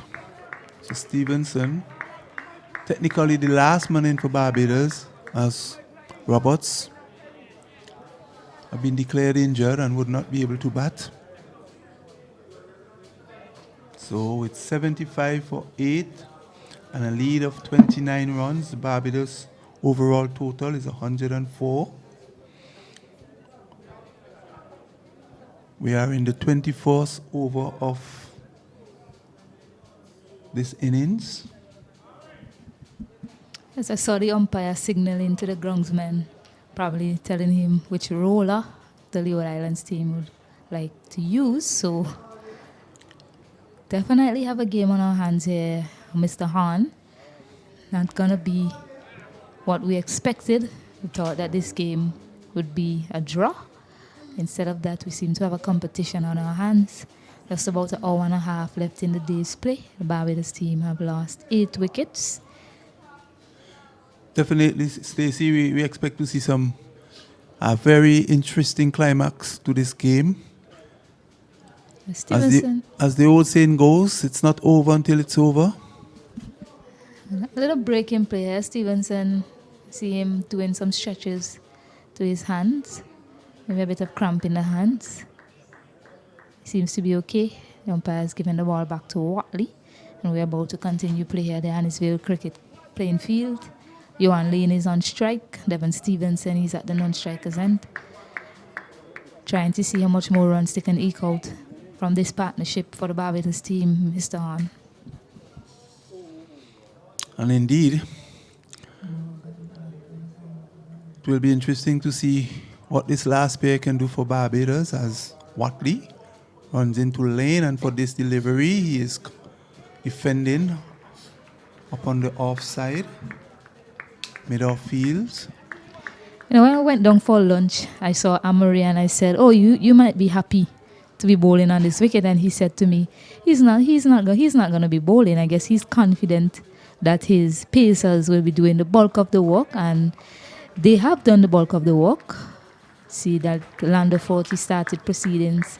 Well, Edward picked up the first wicket and Landford picked up 3 wickets. And here Watley is continuing to do some damage for the Leeward Islands team. Slow ball, well played there by Lane. He read it well. Was looking to come forward, but then check his shot and just playing it down to the third man region.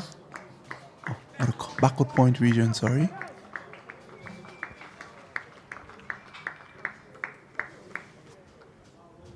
Stacey, it will be very interesting to see when the Leeward Islands take their second knock at the crease, how they're going to approach this total. Well, still have 2 batters in the wicket.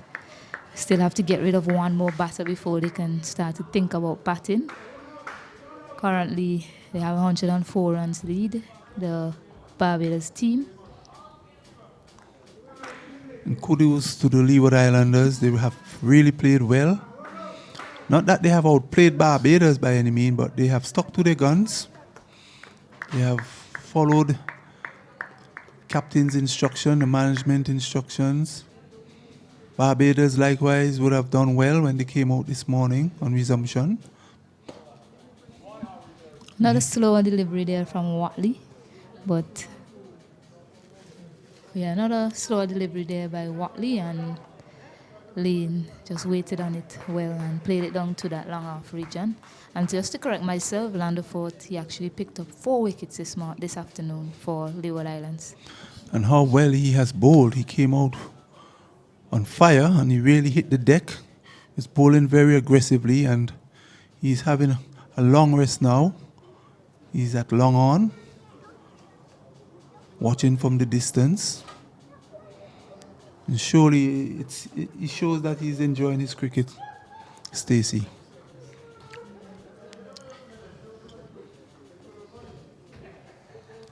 We see the emergency fielder bringing out a little drink for the Barbadian player in lane, and no doubt message of some sort would have been said to him. So technically the last pair of the Barbados wicket batters is in the wicket. Lane and Stevenson, and here is a delivery from Andrew that is played into the offside. Miroff comes around to his left field, no run.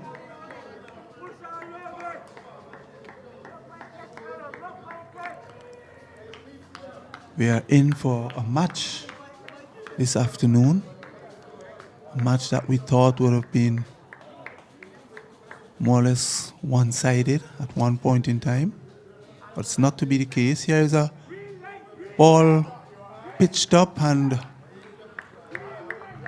Lane looking to go over the top, misses, lifting his head there somewhat. Now rehearses the strokes as to what he should have played. Didn't get across.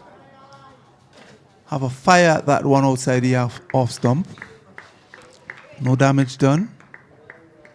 He looks up, sees Andrew coming in and bowl, and here he is hitting this one high up into the air. Forward squares under it, takes the catch, and that is the end of the Barbadian innings.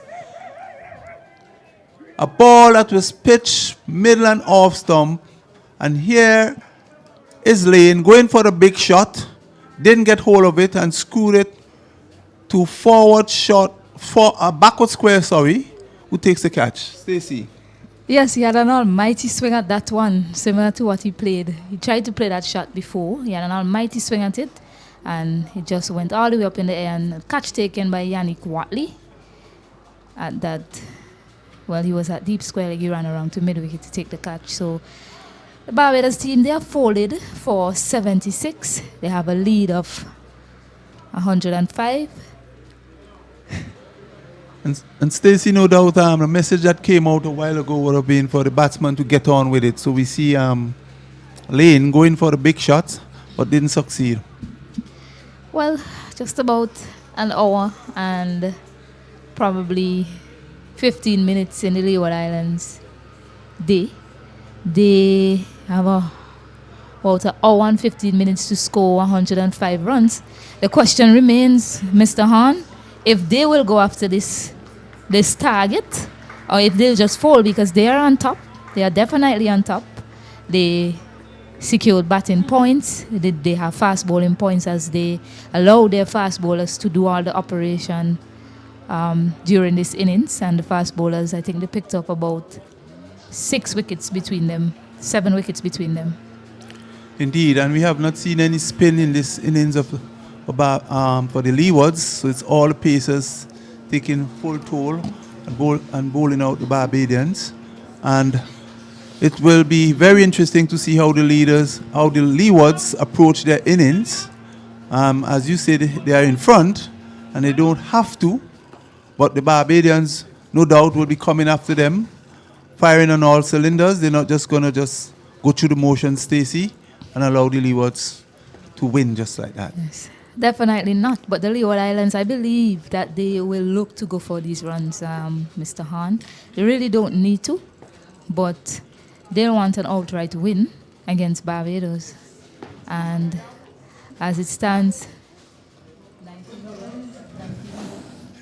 21. Yes. So At this point in time, we'll take a short break. The Leeward Islands, they require 106 runs to win, with approximately 19 overs or so remaining in the day's play. We'll be back with you. This contest continues to be a thrilling one. We'll be back shortly.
Yes, yes, yes. Welcome back to Arnos playing field where we have the finals of the West Indies under 19 rising stars between the big teams, Leeward Islands and Barbados. And we are here on the final afternoon. Tanti Mole have not left the stadium as yet. She's still here.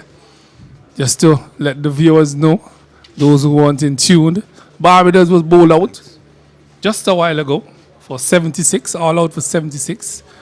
They had a lead. They now have a total of 106 runs on the board.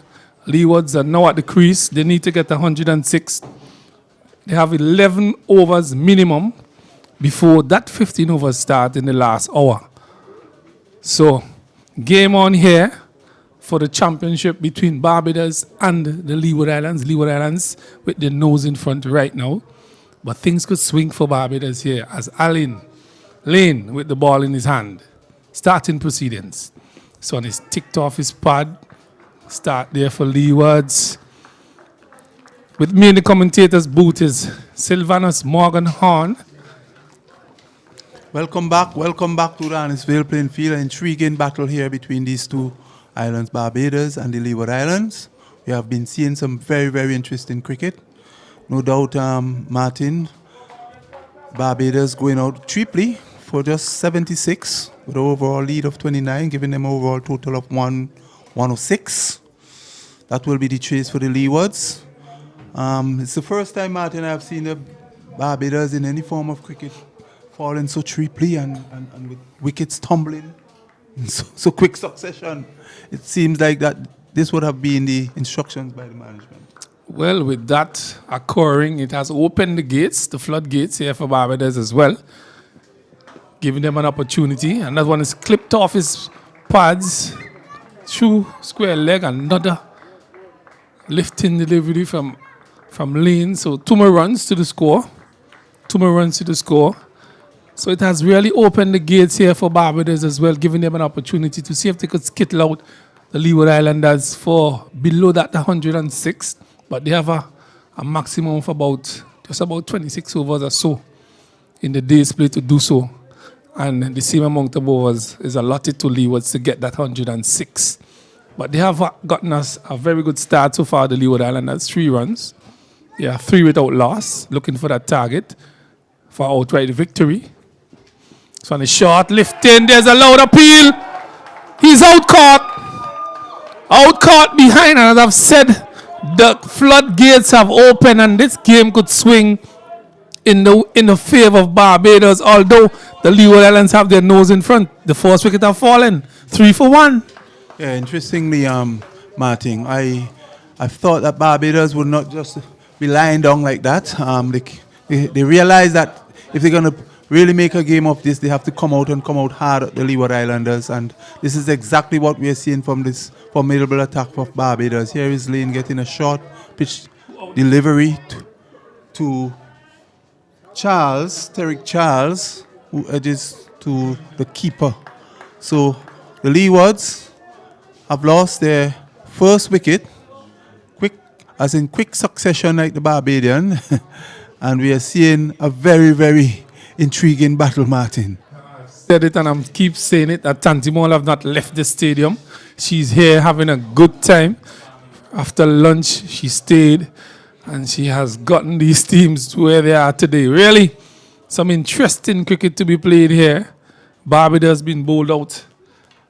The second innings for 76 and the Leewards in reply to get 106. They are 3 for 1. Looking for outright win to be the champions of this tournament. Lane, short delivery. And Graves have just come in to join Walsh. And really and truly, Morgan, this thing that happened to Barbados, it gives them opportunity really to come champions, because if they had not gotten bowled out, they would have gotten this opportunity to really go and bowl after Leewards here and try to fight their way back into this game. Yes, and with the kind of bowling attack that they have, they think that they have stand a good chance, and here they are showing exactly what they can do. Wide down the leg side, not what the skipper would want from him, but the score remains on 3 3 for 1. Leeward Islands looking for 106, or just bat out the remaining 26 overs or so. That's my estimation. Have a minimum of 11 overs to be bowled before that 15 overs the last hour. Intriguing battle between these two. Lane is bowling with 2 slips, a gully, square cover, short extra cover, mid-off as he approaches. Outside the off stump left by Graves, 1 bounce into Bolden's glove, didn't take it cleanly. That brings the first over to an end. A very interesting over and a wicket for Lane. And at the first over, Leewards are 3 for 1, looking for a target of 106 from about 26 overs the remaining of the day. Yes, Martin, and as once that the ball is pitched up on a good length, I think the Leewards could be in for a lot of trouble here. We have seen Lane pitching that one right in the V and getting some sideways movement. Except for just 2 deliveries that straight down the leg side, this over was a very good over. And we could expect a very, very thrilling end to this match here this afternoon. That they would start with a fast bowler and a spinner, and it has been done. So Lane started from the southern end, and Seeley has the new ball in his hand. The coach is Solomon Ben. He does this. He did that during his career. So Seeley will be taking up the attack from this end. They're looking to bowl the Leewards out to win this championship. Really, they have nothing to lose, Barbados. Just more to gain. Seeley, first delivery, this is flighted. And Walsh has plays that one with a full face to the man at short extra cover. There's a slip, short leg, mid-wicket, short mid-on, mid-off. Backward point, short extra cover. Delivery on his legs. He turns it to the man at mid-wicket, which is Leacock. He does the feeling. Martin, it has become quite frequent in cricket now to have a spinner opening the new ball as well.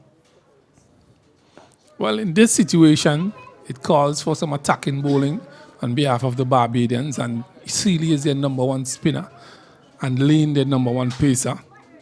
It's no surprise that they have gone to them. They need a victory to win this tournament. Flighted and Walsh is forward in the approved manner. He has gotten some starts in this tournament, has not really carried on. He looks good, a player. But Leewards need him to push on this afternoon and bat as long as possible. But Seeley would have different ideas, bowling around the wicket. Flighted outside the off stump and plays that nicely to the man at cover. No run, as the umpire signaled the 5th delivery in that over. It's over number 2. Leeward Islands 3 for 1, looking for 106. Or just bat out these 26 overs. He's going short delivery and he's back and just punches it. That brings you over to an end. So over number 2 has come to an end. 3 for 1, a maiden over. Maiden over and a very well bowled over there indeed with the new ball. Showing good control.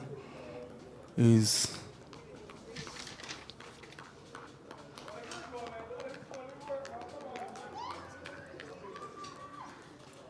Barbados, they declared earlier on the 2nd day, on the 3rd day for 279. The Leeward Islands, they got to 250 declared.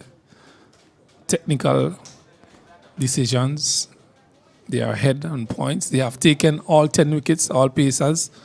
So they have gotten full bowling points there in the 2nd innings. It's Lane again, that's on his off his legs. He's turning it nicely. Picks up another single. So all the Leeward Islands need to do here is just bat through this 26 overs and they will be home safely with the championship under their belts, under the in their hands. But Barbados, 2 slips, a gully, square cover, short X cover, mid-off, Lane with the ball in his hand, a mid-wicket, a short leg, and the man at fine leg. They're looking to make some early inroads. They have picked up the 1st wicket and they continue to press. For them to win this championship, they need to bowl the Leeward Islanders out. They need to take those 10 wickets this afternoon with a minimum of 26 overs available to them. Yes, and we see the Barbadian being bowled out for less than 26 overs. So, Martin, we expect the Barbadians thinking that they can do the same to the Leeward Islands. Anything can happen in this game here. This one is down the leg stump, down the leg side, taken by Bolden. So, this game has swung from the Barbadians to the Leeward Islanders, back to the Barbadians, back to the Leeward Islanders. A ding-dong battle all day. And it has come down to this, where both teams now are fighting for supremacy in this tournament. So a really good finals between these two. And whatever the results are, teams would have to be satisfied with their efforts. This one is short lifting, and Walsh pulls the bottom hand off of that. Good delivery from Lane.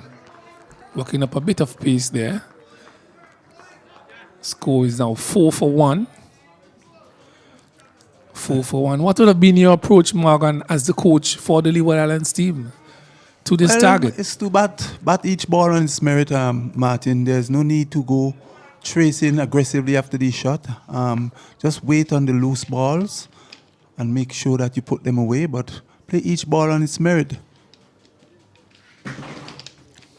Lane, wide outside the off stump. No signal from the umpire. I think with Lane's pace, Martin, he has to have that ball on a good line and a good length. He's tall, he's coming from a height, he's getting some good bounce. He has 2 slips on the gully waiting for the catch, and he has not been consistent with his length throughout this match at all. Well, he has been on the leg side, on the leg stump, on the off stump, on the middle stump. He has not really come down into the corridor of uncertainty. That one delivery that pitched in the area picked up a wicket. That of Charles, that's the area he should be looking for. And that hits the outer edge for Walsh, not fielded there by the man. That is, it's Seeley. So another run to the Leeward Islands total. That goes up to 5. 5-1. Runs remaining 101 to get. Leewards versus Barbados.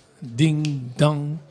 Whole day the clock has been back and forth. It has been ringing. Tanti Moore has been singing in the stands. She's up and down, and this game has leaned from one side to the next, and it's very unpredictable as Lane continues to bowl here. This outside the off stump, lifting delivery into the keeper's glove. So some expressive bowling here by Lane, putting his back into it, and that brings the end of the over. Leewards are 5-1. Looking for a target of 101, Morgan. Yes, and not a bad over, except for 1 or 2 deliveries that is straight on the legs.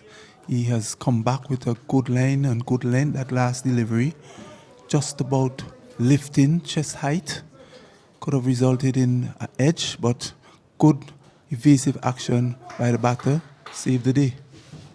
Well, if I was a captain for the Barbados team, I would have been giving my fast bowlers at least 3 overs to give me a really good boss.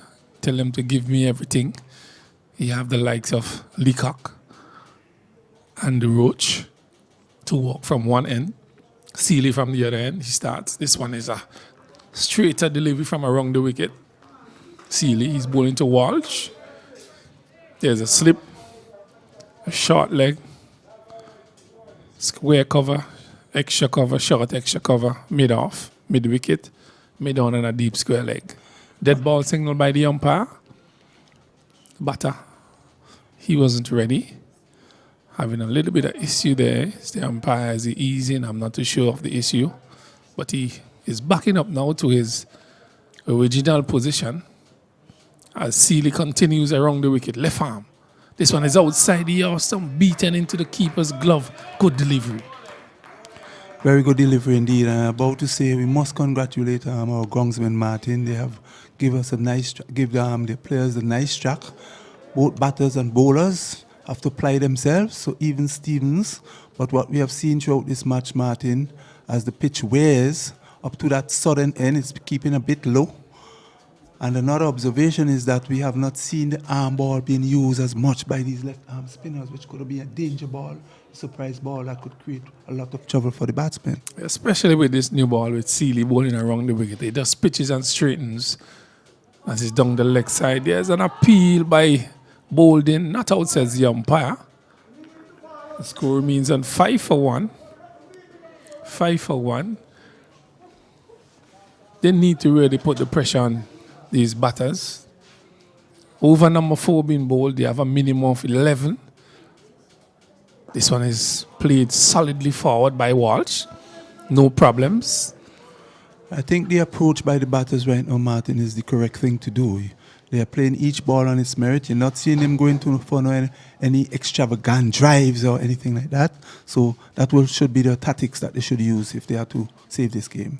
See, Leo, this is an arm ball bowl by him, and he squeezes that one out for single. We just spoke of that. And Walsh just barely getting his bat down on that one, hitting the outer portion of the bat, running to third man, picks up a single. 6-1, 4 overs completed. Not a bad start for Barbados, but they need to get a few more wickets to pull themselves into this game and give themselves a chance to pull 12 points from this game and become champions. And that was a very good over there by Seeley.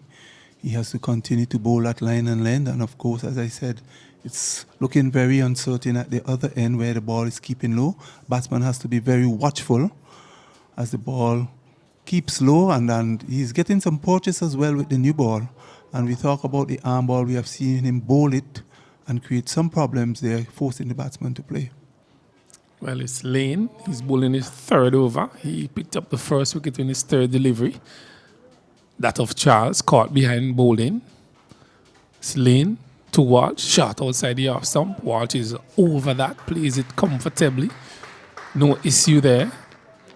So I think the Leeward Islands tactics would be just bat normal. Don't rush anything. If we have an opportunity to get those runs, then we will. But don't take any unnecessary risks. The Bajans' plan would be run at them. And Walsh is looking very compact, Martin. Looking very organized in his defense and in the shots that he selected. I guess shot selection will be key here.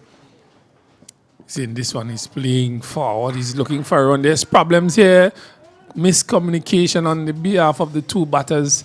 But the fielder wasn't alert enough and really could have been some trouble for Walsh. Yeah, I don't know where he was going. I mean, the ball was playing. It was traveling quickly on the outside to cover. And here it is. I mean, there's no need for this right now. You are in front already. You just have to take your time. It's not a matter of you ensuring that you beat off the 106 within the few overs. Just take your time and bat. So ill advised to run for the ball push straight out to the fielder. You'll be better advised to stay ground and continue to bat and bat out the overs, bat as long as possible into the evening. Lane short, lifting delivery. Walt is on top of that. Plays it solidly back to him. He does the feeling.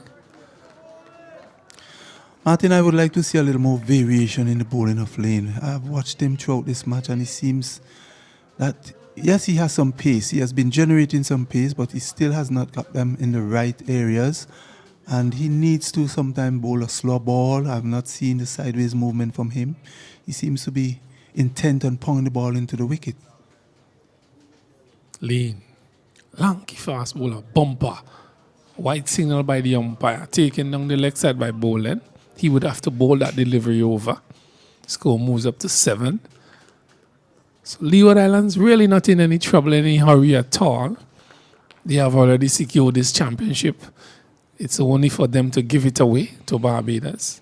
But Barbados have some different ideas. They need to take this championship away from the Leeward Islanders. They need to bowl them out. Need to be aggressive in their intent as well. As Lane continues. So he's on his legs and he's turning it. It's coming down to the boundary. Will he get there? It does. Into the fence, and the right hand of the umpire comes out and he signals 4. So 4 runs to watch, 4 good looking runs. A delivery that was on the leg stump, and he played it nicely into the fence for 4. Yes, again, Lane strain on the legs, and Walsh getting inside of it and getting him back onto ball, down to fine leg 4 runs. Well, the fight continues here. Barbados has been bowled out, 76 all out. They got to 279 in their first innings declared. All 10 wickets going to the fast bowlers for the Leeward Islands. Really, that was a sight to see. 10 wickets within an hour and a half or so. So, yes, Martin, and they have not used a spinner in that attack, in that second knock for Barbados. The pacers did the trick for them, and that is very, very, very heartening to see from the Leewards bowlers.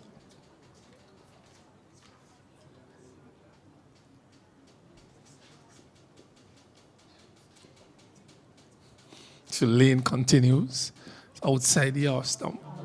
No ball. So Lane contributing here to the Leeward Islands score. Infringement on his behalf. That front foot. Needs to keep it behind that white line. It belongs to the umpire. So no ball. Just striving for extra pace here is Lane again.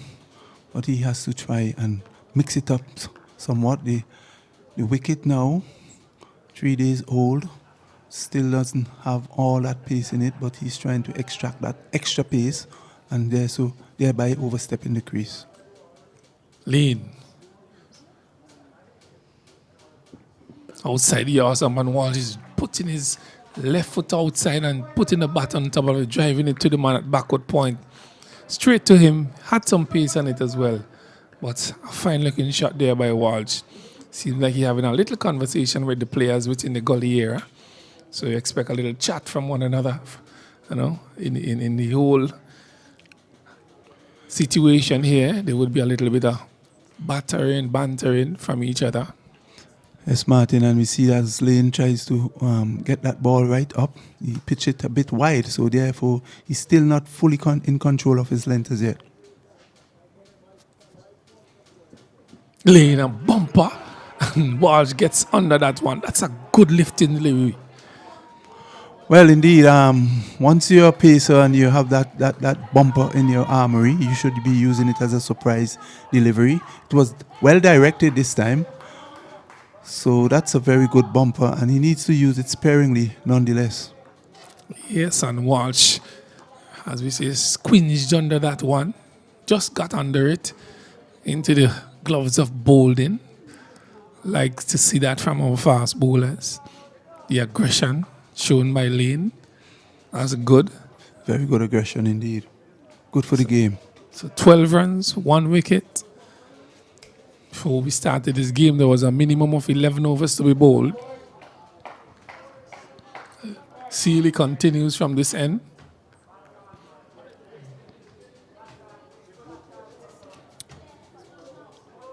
Walsh is on 6 and Graves is on 1. Graves is on strike. Sealy, flighty delivery, and Graves is driving to the man at backward point.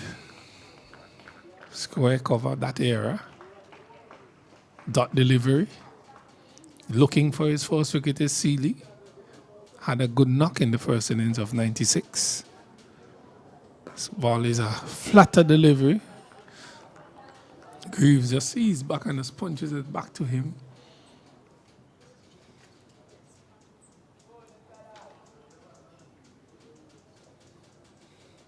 This one is a straighter delivery, flat and fast. Graves. Over number 6 has been bowled. No problems for the Leeward Islanders thus far. Just a loss of the 1 wicket. Good feeling there by the man at short leg. Good reflex. Graves Martin is showing good temperament, good concentration, as he had done in the first knock. Continues to show his skill and powers of concentration in his batting. He's calling for single. Confusion between these two again. So we have seen that on about 3 occasions now between Graves and Walsh. Undecided as to whether they want a single or not. In the Barbados innings, they had 2 runouts. All other wickets went to the fast bowlers. Well, Roberts didn't bat. So 7 wickets to all pacers. Just threw him, beating bowling as well. Runs out to fine leg. waiting for a signal from the umpire. By signal by the umpire, but a very good delivery ball by Seeley, beating the batsman on and also the wicket keeper. Yes, a beautiful delivery indeed. This one pitched and torn the natural left arm, pitching and going away, beating the bat and beating the keeper as well. Beautifully bowled. And this is exactly where he has to be bowling this ball. Right in the V, just about middle and off stump, turning away. And he will continue to create problems for the batsman once he continues to bowl that line, Martin. Yes, so 6 overs completed as I suggested. Lane, he bowled 3 overs. Leacock now takes up the attack. So they may be switching as the evening progresses. 13 for 1. They were given a target of 106. Graves is on strike. Leacock is bowling his first over. First delivery to Graves in this, the second innings. It is on the leg and he's turning it. The man at short leg feels. Quick, sharp movement by him there. So as was instructions given, minimum of 11 overs to be bowled before that 15 overs. The last hour, it's just about 9 minutes past 4 in the afternoon. The sun is with us. Leacock, this is a Yorker length delivery, looking to dislodge those stumps, those bails as well. Is Leacock. Leacock has been bowling a very good length and line in this match, Martin, and he continues to work and work hard. He should have had a bit more wickets in this match, but some didn't go to hand and some just fell short of the fielder. This one is outside the off. Someone Graves is totally forward, stroking that to the man at short extra cover, looking good there. But I like the idea from Leacock. He's attacking the stumps, he's attacking the batters, and he's playing every delivery. Keep the pressure on the batsman. Yes, and exactly, he's bowling the correct line that the captain would want, with two slips and a gully, catching position. He's making the batsman play, looking for that outer edge. Short, lifting delivery. Somebody will take it. He's out caught. He's out caught. And look at the celebration from Leacock. All the way to third man. And Morgan, he spoke of it just a while ago. He has gotten some success. Barbados have gotten some success. 13 for 2. Graves walk back to the pavilion. Leeward Islands are 13 for 2. Looking for a target of 106. Just about 26 overs to bat. They have found themselves in some trouble. Serious trouble indeed. Serious trouble, Martin. And I was just saying that Leacock, he has been plugging away all day, bowling an impeccable line and length. And here is one that was just trifling short, just on a good length, and had Graves in some serious trouble there that he just fended it off. And a simple catch the keeper took, and he has gone. Unfortunately, the young man was not able to stay the length of time that he had shown us in the wicket in his first knock.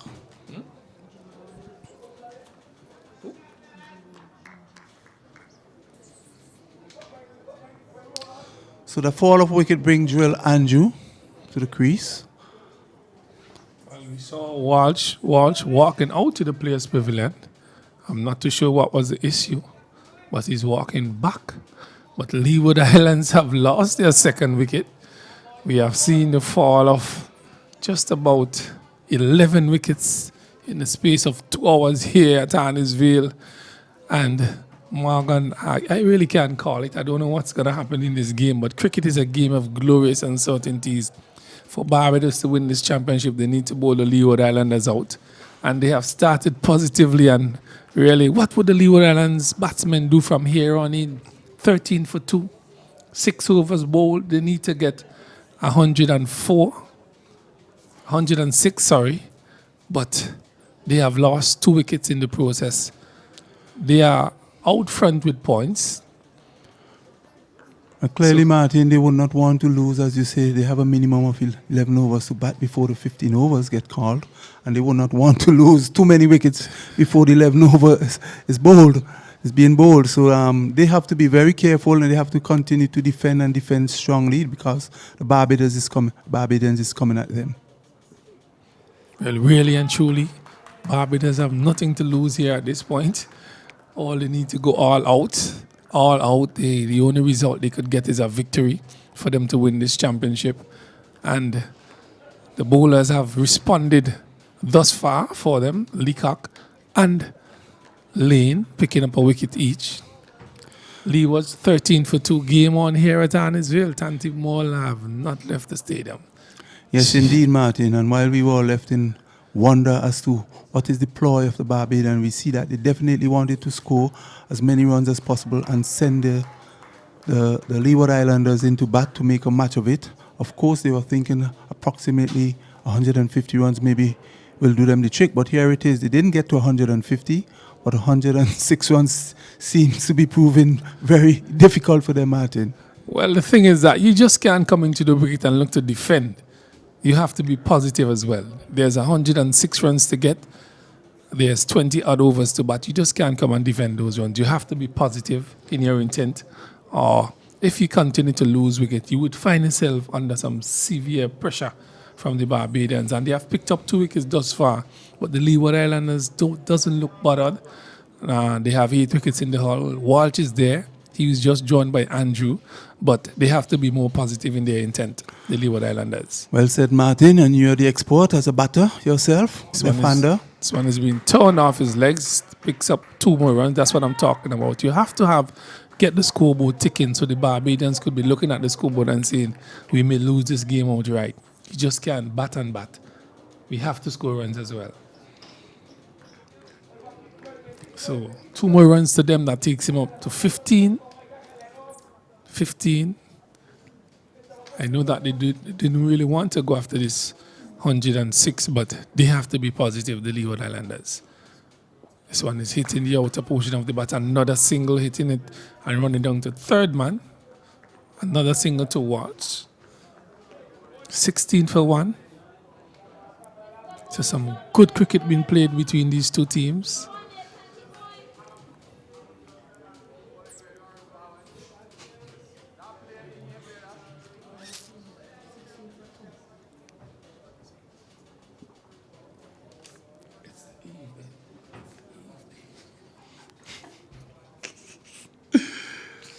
So Seeley continues to ring that ball in his left hand around the wicket. Flighted delivery, stroked out to the man at extra cover. He has not picked up a wicket yet. The fast bowlers have done the job all day, all afternoon. It's on the leg. There's a loud appeal. Not out, says the umpire. Waiting for a signal from him. Did they touch the bat? Leg by signal by the umpire.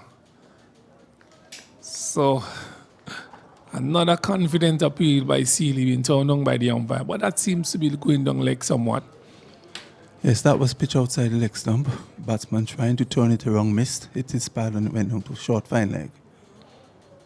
So, and he's hitting him straight with it. Something like a bat. He's out!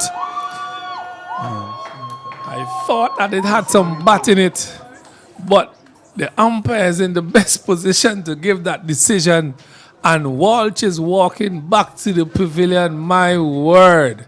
17 for 3, Leeward Islands, and the Barbadian fast bowlers and spinner Seeley has responded to the task that they have ahead. And really 17 for 3. This is trouble here for the Leeward Islanders. They just can't come and try to block this ball. They have some work to do here this evening. And really, it is 17 for 3. 7 overs have been bowled, and that will bring, I think it's the skipper, Tuckett, to the crease to do battle for Leewards again. Second time for the day. My word, how things have turned again. And the only how Barbados could win this tournament is bowling the Leeward Islanders out. And if the Leeward Islands get bowled out, they only have themselves to blame here with these 26 overs. Yes, Martin. Bajans are very confident that they could get the Leewards out. The Leewards have replied with a very shaky start indeed. This ball that was pitched between middle and leg stump. The replay shows that Walsh did not touch it, so he was sent on his way leg before. Well bowled by Mr. Seeley, left arm. As I said, that part of the wicket, Martin, has been keeping a bit low, and the batsman has to be very watchful. This time, here comes the skipper. First delivery punched to the man at short extra cover. So a successful over here for Seeley. 17 for 3. 17 for 3. 89 runs required by the Leeward Islanders to complete a outright win against the Barbadians. But they have responded and responded strongly here against the Leeward Islanders. 3 wickets down, 17 runs. And they have just bowled 7 overs. They have a minimum of 11 overs to be bowled before that last off play. And Leeward Islands need to bat their way home here. If not, they would find themselves losing out on this championship here this evening. Yes, indeed, Martin. And we have a match on our hands, as you rightly alluded to. It's a ding-dong battle. Right now it's even Stevens. Leacock, fast lifting delivery. That is the hostile bowling you would want. Run at the batsman. And you see the encouragement coming from his fielders there. And Morgan, this is going to be a very entertaining game here this evening as we continue. Definitely. And Leacock continues to bowl well. He's using the short ball sparingly, but he's really running in hard and hitting the deck. And he's causing some concerns for the batters, for the Leewards. So they have to be watchful. You just have to keep their eyes on the ball, play the ball on its merit. You don't want to lose too many wickets going into this final stage of the game. This one is on his leg. He's turning it nicely through mid-wicket. 1 run. He's coming back for a second. Would he chance the third? No. So 2 runs to Graves. And this one was a fuller length ball pitch on his legs, Martin, and he worked it out through mid-wicket. That was well played by the youngster. 2 more runs to the Leeward Islands. Moves up to 19. 19 runs. They are 87 runs adrift of winning this tournament. As Leacock continues, short lifting delivery down the leg side, taken by the skipper. Tumbling save by him as well. So we continue to see some hostile bowling here from Leacock. He's known for this. It's late in the afternoon. It's good conditions for fast bowling, Morgan. The sun has left us momentarily. And Leacock is enjoying the spell. Yes, and with 3 wickets already falling for the Leewards, no doubt Barbados feel they stand a chance, Martin, to bowl the Leewards out and to take the championship. Indeed. After being bowled out earlier for 76, they didn't bat 26 overs. So they are saying, well, we could bowl you out for 26 for that amount of runs too. We have 26 overs to do so. And they have responded very good. They have taken 3 wickets thus far. 19 for 3. And if they win this game, they would have 12 points and the Leewards would have to suffer because of such. This one is outside the off stump, bouncing short of bowled in there. 2 wide outside the off stump. And these 2 batters, Martin, had a good partnership in their first knock. Both Andrew and Tuckett, the skipper, coming in again at a time when his team is in trouble. He needs again for a very long knock. He needs to have a very long knock. He needs to settle down and concentrate. And it's a different period in the game, so he has to bat and ensure that the Leewards save this game. Leacock short lifting delivery. And he ducks under that one. Andrew. That brings the Leacock over to an end. Over number 8 has been completed. Leeward Islands 19 for 3 here. They need to bowl at least 11 overs before that 15 overs begins. And that 15 overs would be a ding-dong battle till the end of this game. Indeed, Martin. And it's not over until it's over. Right down to the wire it goes. As the Leewards have to dig and dig deep. The Bajan are coming at them very hard. They figure that they can win this game. They have already removed 3 scalps for the Leewards and looking to make further inroads into the batters. Well, the skipper, Tuckett, will have to bat deep into this innings again. He's called upon to do so. 19 for 3. Over number 10 has been bowled here by Seeley. The sun has left us. It's cool conditions. Seeley continues around the wicket. This is flighted and he's just barely getting his bat down on that one. And it chickles out to mid-wicket where Leacock is and he does the feeling. So tension here. Tight situation between these two teams. Don't think Leewards are looking to get to that 85 runs there. They're just looking to bat through the evening and remain safe. But Barbados and Leacock, different ideas. Flighted on the legs, he's whipping it off. There's a man at square leg. One more run. Seeley needs to get a little tighter than that. It's too easy.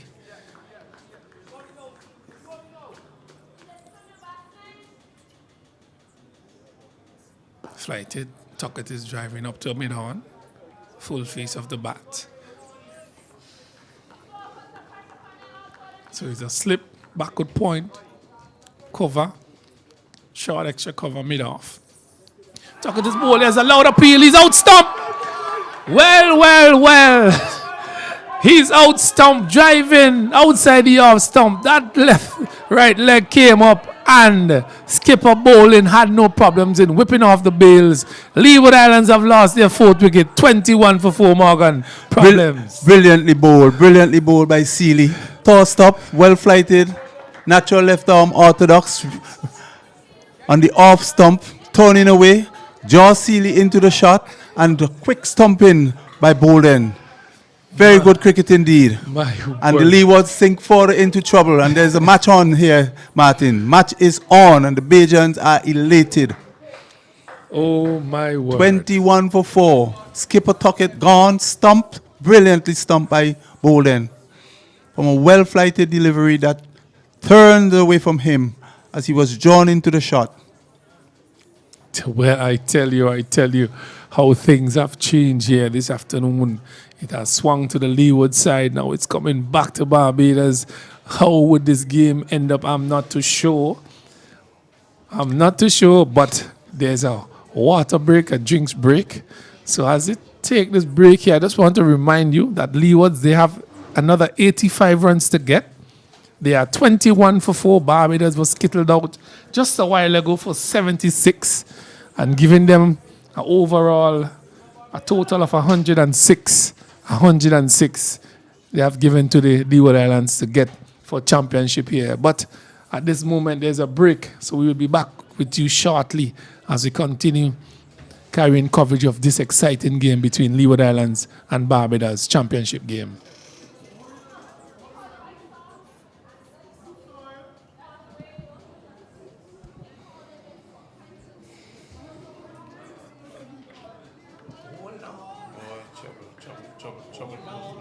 Trouble for Leewards, man. After playing so well. Man, play so well, man. We'll come back for lose that game, man.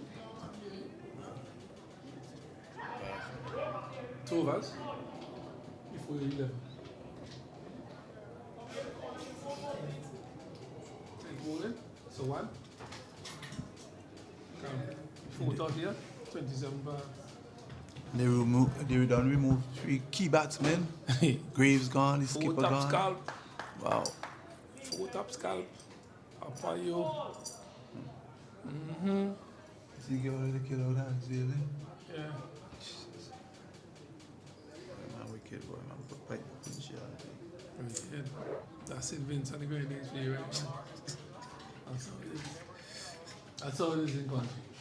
That's how it is in this country, yeah? Yeah, I'm talking about.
Well, welcome back to Arnesville playing field. A brief break there as we continue here at Arnesville. Sealy is with the ball in his hand.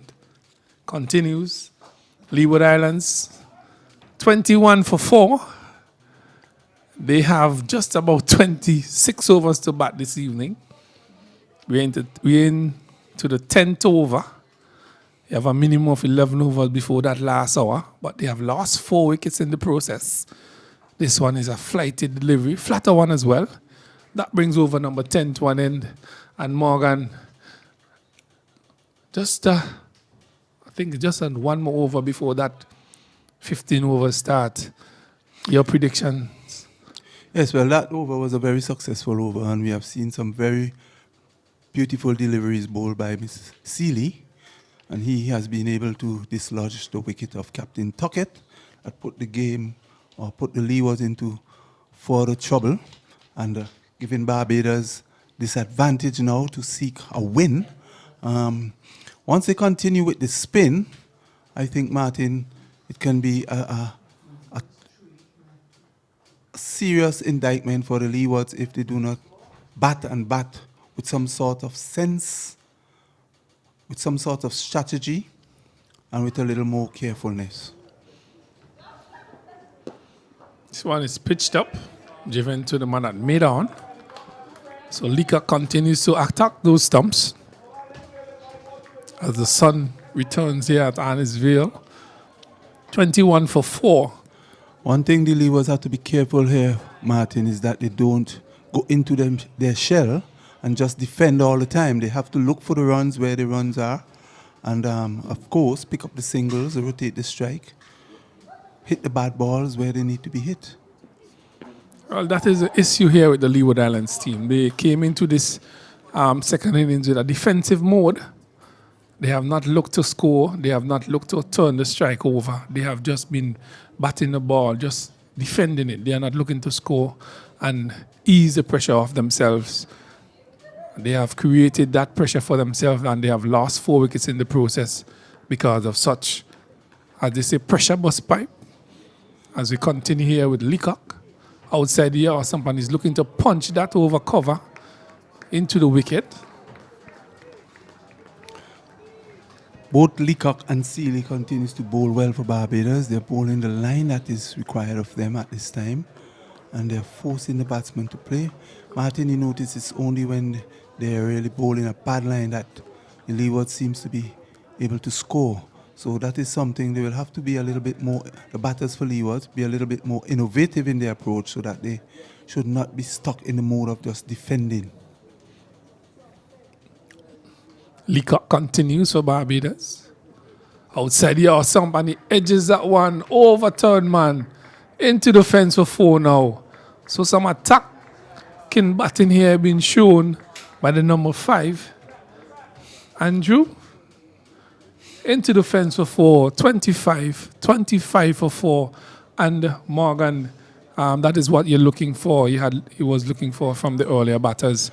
You just can't come into the wicket and be defensive. You have to be attacking as well. Yes, you must look for the runs in spite of the tight line that has been bowled by the bowlers here for Barbados. Leacock is himself really bowling a very tight line, and at times he tends to be short, so you have to look for whenever he is offline to make sure. And here he is now with a full toss down the leg side. The umpire signals wide. No ball, sorry. No ball. So that's one more to the score. But I'm making the point that the batsman has to try and be innovative. They have to try and score. We have seen the earlier batters just waiting until there's a loose delivery. That is good as well, but where the match is at this very stage now is either you have to decide whether you want to win the match or you want to draw the match, in a sense. Well, you can't play for a draw from the beginning, and that is what the Leeward Islands have done, and they have lost 4 wickets in the process. You have to be more positive, and more positive doesn't mean that you just fire a bat after the ball. You have to play each ball on its merit, yes, but look for the singles.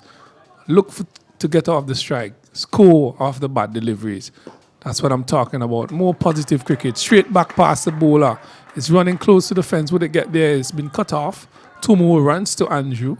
So you have to keep ticking off like that, and things become easier for you. Exactly. That is what the Leeward batters in the dugout would want to see, that the batsmen are rotating the strike, and they will continue to, once they continue to do that, they no doubt will make it easier for themselves. Got to remain positive, these batters from the Leeward Islands, or they would playing against short delivery, looking to punch it through covers into the wicket. So that's 11 overs completed. 11 overs completed here. 28 for 4. 28 for 4. We have just had a water break. So seems as though it would be, not too sure. I've not seen any signal from the umpire stating that this is the last hour.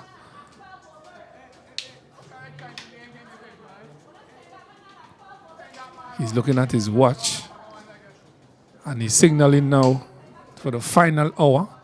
Signal. So the final hour of play have been signaled by the umpire. So 15 overs remaining in today's day's play. The score is now 28 for 4. 28 for 4. Leewards looking for a target of 106, sorry. Sealy continues. He have picked up 1 wicket so far. So Andrew is at the crease.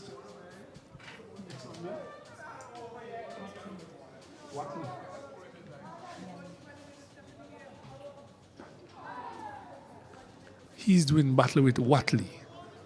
So Sealy continues to peg away at these batters for the Leeward Islands. 28 for 4. 15 overs remaining in this game, 14.5. So when he's outside the house and pitting the outer portion of the back, running down to third man, he goes for 1. He's back for a second run. So 2 runs to Watley. Yes, and Martin, in this last 15 overs, the batters of the Leeward Islands has to be very careful. They have to really apply themselves. This is the period of the game where you bring out the best in you to see how much you can bat under pressure. Well, they are under pressure. They have created the pressure for themselves by batting too defensive, bringing Barbados right back into this game. And Barbados have responded positively to the task at hand. There's 2 slips now being implemented, a man a short extra cover, a backward point cover, mid-off. Sealy continues to operate from around the wicket. Watley is forward. This is a very interesting field, Martin. We have seen balls spun many times, and we have not seen that man up for catching. And now, this is the game that Barbados is playing. They're really pulling the full attack. I'm telling you this. They keep putting the pressure on the Leeward Island batters. They have already taken the first 4. Looking for another 6 wickets. I'll be at Barbados outside the half stump, left alone by Watley. That's good batting. That's what I'm talking about. When the ball is in the area, you play the shot. When it's not, you leave it alone. Score the runs when it's there to be scored. Stay positive. Bat normal. Flighted and he's forward. Approved manner. That brings the end of the first over in the 15 overs. So 1 over completed, another 14 overs to go. Leeward Islands are 30 for 4, 76 runs in need, and they need to bat 14 overs as well. Yes, indeed, and the Leewards continue to battle here, trying to keep the Barbadians out of this one. They have already taken the advantage in their first knock, but the game has turned, and we are seeing now the Leewards fighting hard to maintain their wickets. We're going to see a change in bowling from the southern end, and it's look like it's O'Neill. O'Neill will take up the attack. So, Martin, we're going to see more than likely a twin spin from both ends for the Barbadian. And we see how well that the Leeward Islanders going to negotiate with 2 spinners. Well, let's see how it goes. But if I was the captain, I would have been bringing back my other fast bowler who has been successful. These 2 fast bowlers bowl well. I would have been operating with the spinner and a pace. But 2 spinners operating could work for you as well. So O'Neill comes into the attack. 14 overs to go. Flighted delivery on top, down the leg side. A little bit of spin there for O'Neill. There's a deep mid-wicket, a deep square leg, mid-off, mid-on, short mid-wicket, short leg, short extra cover, a slip. O'Neill, second delivery. Side the awesome, played easily. I would have liked to have the likes of Stevens bowling this over, at least. He bowled well during this match. Well, we wait and see whether he will be brought back into the attack. But for now, Seeley has been holding his own from this end. And O'Neill, who has bowled well in the first knock of the Leeward innings, continue to bowl a very tight line. O'Neill continues, fighted delivery and he's forward. Beaten by that delivery into the keeper's glove. The bails have been whipped off by Boulding. 30 for 4 Leewards. 30 for 4 Leewards. They need another 76 runs. This is over number 2 in 15 overs to be bowled in the last hour. Flighted out on the leg stump and he's sweeping that to the man out at square leg. Come back for 2. Good feeling there by Lane and good return. So 2 more runs to Leewards. That's what I'm talking about, Morgan. You have to play the shots. You have to pick up the runs. Yes, and that was a good-looking sweep shot there by Andrew to the man on backward square, resulting in 2 runs. So, yes, he has to be able to attack and score the runs so that they would not be bogged down by the Barbadian bowlers. This one has been hit high and hard. Over mid-off. Signal comes from the umpire. 6 runs to Andrew. When the ball is in your half, you play the shots that you're supposed to play, and that's the shot I'm talking about. Into the fence for 6, easing the pressure of the Leeward Islanders. Yes, we would have seen Andrew in his first knock. He is a no-nonsense player. He's a stroke maker as well. But given the circumstances of the game, Martin, he's tried to curb that nature of attacking. But here he is. He would not be bogged down. Spin or pace, I'm going with you. The shot is there, I'm playing my shots. Exactly. So 6 runs to Andrew. Flighted delivery by O'Neill. Went the distance. This one is short and he's pulling it again. Would he get there? Gets 1. He's not looking for a second. So 1 more run to Andrew, 1 more run to the Leeward Islands. That brings the end of the second over. 13 overs to go. Leewards 39 for 4. They need another 67. Morgan, 13 overs to go. Would you challenge the 67? Well, the way Andrew has been batting, he seems to be the one who is the go-getter. Actually, that's a very productive over there for the Leewards. And if he stays at the wicket and continues to play his shots, there's a possibility that we could see the game swinging into the Leewards' favor again. Well, I think if they play positively, hit the bad balls and take the singles, they could get close to the 67. Just play positively Another 67 runs to get from 13 overs. And they could really become champions in the way that they really like to be champions. So 2 slips, square cover, short extra cover, Sealy around the wicket. This one is outside the house stump, beating him into the keeper's glove. Yeah, that's a peach of a delivery. Natural left arm, spinning away, hitting the right area, middle and off stump, beating the edge. Andrew will have to watch it and be a little more tighter in his defense. Sealy around the wicket, straight at delivery. Back and just punches it as Watley watches from the other end. Packed offside field, a ring of fielders there. Sealy is ringing that ball in his left hand. Continues. He pulls away. He's not ready for that delivery. 39 for 4. Psychological tactics used by Andrew there, Martin. Continue. This one is well played by him. Fielded by Sealy. No run. Continues to plug away. Just under the off stump. He's been very consistent. Flighted again. He's making a big drive and there's a loud appeal. He's out caught. Out caught behind. It wasn't necessary. Outside the off stump and he went for the drive. And Andrew goes back to the pavilion. Leeward Islands 39 for 5. Oh, how things have changed. A very injudicious shot, as we would say, by Andrew Martin. He has been batting quite well, and I was just making the point that once he stays at the wicket and the ball is there for the shot, but this time this ball was just on about, well flighted. He should not have attempted that shot. It's really uncalled for at this stage. A really injudicious shot that caused him his wicket and put his team into further trouble. Well, that was flighted outside the house stump. He could have just pushed his leg outside the house stump and leave it alone, but he chose not to. He drove, hit the outside edge, and bowling took a nice catch behind the stumps. So Sealy strikes again, 39 for 5. And my word, things have changed so much here. Yeah. So another Andrew joins Watley. And really, you can't call this game from where it is.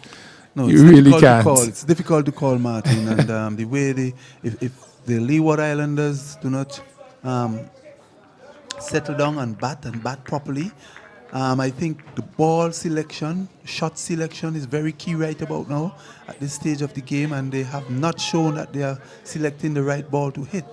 I mean, come on. You have been building a good partnership for quite a while now, and here it is that you got a ball well flighted and you're going for a big heave at this time of the day, knowing the situation of your team.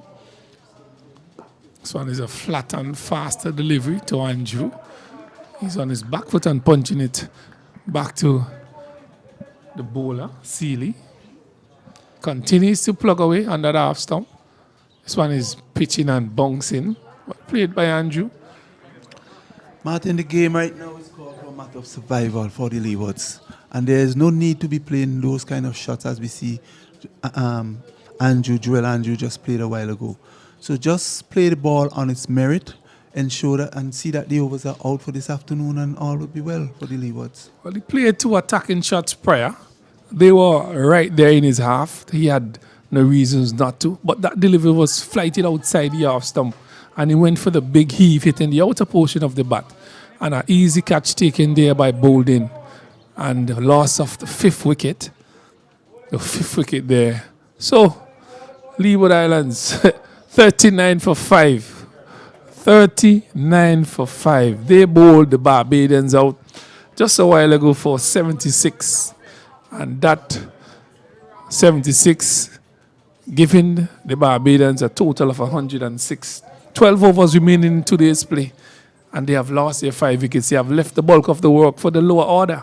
And you're seeing Stevenson now operating for look at that! Here's another he's out stump! And he's out stump. Watley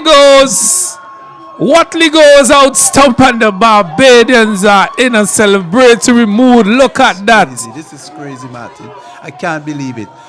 Stevenson is just introduced into the attack, and this is a forced delivery for him. And here is Watley casually pushing forward with his right foot up in the air and has to go stump Brilliantly stumped too by Bowens. Oh. And the Barbadians are jubilated. Oh. They are in a jubilant mood now. They seize the opportunity. Martin, they know that they can win this. Oh, Is it my the case, word. Martin, of captain out, all out? Oh, my word. Oh, how the table have turned again. Again. It's not over, Martin, until it's over. As the fat lady begins to sing yet. Well, I said it before. I said if the Barbadians is to be skittled out and they have 120 runs on the board, they're going to make it difficult for the Leeward Islanders to get that 120, and they're going to run hard at them. And they have done that. It's 39 for 6. This is cricket you're talking about. And they don't give up that easily. Leewards, if they lose this game, they have only themselves to blame. Only themselves to blame, and they have left the bulk of the work here to be done by the lower order. They have 39 for 6, 67 runs to get. I don't think they're looking at that 67 runs. They're just looking for survival now because it's the lower order. And the bowling, they are ringing in the changes. The pressure is on top the Leewards team now. It have moved from the Barbadian team to the Leeward Islands team. And my word, how this cricket game has switched from left to right to the center. And things continue to unfold here at Arnos Vale. It's Nathan Edward, the new batter, to take strike from Stevenson. Stevenson, as I said before, I would have brought him into the attack earlier. But he came in and picked up his first wicket. So, good result for him because he has bowled impressively so far in this innings. So there's a full delivery. He's driving it to the man at short extra cover. There's a really packed onside field. Short leg, fine leg, short fine leg, mid-wicket, mid-on, deep mid-wicket, deep square leg. 12 overs to be bowled. 11.4 or so. Flighted again and he's forward in the approved manner. This game is on the edge. Anything could go here. Anything could swing. 4 wickets to go. My word. Cricket, lovely cricket. Short and he's just barely getting down on that one. Just got the bat down there in time, Morgan. Yeah, that ball was a creeper. That's what we call it, a creeper. Kept a trifle low. Keeping very low indeed, but well played by the batter there, Edwards. Just coming to the crease. He has to get his eye in. And the Bajans are on top. They're clapping, they're cheering on their bowlers. And definitely the pressure is on the Leewards now. Flighted and he's forward, a full delivery. Jammed it. So 11 overs remaining for the day. Leeward Islands 39 for 6. 39 for 6. I would love to see those bowling figures, Morgan. As things unfold here this afternoon, the sun is still with us. The shadows are lengthening, but the interest is in the middle, where the Leeward Islands lower order has to bat 11 overs to secure victory in this tournament, but the Barbadians are running hard at them. Seeley continues to bowl around the wicket. Flighted on the leg, taken down the leg stump by bowling. Yes, Martin, it's the spinners who have done the trick for the Barbadian in the first knock of the Leeward Islands. And here they are again, showing up to the party.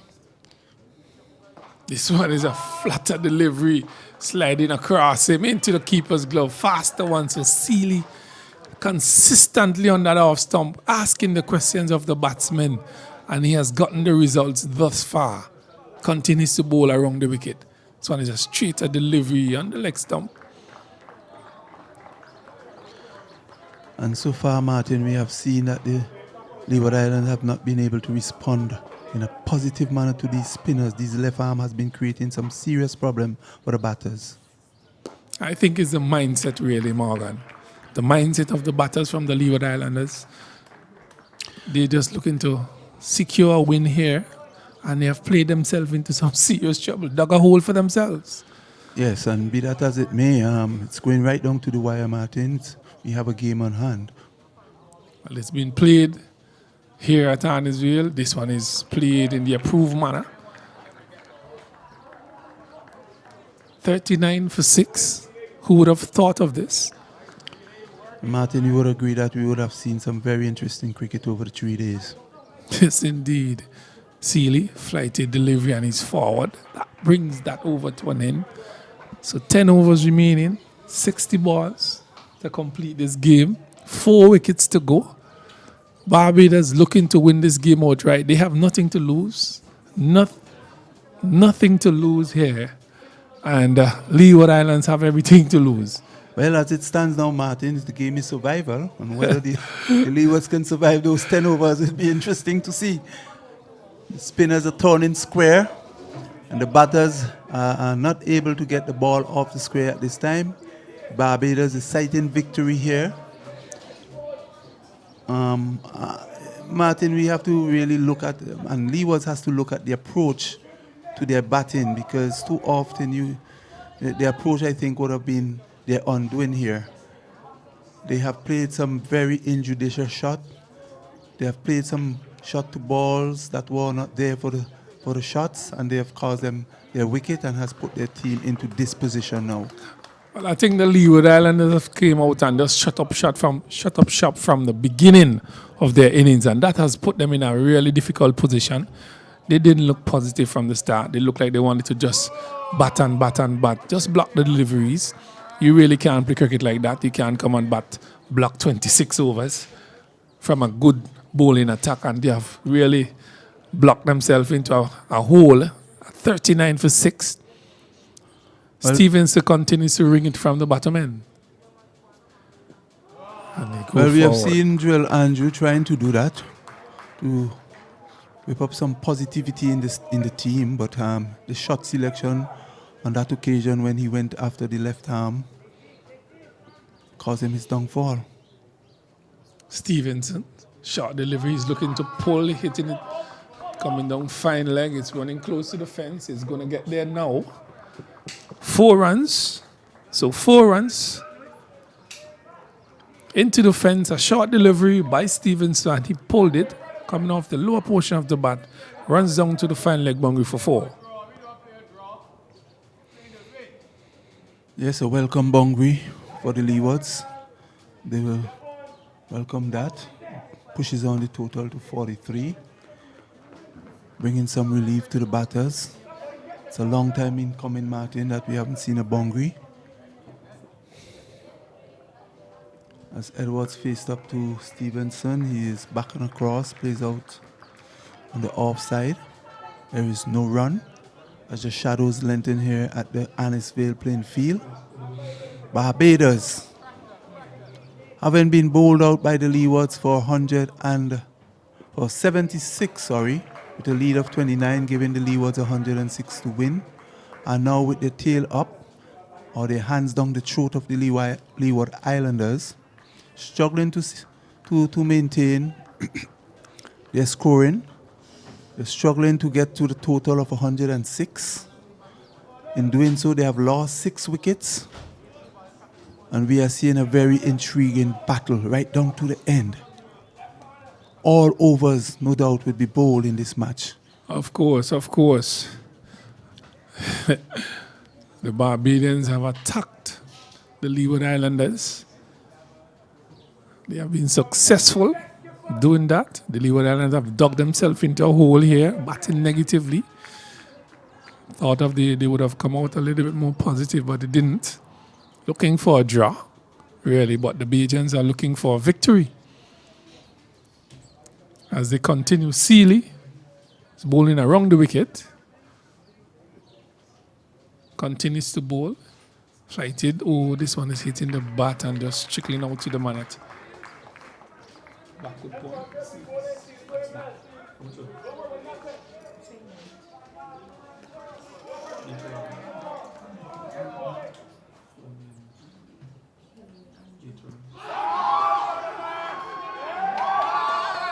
Well, Morgan, the dreaded finger goes up from the umpire. 43 for 7. Andrew has been given out, caught. My word. Well, it is happening out here at the Arnosville playing field. A very dramatic game Sealy, before our eyes. Sealy again, 8 overs, 4 mins, ripping into the batting of the Leeward Islands. 8 runs, and he has picked up 3 wickets. Am I right, scorers? My word, look at this. Andrew goes back. That brings the tall, lanky, fast bowler to do battle here. Oh, my word. So some good bowling here by Sealy. 8 overs, 4 mins, 8 runs, and he has picked up 3 wickets. Oh, my God. Langerfall comes in. Just about 8.3 overs remaining. Barbados smelling victory. Leeward Islands trying to survive here at Arnosville. Who would have thought? Yes, Martin, you asked me the question. Well, now I can give you a more clearer answer. Of course, Barbados would be winning this game. There's no doubt about it. Well, I can't call Whether it. the other batsmen could survive, it will take a miracle. It will take a Herculean task for these batters with the ball spinning square at no wicket at this time. The pressure is on. Now we see an extra man being added. Sealy mid off.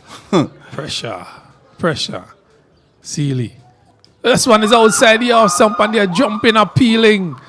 The excitement continues here at Arnosville playing field. Beautifully bowled by Sealy again, and he's really on top of things here and is really gonna take the Leewards out of this game completely. Sealy is on a roll.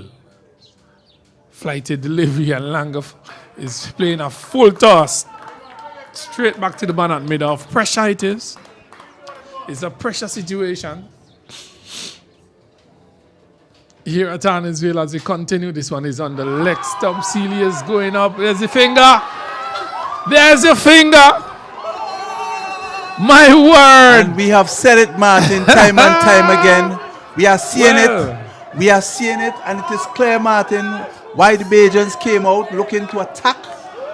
Their intention was to score a quick 100, 150. They know if they get to any total near that, it would be difficult for the Leeward Islanders to beat them with that bowling attack, and it has proven here today.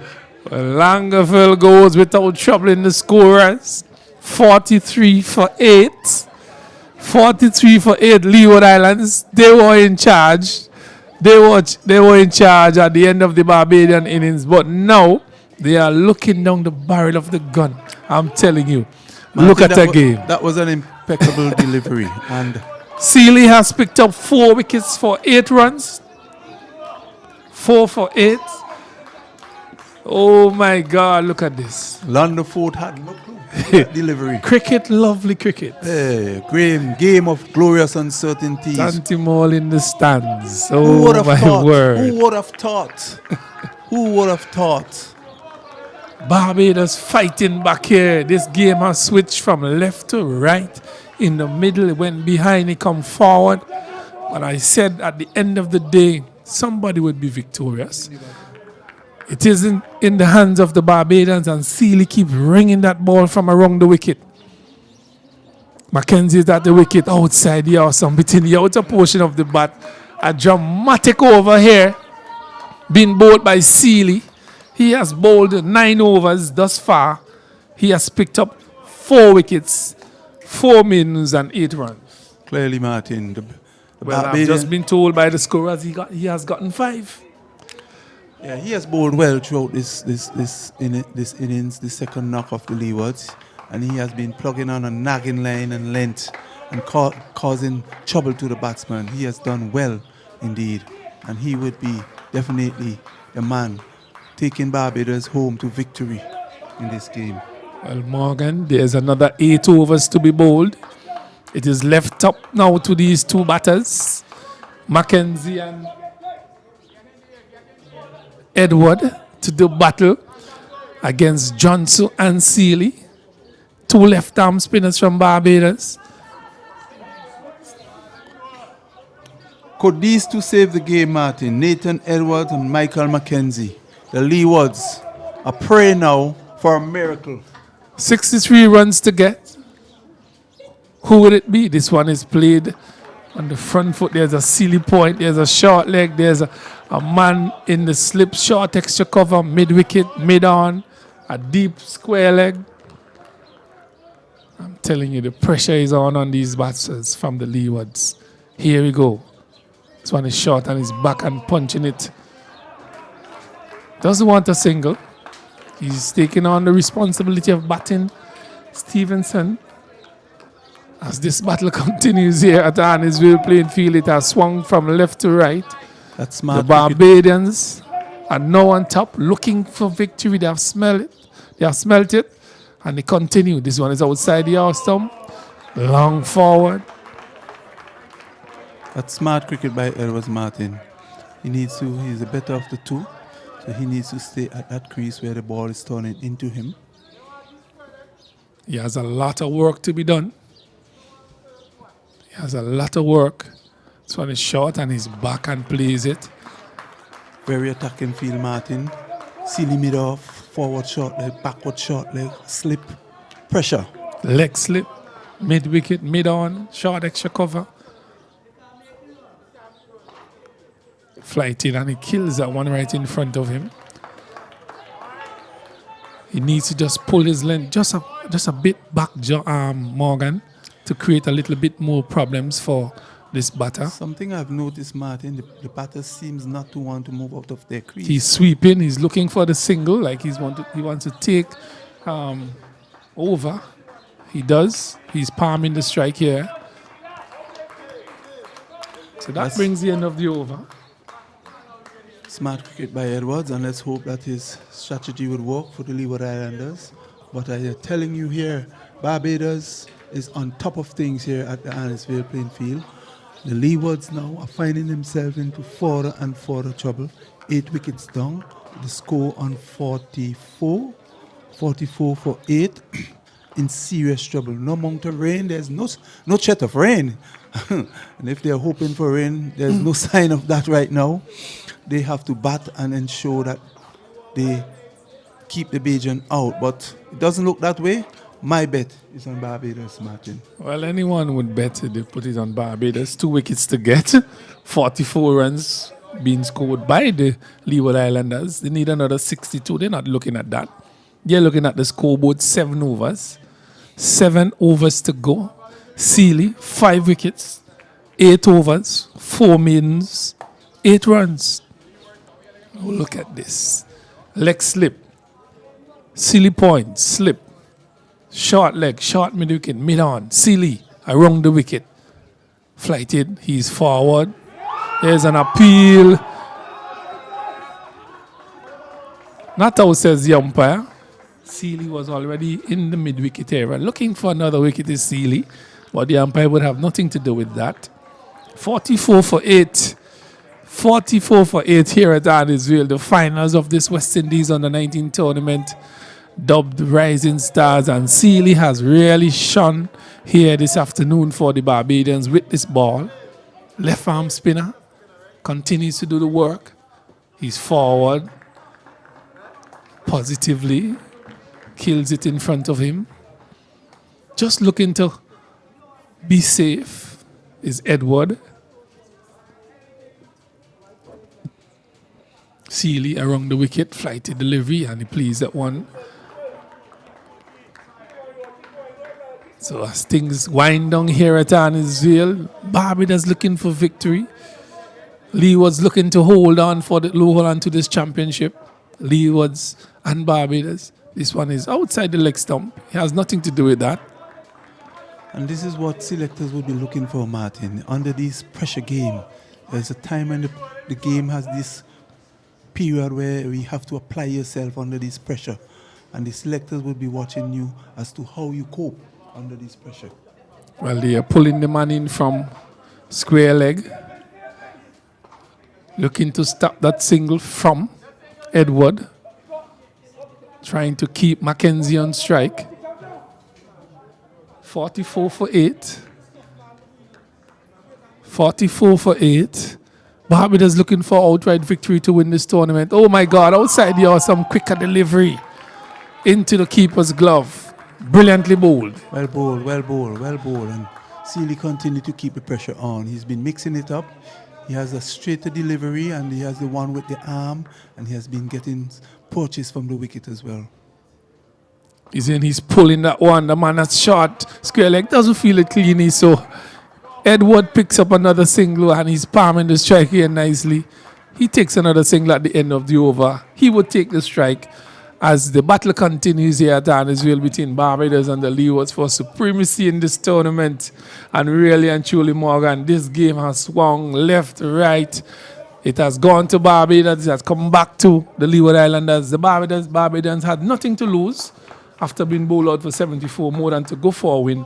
And the Leeward Islanders have played right into the hands of the Barbadians. Definitely so. And what an intriguing game we are looking at here, Martin, at the Arnos playing field. Going right down to the wire. One time it was Barbados, then another time it was the Leewards, and one time it was Barbados, and then the Leewards, and now Barbados again in the driver's seat. And so there's a change of bowling at the southern end. It's Don. Don will be taking up the attack. He has bowled exceptionally well in the Leewards' first knock. Was able to get some bounce and some turn. Nathan Edwards would face up to him. We'll be bowling to a slip. A close-in catching fielder. And a silly mid-off. And here he is with the force delivery. He lets it go by. No runs. The Leewards trying to hold on to the end of the day's play. Survival is the game as Dawn bowls. This one, true to the keeper, no run.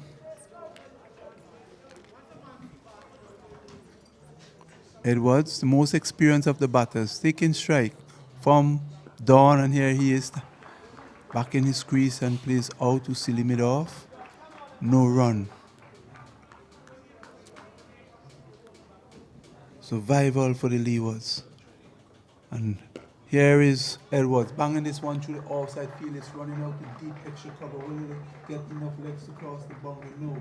Leacock chases and return. The batsman cross for 2. Push the score up now to 47. 47 for 8. 47 for 8. Survival is the game here for the Leewards. The Bajan trying to block every gap, every hole, and to ensure that Edwards doesn't score. Most experience of the batter takes strikes. Edwards from Dawn, and for this delivery, he's playing forward, just passes silly mid-off.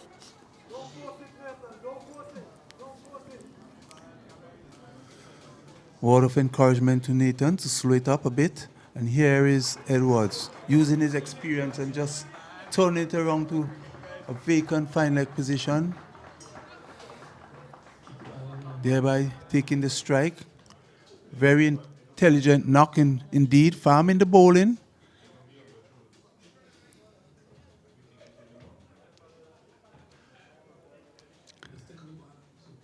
.48 for 8. Leewards, who would have thought that this game would have come to this stage? Well, Leewards was way out in front and have played well in their first knock and all through up until now. We have seen some disastrous stroke play that caused them to reach at this point where they are struggling to hold on. Well, we have seen this game change hands every time it reaches after tea. In the 3 days. This one is being swept. But he's not chancing that too early. Too early, Edward. So he's taking all the strike. As we continue with this battle here, ding-dong battle, Barbados looking for outright win to win this championship, and Leewards looking to bat through to save it.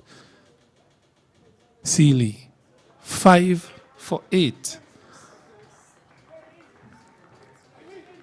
5 for 8. They continue to battle here.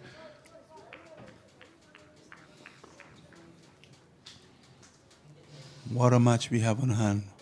What a match. Sealy has switched sides to over the wicket. This one is bringing him on the front foot. Sealy is appealing. Umpire has nothing to do with that. Pressure continues to build here. Well bowled, Sealy. Changing from round the wicket to over the wicket. Causing the batsman to think. This one is bringing him on the front foot, half cock there as they pull the man in from square leg, looking to stop that single from Edward as they push him on back at just to keep him off the strike. I think this might be a fast delivery, Morgan, from Sealy as he continues. He's easing the man back from Sealy Point. Obviously, Martin, they really want to get at the other batter, which is Mackenzie, the weaker of the two. They're trying to ensure that Edward does not remain on strike after this over. Oh, this one is bouncing outside the house stump. Played nicely by Edward. Skipper bowling, ringing the changes in the field. Well pack onside field. 3 men on the offside. 5 on the on. Sorry, 4 on the offside, 5 on the on. Sealy continues. He have picked up 5 wickets thus far. Looking to get rid of this pair. So psychological, trying to set the batsman off. 2 wickets to get. 4.1 over to bat. Look at that, he's chipping down, looking for a single. He's in trouble. A good show would have been devastating for the youngster Edwards for the Leeward Islands. But it was a high throw. Well done by bowling, taking that delivery. That brings you over to an end. Another entertaining over here, bowled by Sealy. So 48 for 8. 48 for 8 here at Arnosville. Yes, and exactly what the Barbadians were thinking. They're trying to keep Edwards out of the strike, and he himself was trying to get the ball away so that he can take up the strike, but he was prevented from that. So Mackenzie will have to face up, and he will have to bring out all his ability now in defending and protecting his wicket. Well, as an old coach would have said to me, he has to face the music. The music is played. He has to face the music here. Mackenzie.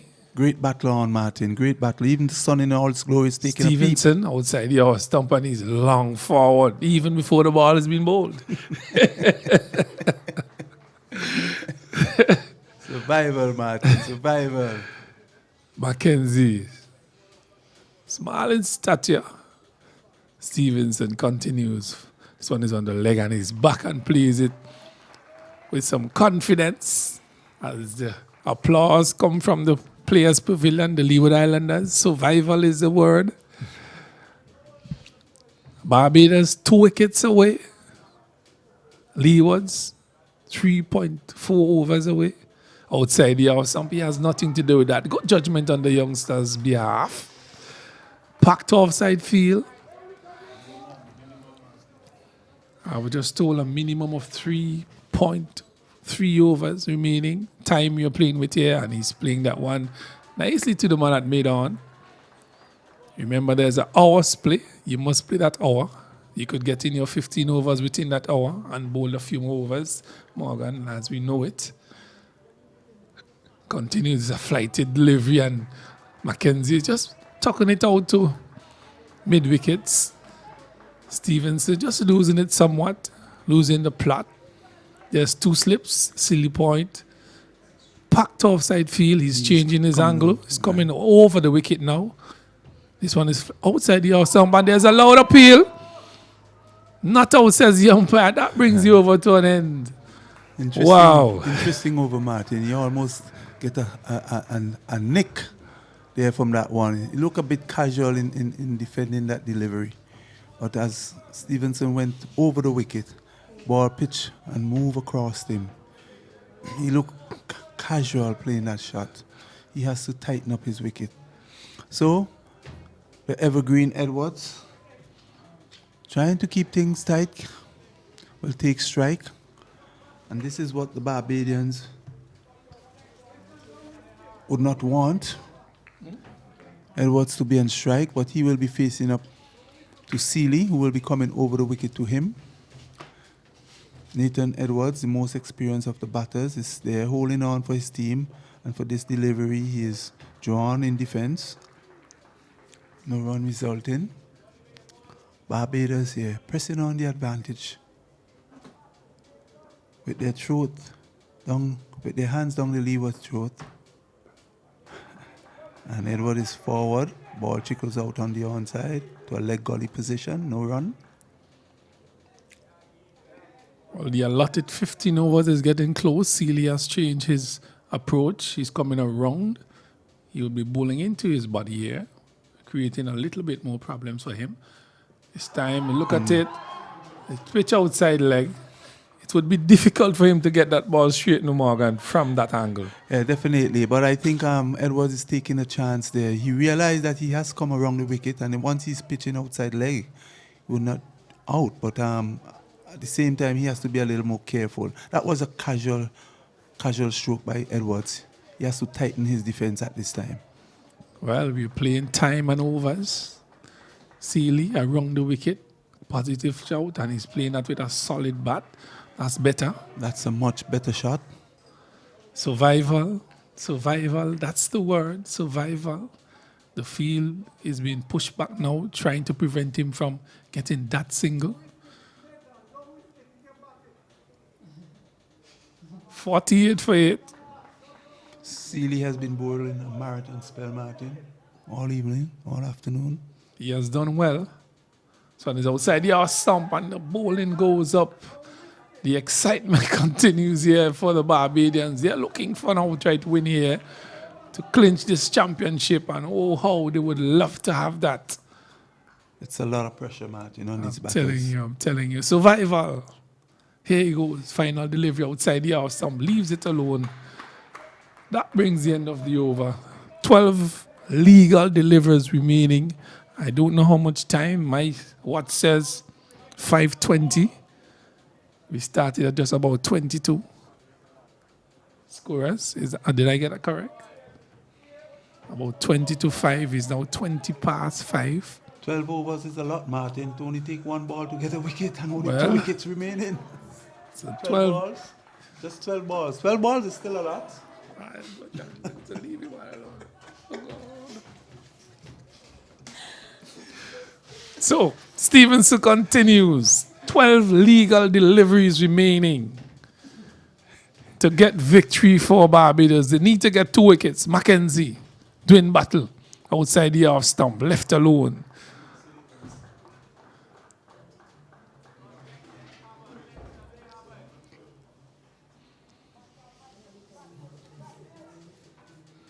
Continues outside the leg stump and he's turning that one. He's calling for single. He does get that single.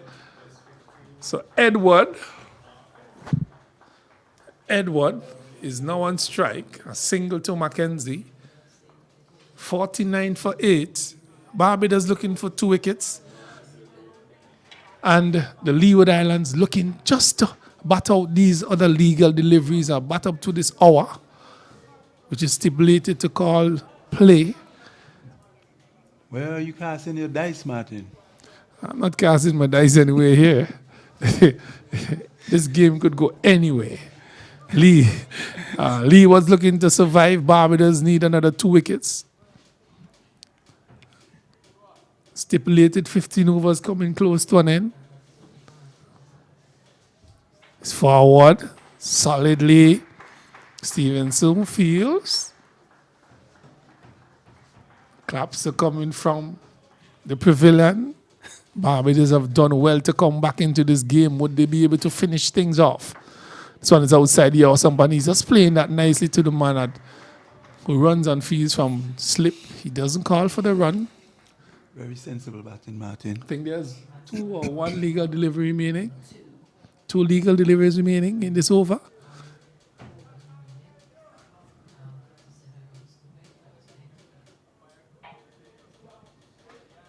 Bowling, making the changes. They need 2 wickets. Oh, how close have they gotten? They have gotten very close. They need to finish the job. Leewards-Day, no, we are keeping this championship, keeping it tight under our belts. This one is outside the half stump and bowling goes up, kept low, looking to score that precious run. Martin Edwards would be advised to stay on the front foot. He's been playing back. He still has to watch it. 5:23 on my watch. I'm not synchronized with the umpires. 1 delivery remaining. Stevenson, flighted delivery, hits it to the man straight at cover. He doesn't get that run.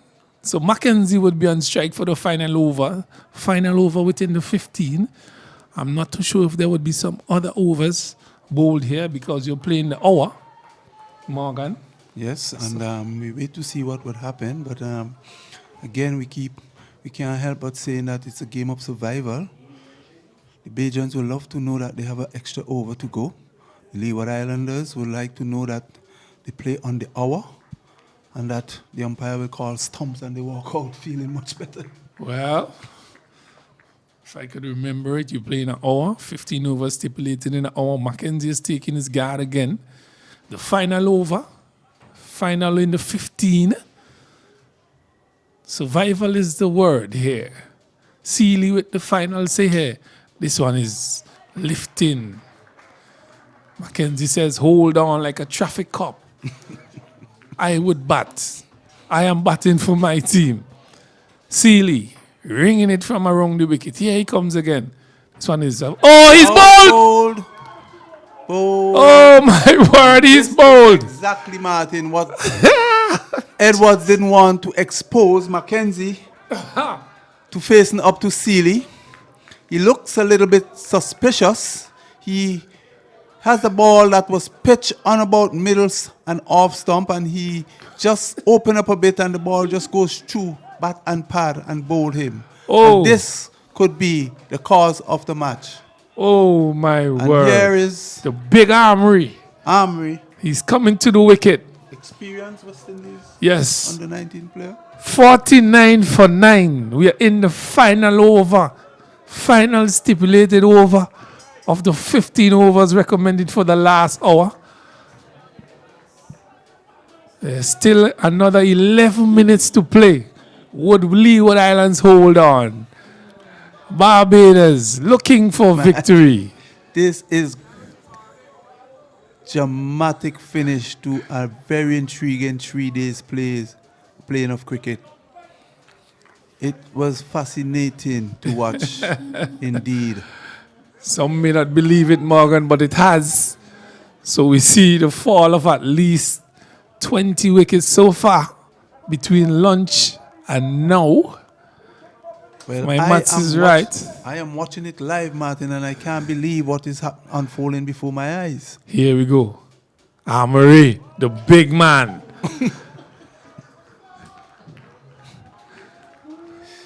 His 2 feet are right back on the stumps, Morgan.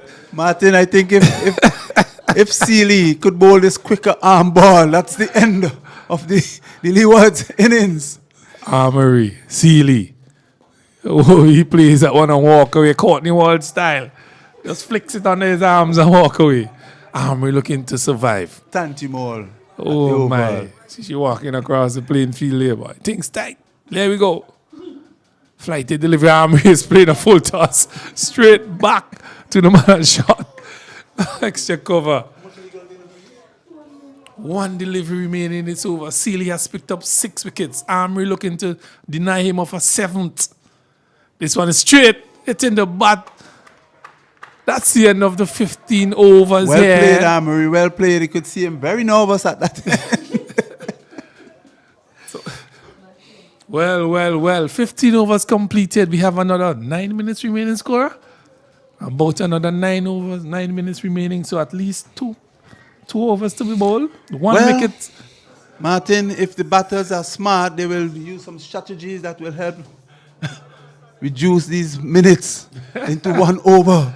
So we will see what Edwards does as he faces up to Stevenson from the southern end. Well, a cramp or a little thing would help me out here nicely. You know how this thing goes. You know Morgan. how this thing goes. Yes. We all been there and done that, so. Take a couple of minutes off the 9. Spinners won't take 9 minutes to bowl it over, so he needs to really reduce. Stevenson into Edward, who plays forward. He should be walking away as far as square leg and come back. You know, trying to kill some time. Take your time. Breathe. Stevenson looking for this wicket. Armory is in the non-striker's end. He's not looking to bat. Short delivery. Onus is very much on Edwards at this time, Martin. Tense. Stevenson, this is a quicker delivery to wrapping him on the pad. Whichever way the game goes, Martin, we have seen some lovely cricket throughout this 3 day. We have to be satisfied with that. Well, Barbados looking to wrap things up here. Lee was looking to deny them. It's a ding-dong battle all the way. 1 wicket to be taken here. Armory don't really not looking for that strike. He's planted there like a breadfruit tree. He's not moving. Well, I expect him to move when in the final ball. Surely, Edwards would want to have the strike at the other end after this over. So he has to prepare to run. That bat looked like a pin in his hand down there. I'm telling you, big Armory. Stevenson, flighted delivery, and he's out card. No, he's dropped. He is dropped. Look at that. He drove that delivery, Edward, hitting the outer portion of the bat. Sealy at first slip, puts the catch down. That could have been victory for Barbados. And they would have to continue fighting for this victory. Army have 2 deliveries to bat. Yes, Martin. And that's a very, very, it could be the championship that has been caused there for that drop catch. Well. This game have not been without excitement. Every delivery. Armory. 1 delivery. Stevenson. 4 men around the bat. 4 men around the bat. 50 for 9. Armory, the big Armory. It's outside the off stump. My word, that was close to the off stump. That's the end of the over. 16 overs completed here. And my score is telling me that there's how much minutes remaining?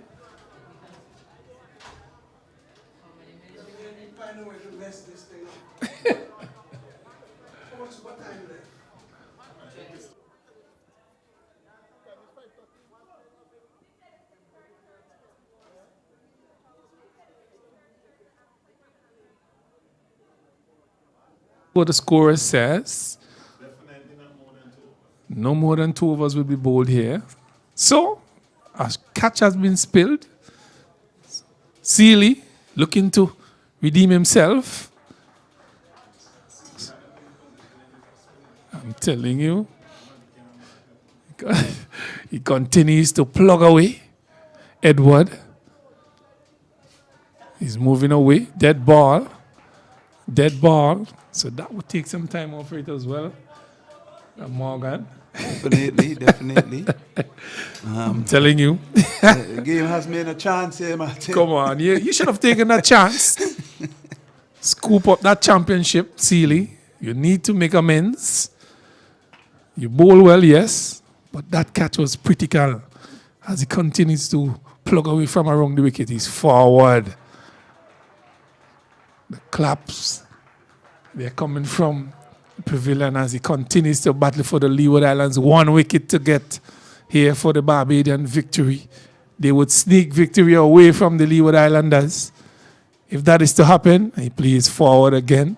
Armory looking for a single. He's looking for one. I doubt that he is, as he does some exercise on the non-strikers end. 50 for 9. Martin, we have to be careful that Armory doesn't pull up for cramps. Well, it's a possibility. But who knows? Seeley trying to get that last wicket. Catch been spilled. Umpire's hand comes out to say that how many deliveries remaining in this over? 2 deliveries remaining. Signal. He'll be looking for that single.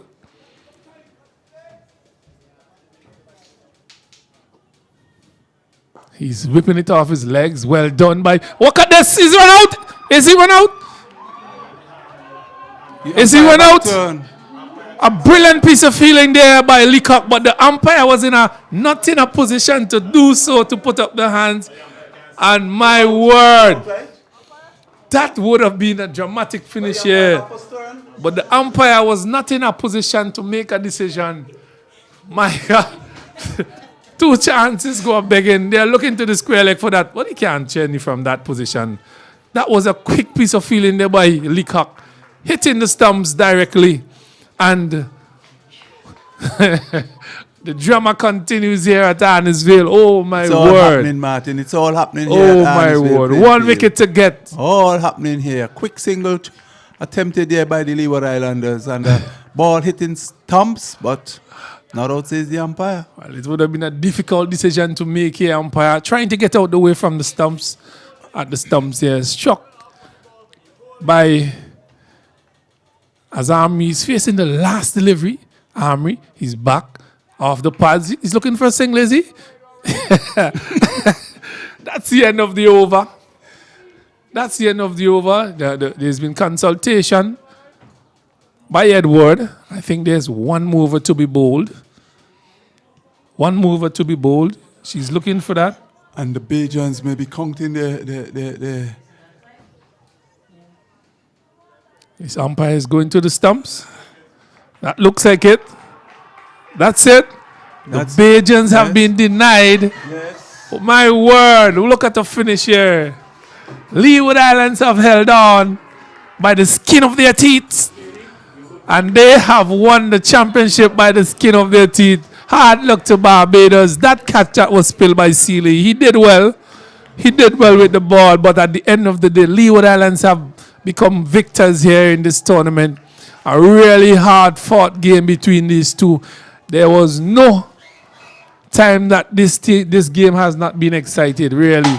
And congratulations to both teams for playing an exceptional game. Well done to Barbados, but the victory belongs to the Leeward Islands. Yes, definitely. We have seen some marvelous cricket throughout these 3 days, and both teams are to be congratulated, as you said, Martin.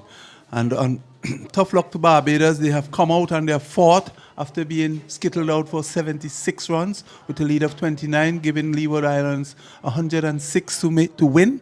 They came out and they were at it from the word go.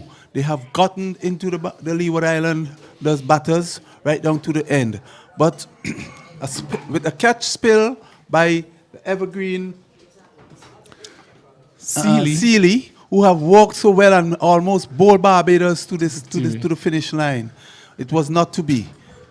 So the Leewards coming out on top, just marginally edging out Barbados. It has been a ding-dong battle all day, and it has been a very intriguing 3 days contest of this West Indies Rising Stars under-19 cricket. You couldn't ask for more, Martin.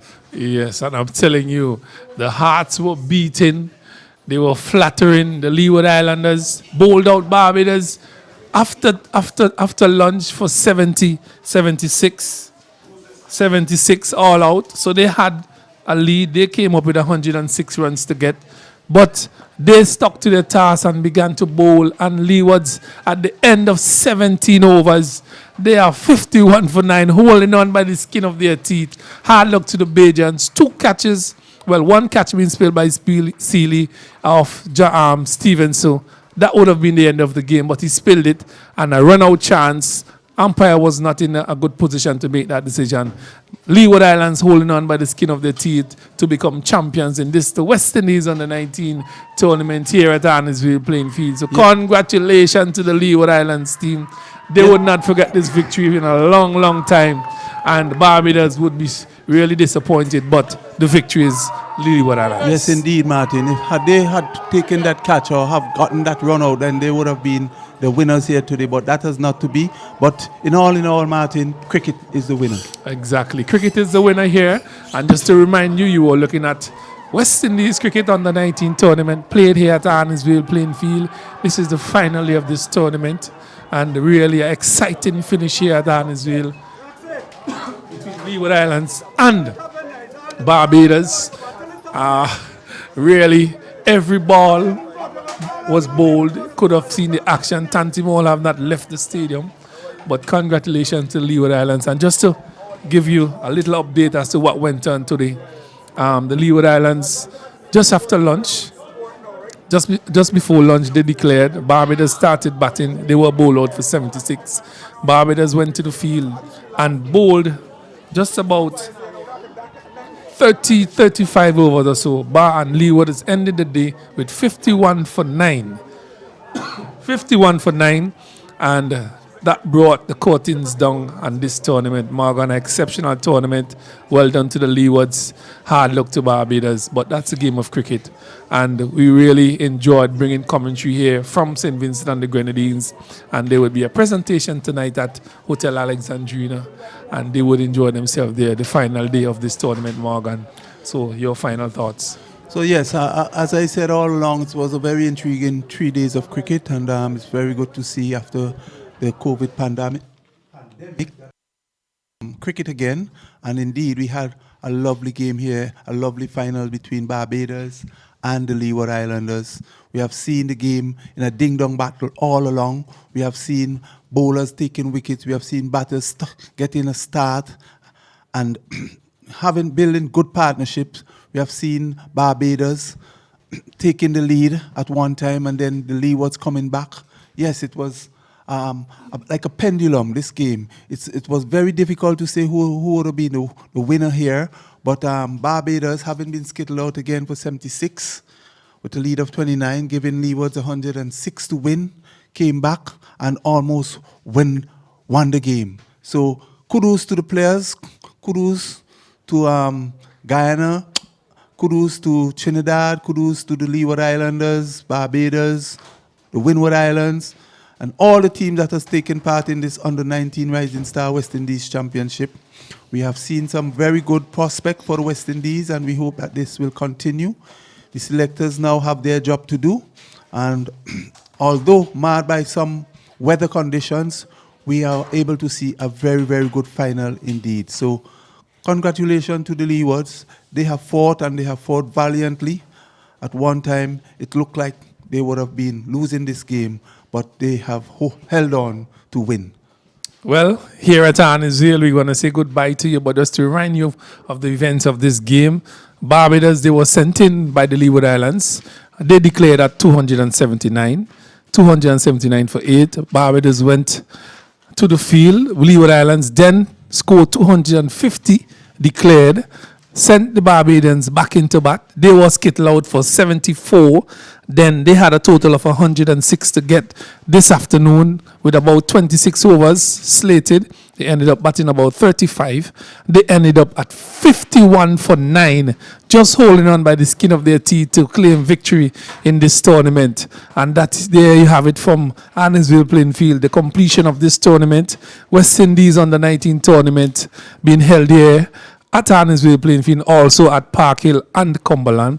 Those games have been completed, and Leeward Islands becoming victors in this tournament. So congratulations to the Leeward Islands. Congratulations to the West Indies Cricket Board, St. Vincent and Grenadines Cricket Board as well, for hosting a successful tournament despite the weather. And we want to say thank you from here, the broadcast. Thank you, Mr. Morgan. Thank you, Stacey-Ann. And thank you for those who have viewed here us live from Arnosville. we will be leaving you here now, and we hope that you continue to support West Indies and the cricket, continue to support the youngsters. So goodbye from Arnos playing field, and we hope to see you again from St. Vincent and the Grenadines.